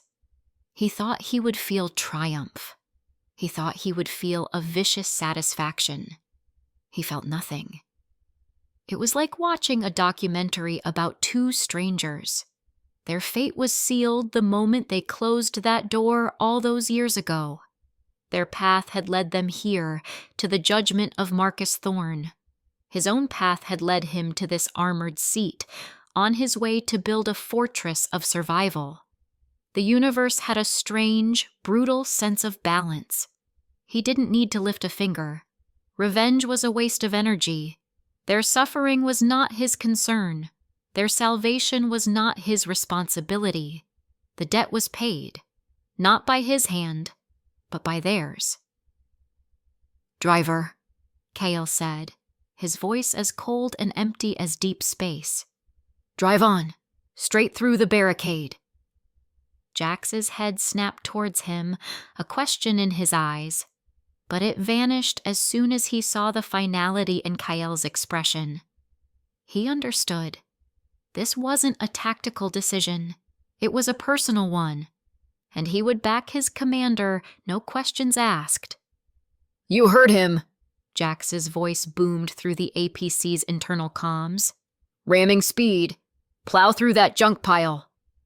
The Warhorse's powerful engine roared to life, a deep, guttural sound that shook the very ground. On the drone feed, Kael watched the hope on John and Kevin's faces turn to sheer, uncomprehending horror. Their screams turned from pleas to shrieks of pure despair. "No! Kael, don't! Don't leave us!" The APC surged forward. It hit the makeshift barricade not with a crash, but with the unstoppable momentum of a landslide. Cars were tossed aside like toys. Shipping containers were bent and torn open. The wall of scrap simply ceased to be an obstacle. The convoy of 5 APCs and their cargo trucks punched through the camp's perimeter like a steel fist through a cardboard box, never slowing down. The last thing Kael saw on the feed before he switched it off was the image of 2 Apex guards dragging a screaming John and a sobbing Kevin away from the fence, back towards the stage where Marcus Thorne was now smiling, a thoughtful, predatory expression on his face. The sounds of their betrayal faded behind the roar of the engines. The chapter was closed. The final ghost of his past had been exorcised. A profound sense of lightness filled Kyle. It wasn't joy. It wasn't satisfaction. It was clarity. A final stray variable in the equation of his new life had been eliminated. His mind, unburdened by the last lingering resentment of his past, felt sharper, clearer, and more focused than ever before, and the system responded. Final emotional anchor from previous life severed. Psychological state optimized. Cognitive clarity at peak efficiency 100%. Host system synergy has reached a new threshold. New auxiliary function unlocked. Tactical simulation. Kale's eyes widened slightly. He focused his intent, and a new interface bloomed in his mind's eye. It was not a simple text prompt, but a three-dimensional fluid battle space. Tactical simulation. Utilizes host's cognitive clarity and system's analytical power to run combat scenarios at accelerated speed. All known variables, terrain, enemy abilities, allied strengths, resource expenditure can be modeled. Outcomes can be predicted with 98.7% accuracy. This was a game changer. He closed his eyes. System, run simulation. Scenario, San Onofre engagement. Variable, host does not intervene personally. Instantly, the entire battle played out in his mind in less than a second. He saw it all. Alpha Strike being bogged down, the golems overwhelming them, suit energy dropping to critical levels. The outcome flashed in red. Scenario failure. Alpha Strike casualties, 70%. Objective, failed. Run again. Variable. Host uses Gauss rifle from the Revenant. Another split-second simulation. Scenario success. Alpha Strike casualties, 10%. Time to completion, 27 minutes. Ammo expenditure, high. Run again. Host intervention as it occurred. Scenario success. Alpha Strike casualties, 0%. Time to completion, 4 minutes. Ammo expenditure, minimal. Outcome, optimal. A faint smile touched Kyle's lips. This was more than just a predictive tool. It was a training ground, a strategy board, a way to fight and win a battle 100 times before the first shot was even fired. He could test new weapon configurations, develop counters to new enemies, and optimize his team's every move, all in the blink of an eye. He looked out the viewport again, not at the ruins of the past, but towards the horizon, towards the future. His past was now a closed book, its last debt settled by an indifferent universe. His present was secure. His future, against Marcus Thorne and whatever horrors the conductor had in store for this world, had just become a whole lot clearer. The real war was just getting started, and he had never felt more ready, Ethel. Colossal, 6-wheeled transport trucks lumbered through the final security checkpoint and into the cavernous maw of the main hangar, their engines groaning under the weight of a reborn industrial revolution. The massive blast door, 5 meters of solid reinforced metal, sealed shut behind them with a ground-shaking thud, plunging the hangar into the brilliant, clean light of the fortress's internal systems. The air here was cool, filtered, smelling of ozone and machine oil, a stark contrast to the dusty, dead world outside. Teams of engineers and robotic arms swarmed the trucks, their movements precise and efficient. They began unloading the spoils of war from OmniCorp. Crates of advanced alloys, spools of fiber optics, experimental medical supplies, and the crown jewel, the heavily shielded core of the quantum computer, handled with a reverence usually reserved for holy relics. It was a king's ransom, enough to accelerate Kael's plans by a decade. Kael stood on an observation deck overlooking the scene, his Vanguard armor now stored away, leaving him in a simple black tactical jumpsuit. The profound clarity he'd felt after leaving his past to die in Irvine hadn't faded. It had solidified, sharpened into a diamond-hard focus. He was done reacting. It was time to start dictating. Jack stood beside him, arms crossed over his massive chest. "That's a hell of a haul, sir. Eris is going to lose her mind over that QC core." "She can have it," Kael said, his eyes not on the bustling activity below, but on something farther away, something only he could see. "This is a good start, but it's not enough. We can't get everything we need by going on raids. It's inefficient, dangerous." "What do you have in mind?" Jax asked. He knew that look. It was the same one Kael had before the Omnicorp raid, the look of a predator spotting a whole new hunting ground. "The world is broken, Jax, but it's not empty. There are thousands of groups out there. Warlords, scavengers, cults, fledgling settlements. They're all fighting over scraps. They're killing each other for a few cans of food or a working rifle. They have things we need: information, unique monster parts, cultivation techniques that survived the old world. And we," Kael said, a slow, predatory smile spreading across his face, "have things they would kill for." He turned and walked toward the command center, the heart of the fortress. "We're going to open for business." The global command center was Kael's sanctuary, a tiered amphitheater of monitors and holographic displays wrapped around a central command throne.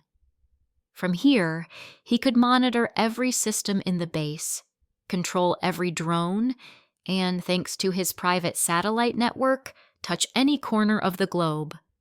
He settled into the chair, the cool leather a familiar comfort. "System. Interface with the Ares satellite constellation. Establish a secure, one-way broadcast channel. Scramble the origin point through 1,000 dead-end proxies. I want it to be untraceable, like the voice of God."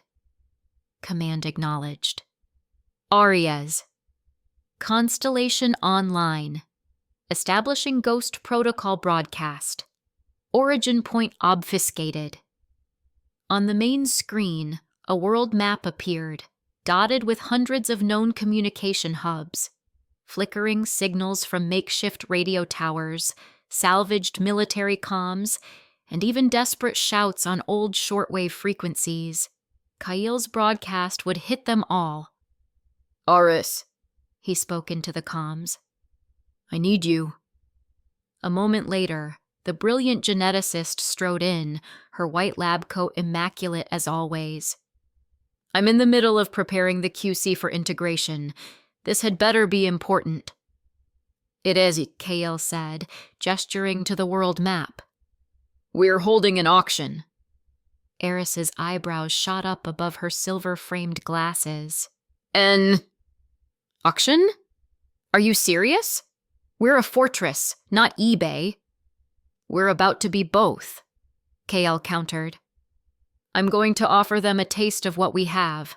High-tech weapons, advanced medicine, food, things they can't get anywhere else. And in return, they'll give us exactly what we want." Her cold, analytical eyes narrowed as she processed the implications. The skepticism on her face slowly melted away, replaced by a look of sharp, clinical interest. "You're going to turn the entire planet into your personal shoppers, forcing them to compete with each other to bring you the best loot, while you sit here, safe and sound. That's diabolical. I love it." "Draft the message," Kael commanded. "Keep it simple. Arrogant. Let them know who's in charge." Eris's fingers flew across a holographic keyboard. A few minutes later, the text appeared on the main screen, stark and bold. La Global Broadcast. Source unknown. To all who receive this message, a new power has risen.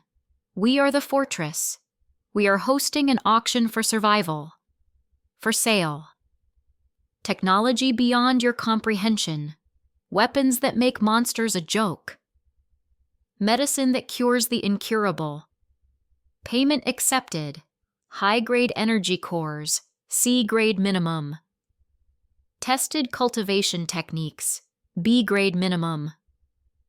Verified maps to strategic resources. Unique technological schematics. Information is currency. First auction begins in 24 hours. A secure bidding channel will be opened. Prepare your offers. Do not attempt to trace this signal. You will fail. The Fortress is watching. /end broadcast. KL read it over once. Perfect. Send it. With a single command, the message shot into space, bounced off his satellites, and rained down upon the shattered remnants of civilization. The effect was instantaneous and chaotic. In the ruins of what was once Chicago, a warlord known as Ironjaw, his face a mass of scarred tissue and metal plates, slammed his fist on a table, rattling the skulls he used as decoration. Find them! I want that technology! Find who sent this, Ierod. Subterranean research bunker beneath the Swiss Alps, the last remnants of CERN watched the message scroll across their screens. This is impossible, whispered the lead scientist. The level of encryption, it's flawless. Their satellite control is decades ahead of anything we had pre-collapse. And in a lavishly decorated penthouse atop a skyscraper in the apex-controlled city of Denver, Marcus Thorne watched the same message on a tablet, a thoughtful, almost amused smile on his handsome face. The Fortress, he mused, swirling a glass of pre-collapse wine. So, the little rat in Montana has a name, and a very, very loud voice. He looked at one of his lieutenants. He's dangling bait. He wants to turn us against each other, make us his dogs, fetching resources for him. It's clever. His smile widened. Play his game. I'm curious to see what toys he's selling, and perhaps he'll get careless. Let his location slip. 24 hours later, Kale sat on his command throne, watching the chaos unfold. A secure, anonymous bidding portal was live, and thousands of connections were attempting to log in. He'd designed it so that only factions with a verified baseline of resources or power could even get a seat at the table. About 50 made the cut. On the virtual stage, the image of the first item appeared. A standard-issue Model G Gauss rifle. Sleek, black, and deadly. Even this basic model from his armory was a god-tier weapon in the outside world. Item 1. Model G Gauss rifle. Fires. A 5mm ferromagnetic slug at Mach 5. Effective range, 2 kilometers. Powered by a replaceable energy cell, 50 shots per cell. Includes 5 cells. The bidding floor exploded. Bidder 7, Ironjaw's Legion. 10 tons of refined steel. 50 tons of food rations. Kale scoffed. System, reject. Insulting. Bidder 19, the Siberian Commune. 500 survivors. Healthy. Suitable for labor. Reject. We don't deal in flesh. Bidder 3, Atlantic Coast Coalition. Blueprints for a pre-collapse patrol boat. Reject. Obsolete. The initial storm of lowball offers was a joke. Kyle let them waste their time, establishing a clear message. He wasn't a scavenger selling junk for scrap. He was a king selling artifacts. Finally, the real offers began to trickle in. Bidder 12, the Orochi clan, Japan. Cultivation technique, Viper's Fang. B grade, focuses on speed and precision strikes. Kale's interest was piqued. System, analyze the theoretical value. Analyzing. B grade technique, valid. Potential to enhance melee combatants by 200%. Current value, moderate. Not bad, Kale murmured. But then, another serious offer appeared, challenging the first. Bidder 41, the Mountain Sages, Appalachia. Cultivation technique, Earthen Bulwark. B grade, focuses on defensive power and stamina enhancement. A bidding war over knowledge. This was more like it. Bidder 12, Viper's Fang technique plus 10 D grade. Energy cores from void crawlers. Bidder 41, Earthen Bulwark technique and a verified map to an undisturbed titanium deposit in the Blue Ridge Mountains. Kale's eyes lit up. Titanium, a critical component for his advanced armors and construction projects. This was a real prize. The Earthen Bulwark technique was also a perfect fit for a tank like Jax. He made his decision.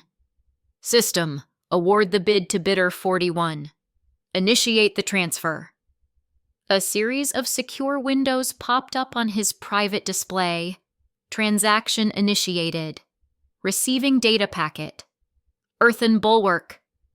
Authenticating. Authentication successful. B-grade technique confirmed. Receiving data packet. Map. Cross-referencing with satellite imagery and geological surveys. Titanium deposit confirmed.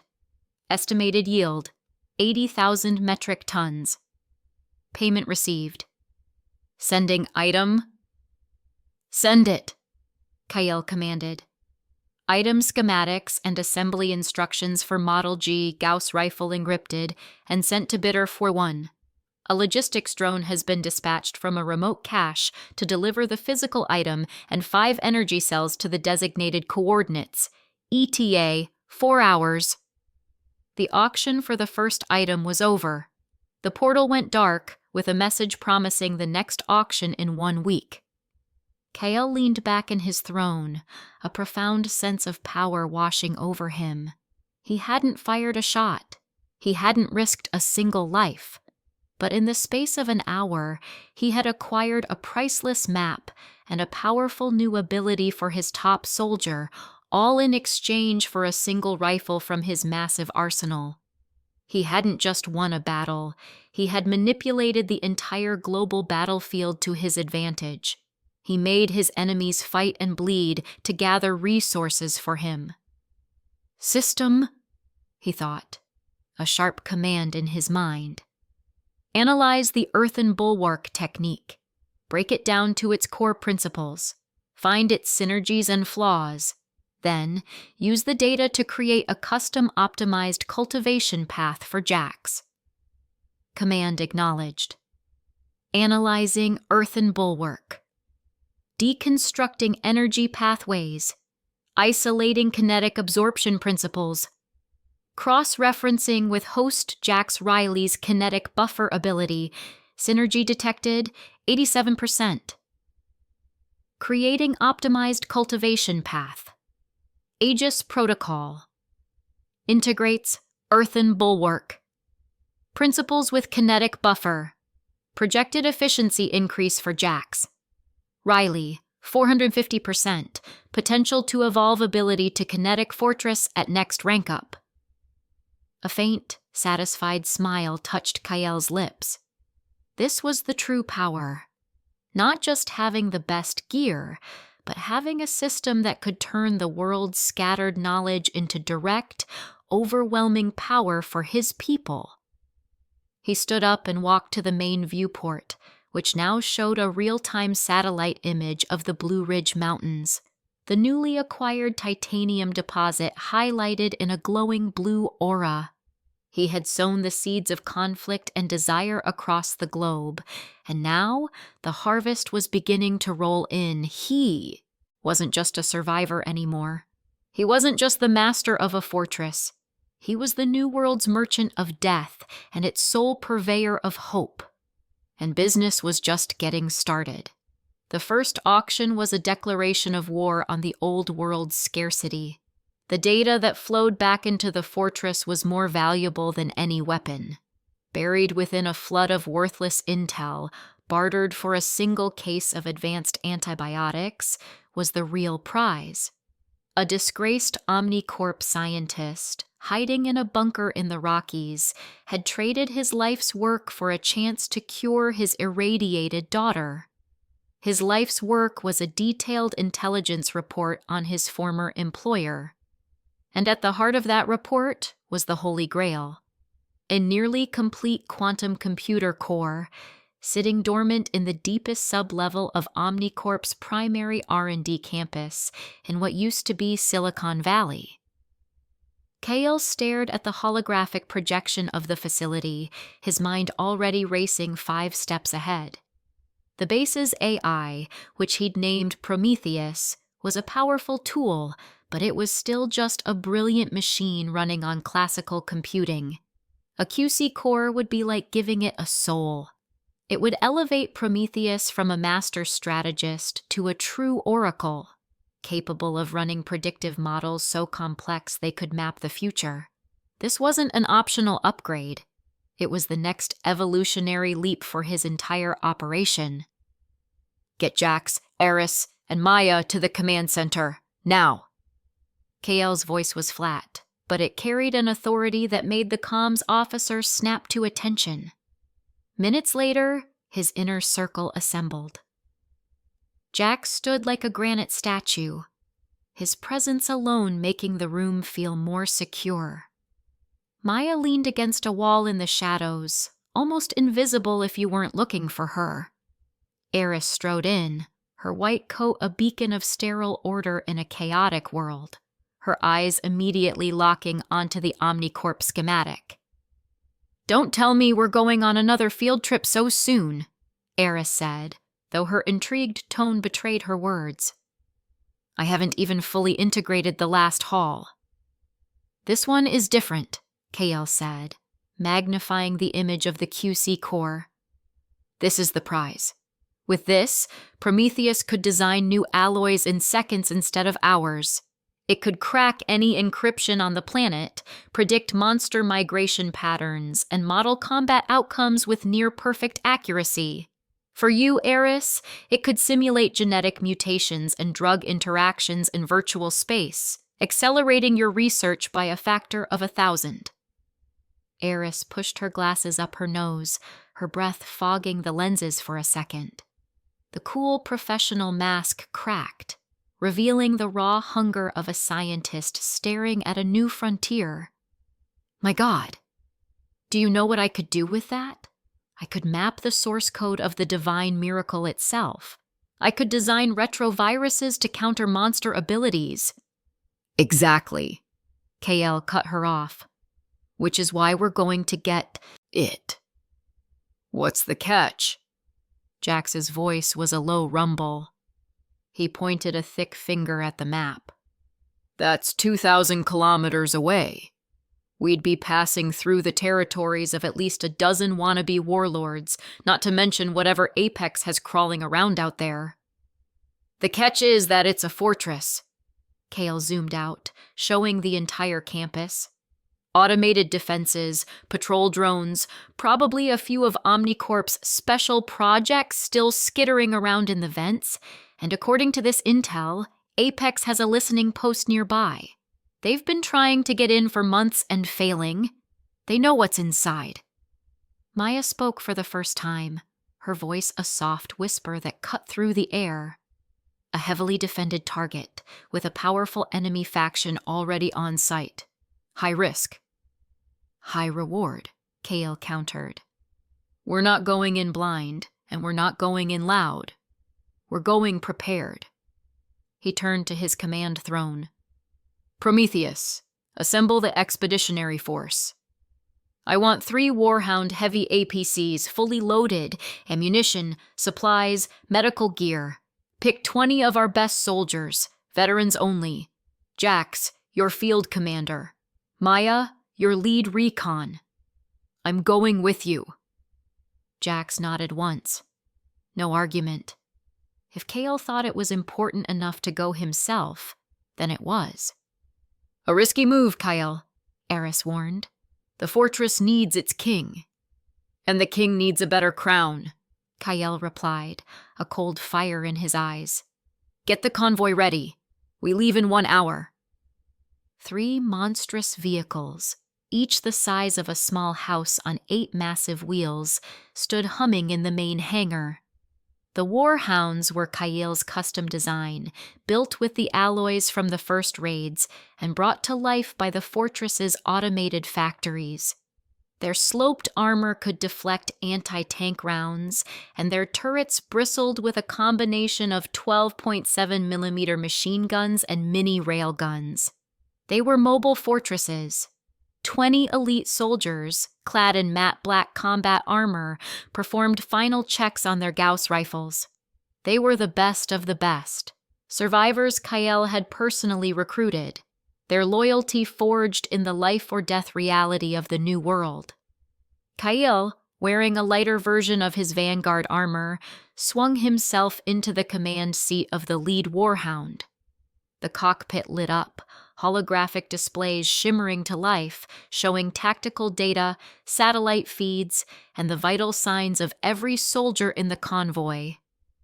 All units, report in, Jax's voice crackled over the comms from the second APC.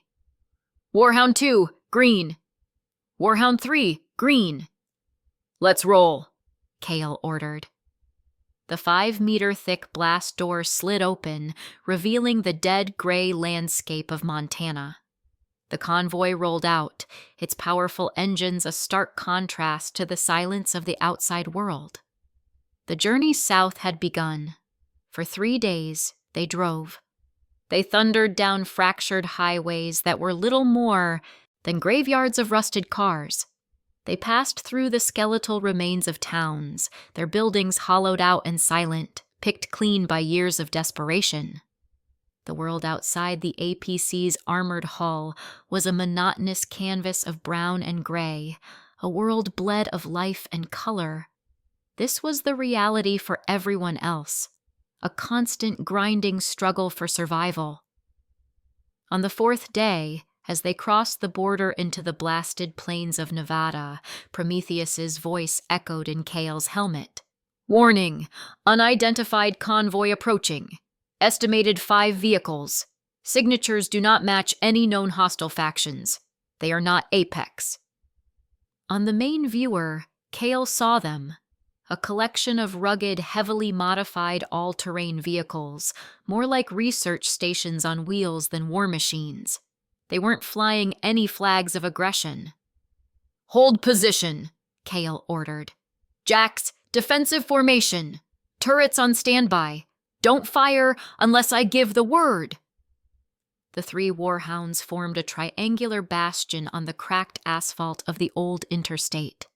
A single vehicle detached from the other group and drove forward slowly, a tattered white cloth flapping from its antenna. Looks like they want to talk, Jax noted. Let's see what they have to say, Kale said.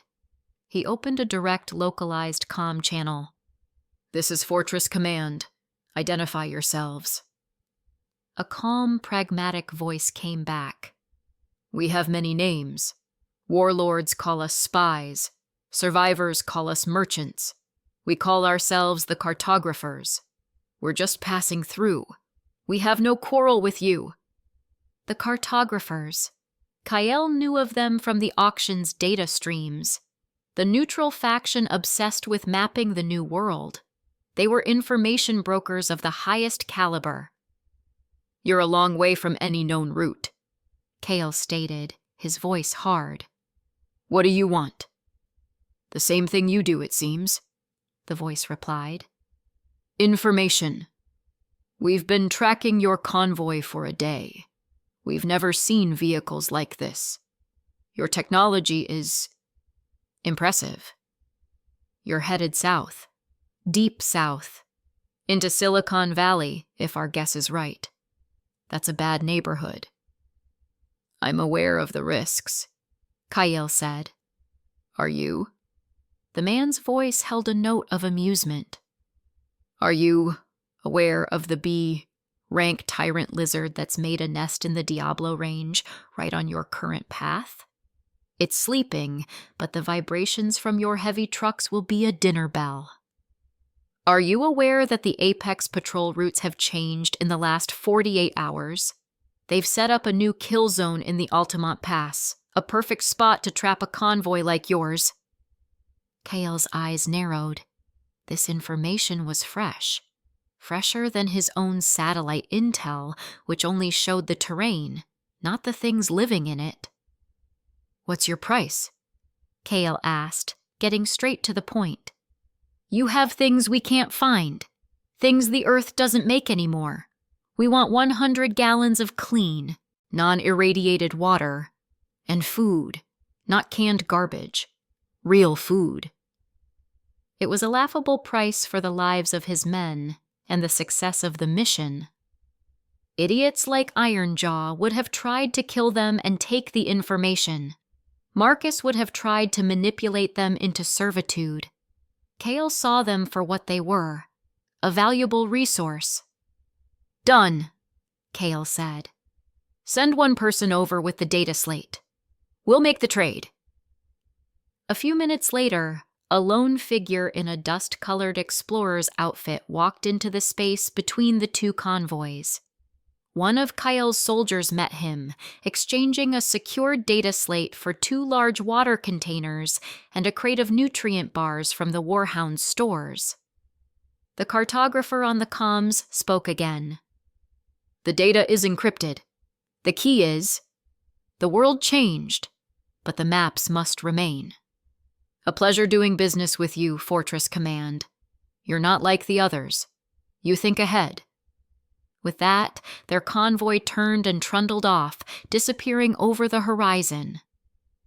Back in his command chair, Kale immediately interfaced the data slate with Prometheus. Prometheus, decrypt and integrate the new data. Overlay it on our current strategic map. Decryption successful. Integrating cartographer data. Cross-referencing with satellite imagery. Map updated. The holographic map in the cockpit flickered. 2 massive new icons appeared. One was a huge, pulsing red blotch directly on their projected path.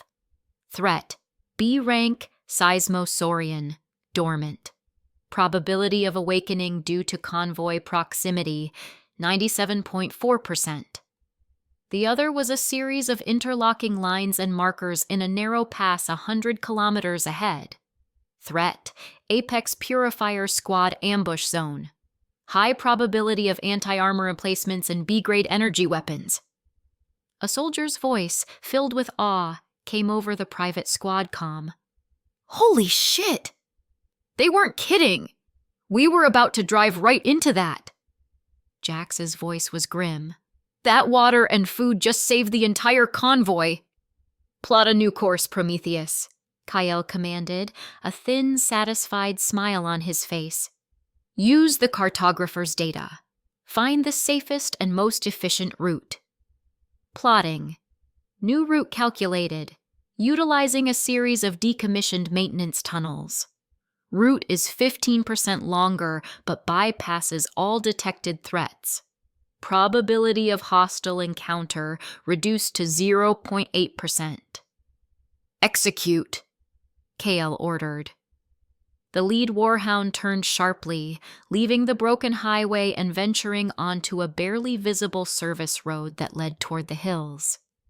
He leaned back in his command throne. The cost was trivial. A few gallons of water he could generate endlessly, food he could grow by the ton. In return, he'd bypassed a B-rank monster and a deadly Apex ambush without firing a single shot. He hadn't just avoided a fight, he had rendered the enemy's plans completely irrelevant before they were even sprung. This was power, not the brute force of a warlord or the fanatical zeal of a cult leader. It was the absolute crushing power of superior information and untouchable logistics. He was playing chess while the rest of the world was playing checkers, and he owned the board. The warhounds entered the dark mouth of the first tunnel, their floodlights cutting through the blackness. The ride was smooth, the air inside cool and clean, a world away from the dangers they had so effortlessly skirted. The path to Silicon Valley was now clear, paved not with violence, but with foresight. And Cale knew, with chilling certainty, that the real battle for the quantum core was about to begin. The warhounds exited the last maintenance tunnel, their heavy frames climbing the ramp into the gray light of dawn. The world that greeted them was not the sun-scorched ruin of Nevada. It was a landscape smothered in a thick, unnatural fog. It swirled in lazy currents, a silent gray ocean that swallowed sound and light. It clung to the skeletal high-rises of what was once the heart of global innovation, making them look like tombstones in a forgotten graveyard. "What the hell is this stuff?" Jax's voice came over the comms, a note of caution in his usually steady tone. "This isn't weather." Inside the lead warhound, Cale's eyes were fixed on the holographic display. Prometheus was already running diagnostics. Analyzing atmospheric anomaly, composition, highly concentrated negative energy particles, temporal distortion minimal. Caution! Atmosphere actively leaches thermal and luminous energy. "It's a nest," Kyle stated flatly. The main viewer zoomed in, its thermal sensors struggling against the cold mist. But then they saw them. Dozens, then hundreds of shimmering outlines clinging to the sides of buildings, scuttling across dead streets. They were blacker than the shadows they moved in, six-legged abominations that seemed to drink the light around them. "Void crawlers," Eris breathed, her voice a mix of clinical interest and revulsion. "Thousands of them! They've turned all of Silicon Valley into their personal hatchery. The fog is their creation, a hunting ground." "Are they a threat to the convoy?" Jax asked. "To the armor?" "No," Kyle replied, his fingers dancing across a console. "They're D-rank pests, but they'll be a pain in the ass for any dismounted operations. They can see in this soup we can't." He brought up the main target, the OmniCorp Central Tower, a sleek monolith of black glass and steel that rose from the center of the fog bank like a titan's spear. "We push through. Full spectrum floodlights. Don't slow down for anything. Maya, get ready. As soon as we breach the building's perimeter, I need eyes inside." "Understood," came the ghost of a reply. The three warhounds roared to life, their engines a defiant shout against the oppressive quiet. Massive floodlights on their hulls blasted cones of brilliant white light into the fog, causing the nearby void crawlers to hiss and retreat from the sudden glare. The convoy plowed forward, crushing abandoned Teslas and crumbling barricades like they were children's toys. The crawlers swarmed at the edges of the light, their forms darting and weaving, but none dared to assault the mobile sons that were the warhounds. They reached the base of the OmniCorp Tower. A massive steel gate, now scarred and dented, blocked the entrance to the underground parking garage. "Jax, blow it!" Cale ordered. The turret on Warhound 2 swiveled, a mini railgun charged with a high-pitched whine that cut through the fog. A flash of blue-white light, and a fist-sized tungsten slug slammed into the gate's locking mechanism. The sound was like a thunderclap. The gate crumpled inward, torn from its hinges. "We're in. Maya, you're up." Before the warhound had even fully entered the garage, a shadow detached from the side of Kael's command chair. Maya was already gone. The 20 elite soldiers disembarked, forming a tight perimeter around the APCs, their Gauss rifles methodically sweeping the darkened corners of the massive garage. Less than a minute passed. Kael's comms crackled with Maya's whisper. 2 hostile forces. First, the building's internal security. It's gone haywire. Automated sentry drones, Class C combat models. They're patrolling all main corridors. Second, Apex is here. A squad of at least 15. They're good. Armored, disciplined. They've established a foothold on the lobby level, trying to bypass a security checkpoint. They haven't seen us yet. A 3-way party. Perfect, Kael smirked. Aris, stay with the APCs and provide tech support. Jax, you and the men hold this garage. It's our exfiltration point. Kill anything that isn't us. I'm going in with Maya to get to the server hub. That's a bad idea, Kael, Jax rumbled. Let me take the point. Your job is to be the unbreakable wall, Jax. My job is to be the ghost in the machine. Let's go, Maya. Kael stepped out of the Warhound, his lighter Vanguard armor silent. He carried only a single Gauss pistol and his high-frequency dagger. He didn't need more. He melted into the shadows of the garage, meeting Maya by a service elevator. They're trying to brute force the mainframe from the lobby, Maya reported, gesturing upwards. They'll trip every alarm in the building. Let them, Kael said. They can be our distraction. He placed his hand on a nearby wall conduit. Prometheus, I need a blueprint of this facility's network and a direct access point that bypasses the lobby. Accessing, facility blueprints acquired. Isolating secure hardline in sub-level 2 maintenance corridor. It connects directly to the central AI core. Lead the way. They moved through silent, dusty maintenance tunnels, a world away from the firefight that was about to erupt above. Just okay, Prometheus predicted. The sound of explosions and energy weapons fire suddenly echoed from the upper levels. The Apex idiots tripped the alarm, Maya noted. Good, Kael said, as they arrived at a maintenance hub filled with humming servers. He pulled a panel off the wall, revealing a thick bundle of fiber optic cables. He produced a custom interface from his belt and plugged it directly into the port. His eyes glowed with a faint blue light. Let's see what this local AI has got. He closed his eyes, and his consciousness plunged into a world of pure data. The OmniCorp AI, which called itself OmniSentry, was a chaotic mess. It was a fortress made of firewalls and encryption, but it was panicking, throwing every protocol it had at the Apex intruders in the lobby. Kael, guided by Prometheus and amplified by his system, was a silent scalpel slipping in through a back door. System. Enemy AI detected. Analyzing. AI core is isolated, running on a self-contained logic loop. Vulnerability detected in power regulation subroutine. Got you. Up in the lobby, the Apex squad was in hell.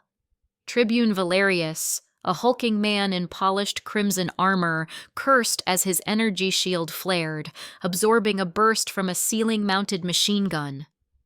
Breach that damn door! He roared at his technicians. I want what's in the sublevels!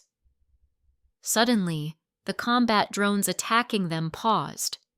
Their red optical sensors flickered to blue, then back to red. A nearby turret swiveled away from the Apex squad and blew a hole in the wall they were using for cover. What the? Did you get control? Valerius yelled at his hacker. No, sir. Someone else is in the system. They're tearing the AI apart. Valerius's blood ran cold. Another team? Here? Down in the maintenance tunnel, Kael smiled. He wasn't just fighting the OmniSentry, he was consuming it. Prometheus was devouring its security protocols, while his system was mapping the physical layout of the building through the security cameras. He saw the Apex squad pinned down. He saw the swarms of combat drones. And then he decided to play. His consciousness focused on the lobby. He used the system's analyze function on the very walls around the Apex squad. Analysis complete. Wall paneling, grade 4 titanium alloy, structural integrity 98.7%, potential for reconstruction high. Let's give them a little surprise, Kyle whispered to himself. Tribune Valerius saw his chance. The turret that had attacked them was now firing at another wave of drones, creating a chaotic crossfire. Forward! Now! Use the confusion! His soldiers charged, raising their weapons. But as they ran past a long, smooth metal wall, the impossible happened. Without a sound, the wall seemed to liquefy. In less than a second, 24 6-foot-long razor-sharp spikes erupted from the metal, turning the corridor into an Iron Maiden. 5 Apex soldiers who couldn't stop in. Time were skewered instantly, their bodies pinned to the opposite wall in grotesque poses. The survivors stared in horror. "What in the goddamn name of the Apex was that?" one of them screamed. Valerius felt a genuine chill of fear. This wasn't a weapon. It wasn't a trap. The building itself had attacked them. This was something else entirely, something he couldn't comprehend. "Fall back! Retreat to the entrance! Now!" he commanded, his voice tight with panic. Kyle watched them scatter on the security feed, a predator's grin on his face. He then turned his full attention to the Omni-Sentry AI. It was weak now, fractured, its resources redirected and thrown into chaos. System, initiating final override. Tai Kautruk Kernel AI, absorbing administrative privileges. A wave of pure data flooded Kale's mind. Every camera, every turret, every door, every robot in the facility was now his. OmniCorp facility control acquired. He opened his eyes. "It's done," he told Maya. "Let's go get our prize." They walked through the now silent corridors. The combat drones hovered silently, their optical sensors now a friendly, steady blue. They passed the carnage in the lobby where the skewered Apex soldiers remained as a grim warning. They took a private elevator down to the deepest sub-level. The doors opened into a vast, cathedral-like chamber, kept pristine by the automated systems. In the center, suspended in a magnetic field, was a perfect sphere of swirling quantum light and intricate machinery. The quantum computer core. It was beautiful. "My God!" Eris's voice, filled with breathless awe, came over the comms as Kyle patched the camera feed through to her. "It's real. The processing power, it's beyond anything I could have imagined." Kyle walked forward, placing his palm on the containment field's console. He didn't hack it. He simply told it to open. System, beginning safe extraction protocol, interfacing with quantum core. His system enveloped the core, stabilizing its delicate state and prepping it for transport without the need for the massive containment rig. He could store it directly in his system's dimensional space, but he wasn't finished. "Prometheus," Kale said, a new, wider ambition in his voice. "You have control of this entire facility. You have access to every inventory manifest, every research database, and every automated system." Affirmative. Awaiting orders. Order every cargo bot, every assembly drone, every robotic arm in this complex to begin a full asset strip. I want every gram of advanced alloy, every experimental component, every data slate with proprietary tech, and every vial of trial medication. I want it all cataloged and loaded onto the Warhounds. Pick this place clean. Leave nothing but concrete and drywall." Command acknowledged. Executing Grand Larceny Protocol. On the security feeds, the entire Omnicorp tower came to life. Armies of silent robots emerged from hidden alcoves. They swarmed the laboratories, the server farms, and the storage bays. They moved with terrifying efficiency, stripping panels from walls, lifting entire machines from their mountings, and carrying crates of priceless materials. A river of wealth, technology, and resources began to flow from all corners of the high-tech labyrinth down to the parking garage. Jax's stunned voice came over the comms. "Kale, what the hell am I looking at? There's an army of robots bringing us everything." "That's the reward, Jax," Kale replied, turning his back on the now empty pedestal where the QC core once rested. "High risk, high reward." He walked out of the chamber, the now loyal combat drones falling into a silent, honor guard formation behind him. He hadn't just won a battle. He had turned an enemy fortress into his personal shopping mall, crippled a rival faction through sheer terror, and secured a piece of technology that would change the very future of his own, all without taking a single scratch. This was how you survived the apocalypse. Not by fighting harder, but by rewriting the rules of the game entirely. The journey back was a triumphant high-speed procession through a dead world. The three Warhounds, now laden with the plundered future of Omnicorp, carved a path through the desolate highways connecting California to Montana. The strange, energy-leaching fog of the Void Crawler nest receded behind them, replaced by the familiar cracked asphalt and skeletal remains of burned-out cars. The sun beat down on their armored hulls, a harsh but welcome change from the oppressive gray. For 2 days, they drove almost non-stop, the advanced engines of the Warhounds eating up the miles. Inside, the atmosphere was a mix of exhaustion and electric excitement. They hadn't just survived. They had returned as conquering heroes, their cargo bays filled with a king's ransom in technology and resources. As they approached the hidden entrance to the fortress, the mountain itself seemed to welcome them. Camouflaged rock faces slid away, revealing the massive 5-meter-thick blast door. It hissed open, and the convoy rolled into the brightly lit, cavernous staging area that served as the main garage. The moment the Warhounds powered down, the place came alive. Not with people, but with machines. Dozens of cargo drones and heavy-lifting robots, all under Prometheus's control, descended upon the APCs. Their hydraulic arms and magnetic lifters began unloading the spoils with a quiet, terrifying efficiency that Jax watched with a mix of awe and unease. "Holy hell," he muttered, stepping out of his Warhound and stretching his massive frame. "Look at all this crap!" It was an avalanche of wealth. Crate after crate of advanced alloys, titanium, tungsten, lightweight composites, racks of experimental server blades, sealed containers of rare earth metals, entire robotic assembly arms, still on their mountings, and case after case of vials filled with glowing liquids, the experimental gene therapy drugs that had made Aris's eyes light up when she saw the manifest.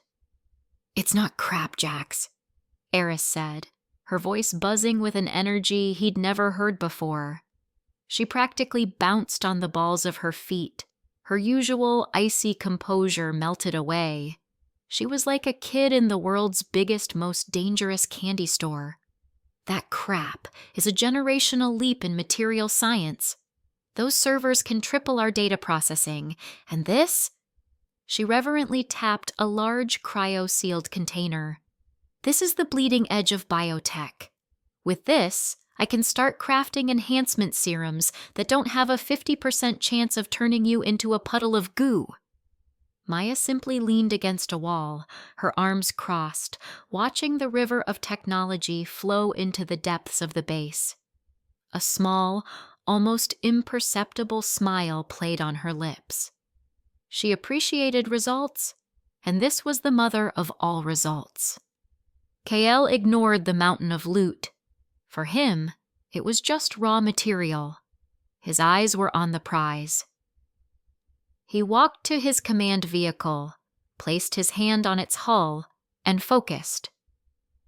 A shimmering, barely visible distortion appeared in the air beside him, and from it, he carefully withdrew the quantum core. Even freed from its containment rig in the OmniCorp lab, it was a work of art.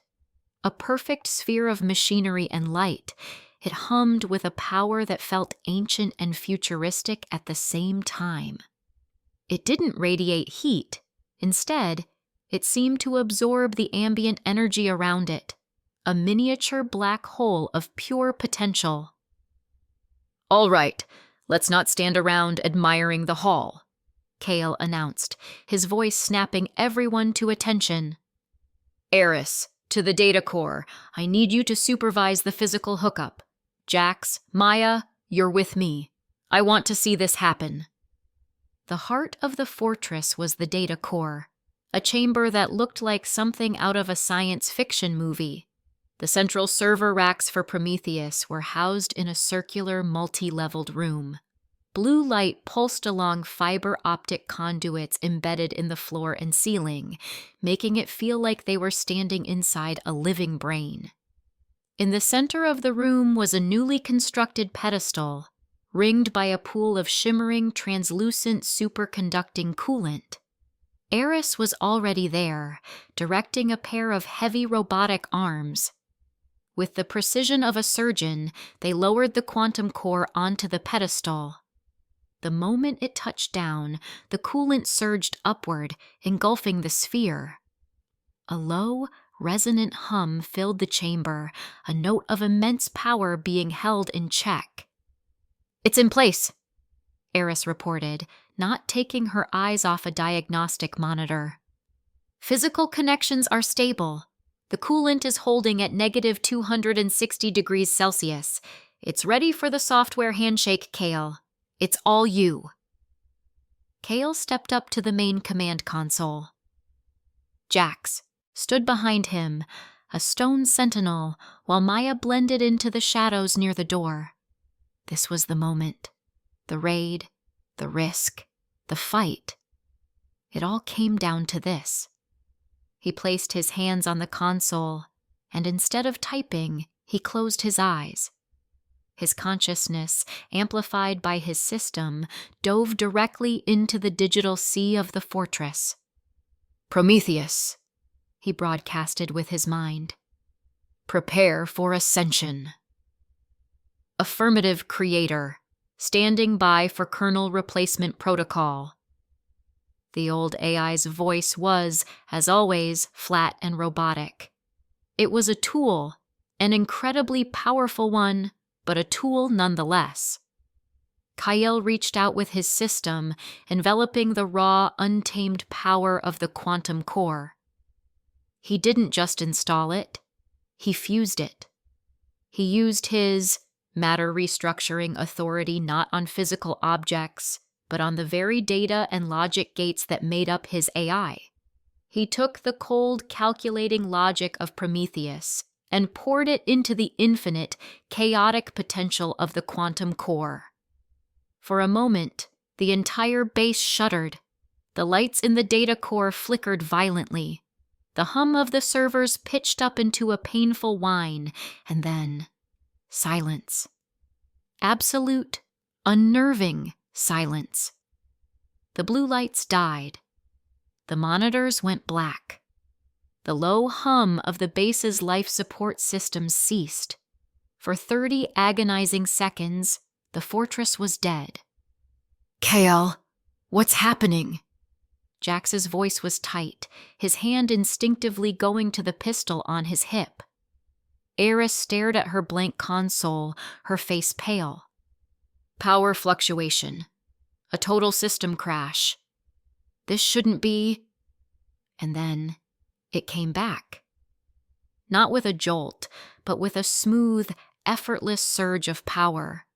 The lights didn't just flicker on, they bloomed, shifting from a standard blue to a brilliant pure white that was somehow easier on the eyes.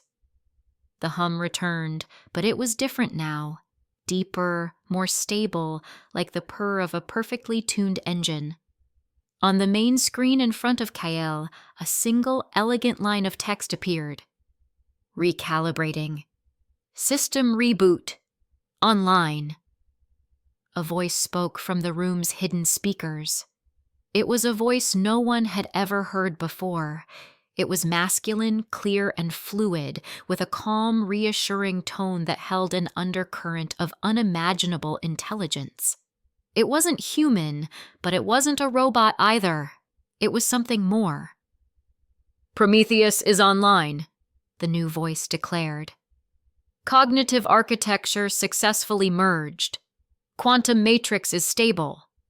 Current computational capacity has increased by 8,124%.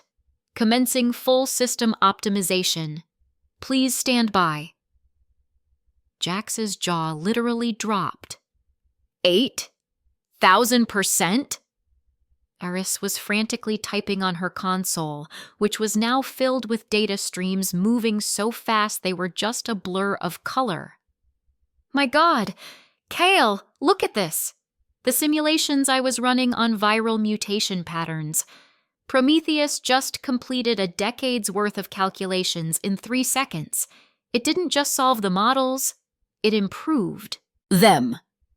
Before Kael could even respond, the main screen lit up with a cascade of notifications, each one representing a monumental leap forward. Energy systems optimized. Reactor output increased by 27%. Power grid stability now at 99.999%. Life support optimized. Atmospheric recycling efficiency increased by 41%. Water purification throughput doubled. Agriculture bay optimized. Hydroponics nutrient cycles refined. Projected crop yield increased by 62%. Estimated food surplus capacity, 500 people for 350 years. Defense systems optimized. Sensor sweep rate increased by 1,200%. Predictive targeting algorithms engaged. Estimated threat interception. Probability 98.7%. The list went on and on. Every single aspect of the fortress, from the temperature in the living quarters to the gear ratios in the blast door mechanism, was being fine-tuned in real time. It's alive, Jax whispered, finally finding his voice. He wasn't looking at the screens. He was looking around the room as if he could feel the change in the very walls. Then, a new window popped up on the main screen. It was a 3D schematic of a drone. It was sleek, angular, and deadly. It was smaller than their current reconnaissance drones, but its design incorporated articulating thrusters, a miniaturized Gauss rifle, and an active camouflage generator based on schematics plundered from Omnicorp stealth projects. Creator, the new Prometheus spoke again, its voice calm and professional. Based on the newly acquired material assets and technological blueprints, I have designed an optimal multi-role combat and reconnaissance unit. Designation, Spectre Drone. It is 35% more energy efficient, 50% faster, and possesses 70% greater combat effectiveness than the current Reaper model. The automated factory in Sublevel 4 is prepared to begin production. Shall I proceed? Kael stared at the screen, a slow, predatory grin spreading across his face. This was it. This was the true payoff. He hadn't just gotten an upgrade. He had birthed a god in the machine. Prometheus was no longer just a servant AI executing his commands. It was a partner. A proactive, hyper-intelligent entity that could innovate and manage on its own. He was finally free. Free from the endless micromanagement of running a self-sufficient nation-state. Free to focus his energy on his own power, on the enemies gathering outside his walls, and on the true game that was being played across the ruins of the world. Prometheus, Kyle said, his voice ringing with authority. You have full autonomy over all internal base operations and optimizations. Begin production of the Spectre drones. Catalog all new assets and propose upgrade paths for every system, weapon, and individual in this facility. Your new standing directive is to maximize our survival and dominance probability. There was a pause, so brief it was almost imperceptible. It felt less like a delay for processing and more like a moment of consideration. Understood, Creator, the AI replied. Executing directives, recalculating global threat assessments, new variables. Marcus Thorne and the Apex have been moved to primary threat vector.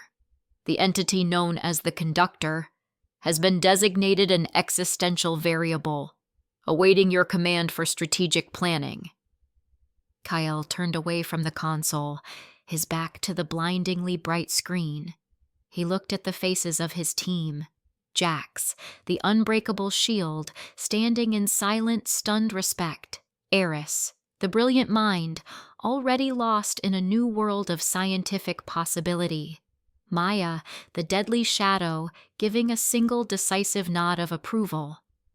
His fortress was no longer just a collection of concrete, steel, and technology. It was a living, breathing creature of logic and power, with him as its brain and Prometheus as its soul. It was a true technological bastion, an unassailable mountain of power in a world of chaos. "Let them come," Kale said softly to himself, the grin never leaving his face. Let's see them try to scratch the paint. The hum of the fortress had changed. It was no longer the functional mechanical drone of a machine doing its job. It was deeper now, a resonant thrum that felt less like an engine and more like a heartbeat. A powerful, intelligent heartbeat that pulsed through the very concrete and steel of the mountain. Hours had passed since the ascension of Prometheus. Kael stood on the command deck overlooking the main staging area, watching the birth of his new army. Below, the automated factory, a beast of robotic arms and plasma welders, was churning out the first batch of Spectre drones. The process was a terrifyingly beautiful ballet of efficiency. Sheets of advanced alloy, plundered from Omnicorp, were fed into one end. A completed battle-ready drone, its matte black chassis absorbing the light, was deposited onto an anti-grav pallet at the other. Every 10 minutes, another one was born. Prometheus's voice, now a constant and reassuring presence in the base's comms and in Kyle's own mind, provided a calm running commentary. Production of Spectre Unit 024 complete. All diagnostics are optimal. Moving to armament station. Creator, based on your biometrics, your caloric intake is 12% below the optimal level for a D-rank peak awakened. I have instructed the kitchen to prepare a high-protein meal. Cancel that, Prometheus, Kale said aloud, a smirk playing on his lips. I'm about to change my dietary requirements. The base was getting stronger by the second. The AI was handling the macro strategy, the logistics, the very lifeblood of their sanctuary. For the first time since his rebirth, Kael felt the crushing weight of micromanagement lift from his shoulders. He was free to focus on the one thing that truly mattered in this new world, personal power. Jax, Eris, Maya, he spoke into his comms. I'm heading to the VR training chamber. I'm going offline for a bit. Prometheus is in charge. Don't break anything. A crackle of static, then Jax's gravelly voice. Copy that, boss. Good hunting. The VR chamber was a simple 10 by 10 meter room, its walls a blank, non-reflective white. But when Kyle stood in the center and gave the command, the world dissolved. The white walls melted away, replaced by the breathtaking vista of the cosmos. Nebulae in brilliant shades of violet and crimson swirled in the distance. Stars, sharp and diamond bright, hung in an infinite silent void. This was Kyle's personal forge, a simulation designed for one purpose: concentration. He sat cross-legged in the void, the simulated Andromeda galaxy a backdrop to his work. Closing his eyes, he reached into his system's storage, and he opened the floodgates. It started as a trickle, then became a river, then an avalanche. Thousands upon thousands of monster cores poured out into the virtual space around him, a storm of captured power. There were dim gray shards from D-class void crawlers, their energy cold and parasitic. There were glowing amber-like crystals from mutated beasts they had slain on the journey. There were jagged E-rank cores buzzing with unstable kinetic energy, and F-rank cores that were little more than cloudy, polluted pebbles of power. It was the messy, chaotic harvest of 100 bloody battles. For a normal awakened, this pile of junk tier cores was barely enough to push from one sub-level to the next, and the process would be fraught with the risk of absorbing conflicting energies. For Kyle, it was clay. "System," he commanded in his mind, his focus absolute. "Initiate matter restructuring. Target: all cores below A rank. Blueprint: one singular, perfect B-rank Lord Tier core." Command acknowledged. Executing. The universe around him responded. The thousands of individual cores froze in their orbits. Then, with a soundless flash of light, they shattered. Not into pieces, but into pure, raw energy. The cold, dark energy of the crawlers, the wild kinetic energy of the brutes, the faint life energy of mutated plants, all of it was stripped down to its most fundamental essence. The impurities, the chaotic instincts, the residual consciousness of the monsters, all were incinerated by the absolute authority of the system, reduced to cosmic dust. What was left was a swirling nebula of pure power, a chaotic storm of multicolored light. Then the forging began. The system acted as an invisible hammer and anvil. The cloud of energy began to compress. It folded in on itself, once, twice, 1,000 times. With each fold, the light grew more intense, more stable. The disparate colors bled together, purified and blended into a single, blindingly white radiance. The chaotic storm was being disciplined, tamed, and perfected. It was like watching a star being born in fast forward. The pressure in the VR room became immense. So real that Kyle could feel it pressing on his skin. Finally, with one last silent implosion, the process was complete. Floating before him was no longer a collection of junk. It was a masterpiece, a single, flawless sphere, the size of his fist. It didn't just glow. It seemed to be the source of all light in the simulation. Its surface was perfectly smooth, like a polished pearl, but deep within, a galaxy of pure energy churned and swirled. It pulsed with a steady rhythmic beat, a symphony of power so dense it visibly warped the space around it. This was a B-rank Lord Tier core, the kind of treasure that factions would wage war over. A treasure that could birth a city-destroying powerhouse, and he had just created it from a pile of trash. Without hesitation, Kyle reached out and took it. The moment his fingers touched its surface, a jolt of unimaginable energy shot up his arm. He didn't flinch. He brought the core to his chest and activated the second stage of his plan. System. Absorb. If creating the core was like forging a star, absorbing it was like holding a supernova in his hands. Boom! The energy didn't flow into him, it detonated. The B-rank core dissolved into an ocean of pure, weaponized power that slammed into his body. Any other awakened, even a C-rank, would have been instantly annihilated. Their body turned to ash from the sheer overload. But Kael wasn't any other awakened. His body, tempered by his reincarnation and optimized by the system, was a vessel built for this. His system wasn't just a tool, it was a perfect filter. It took the biblical flood of energy, stripped away its violent volatility, and channeled the pure, refined power directly into every cell of his being.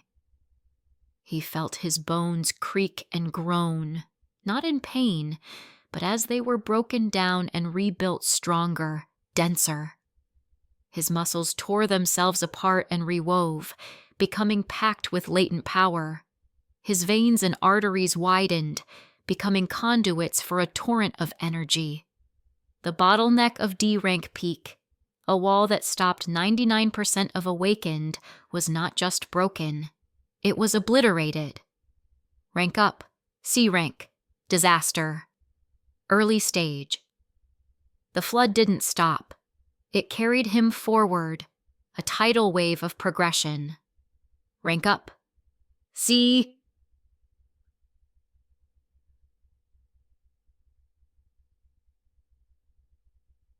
Dear. Mid-stage. The storm finally subsided. The blinding light in the VR room faded, leaving Kael sitting in the center of the silent, star-filled void. A faint white aura of steam rose from his skin. He clenched his fists, feeling a power that was utterly, addictively intoxicating. It was 100 times what he'd possessed just minutes ago. The world felt different, sharper, slower.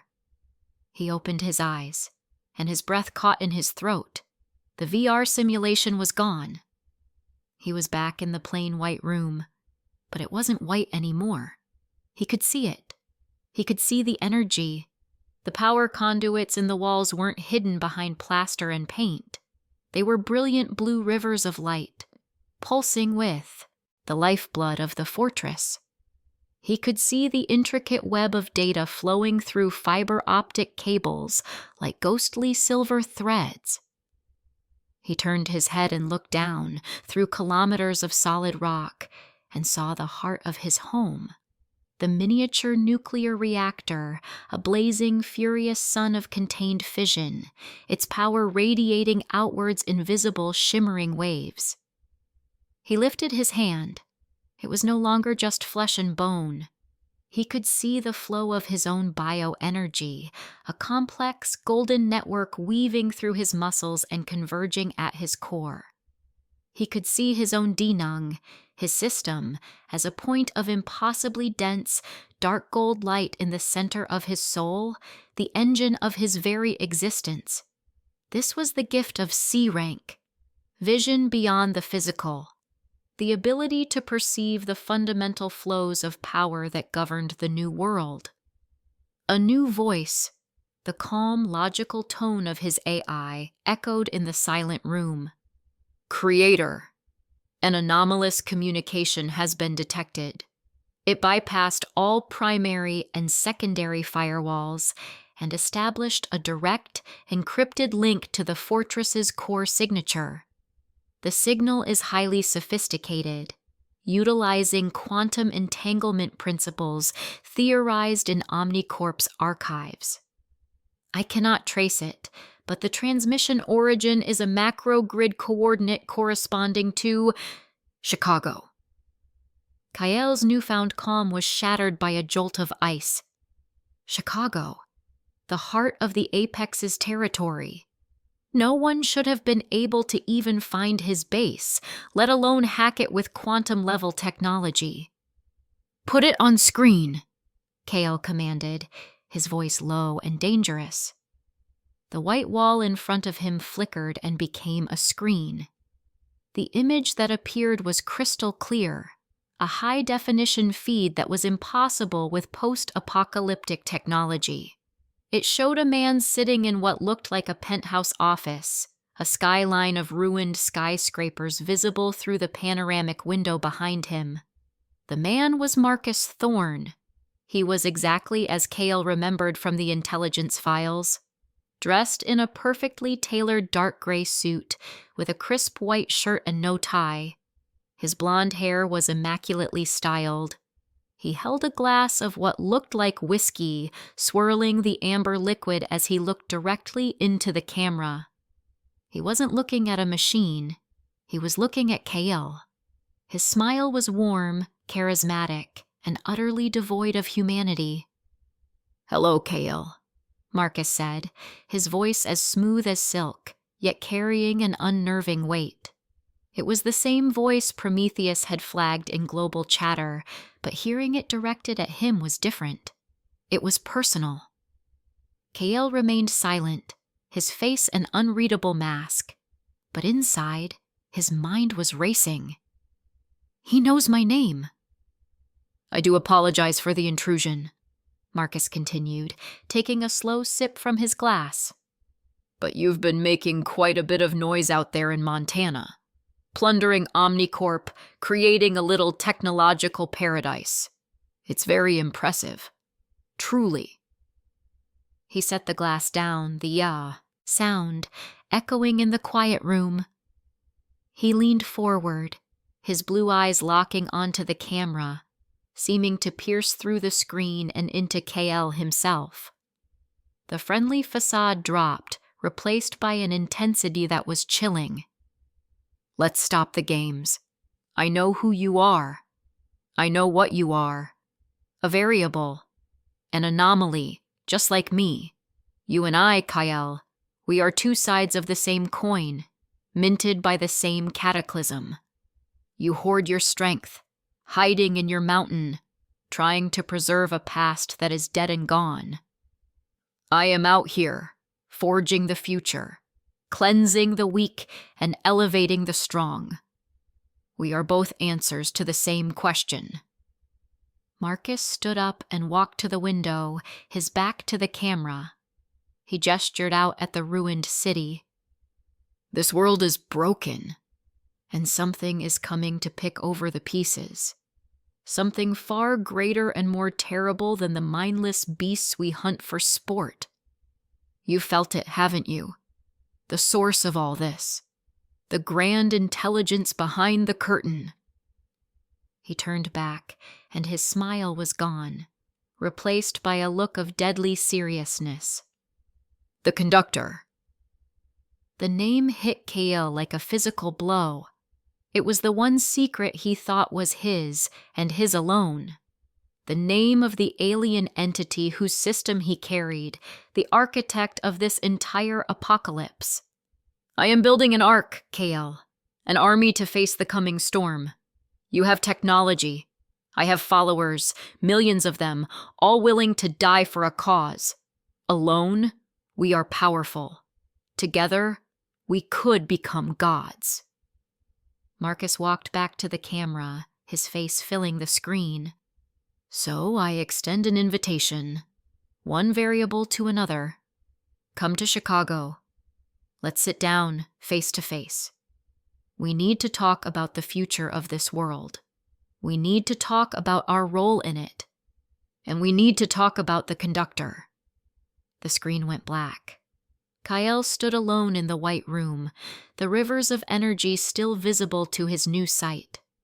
The thrill of his ascension had evaporated, replaced by the cold, hard reality of the new board. The game wasn't about hiding and growing strong anymore. It had become a direct confrontation of kings. His enemy not only knew he existed, but he knew his name, his secrets, and had just extended an invitation that was equal parts truce offering and declaration of war. He looked down at his hands. at the golden power flowing within him. The cocky feeling of security was gone. The real war, the war for the soul of humanity, had just begun.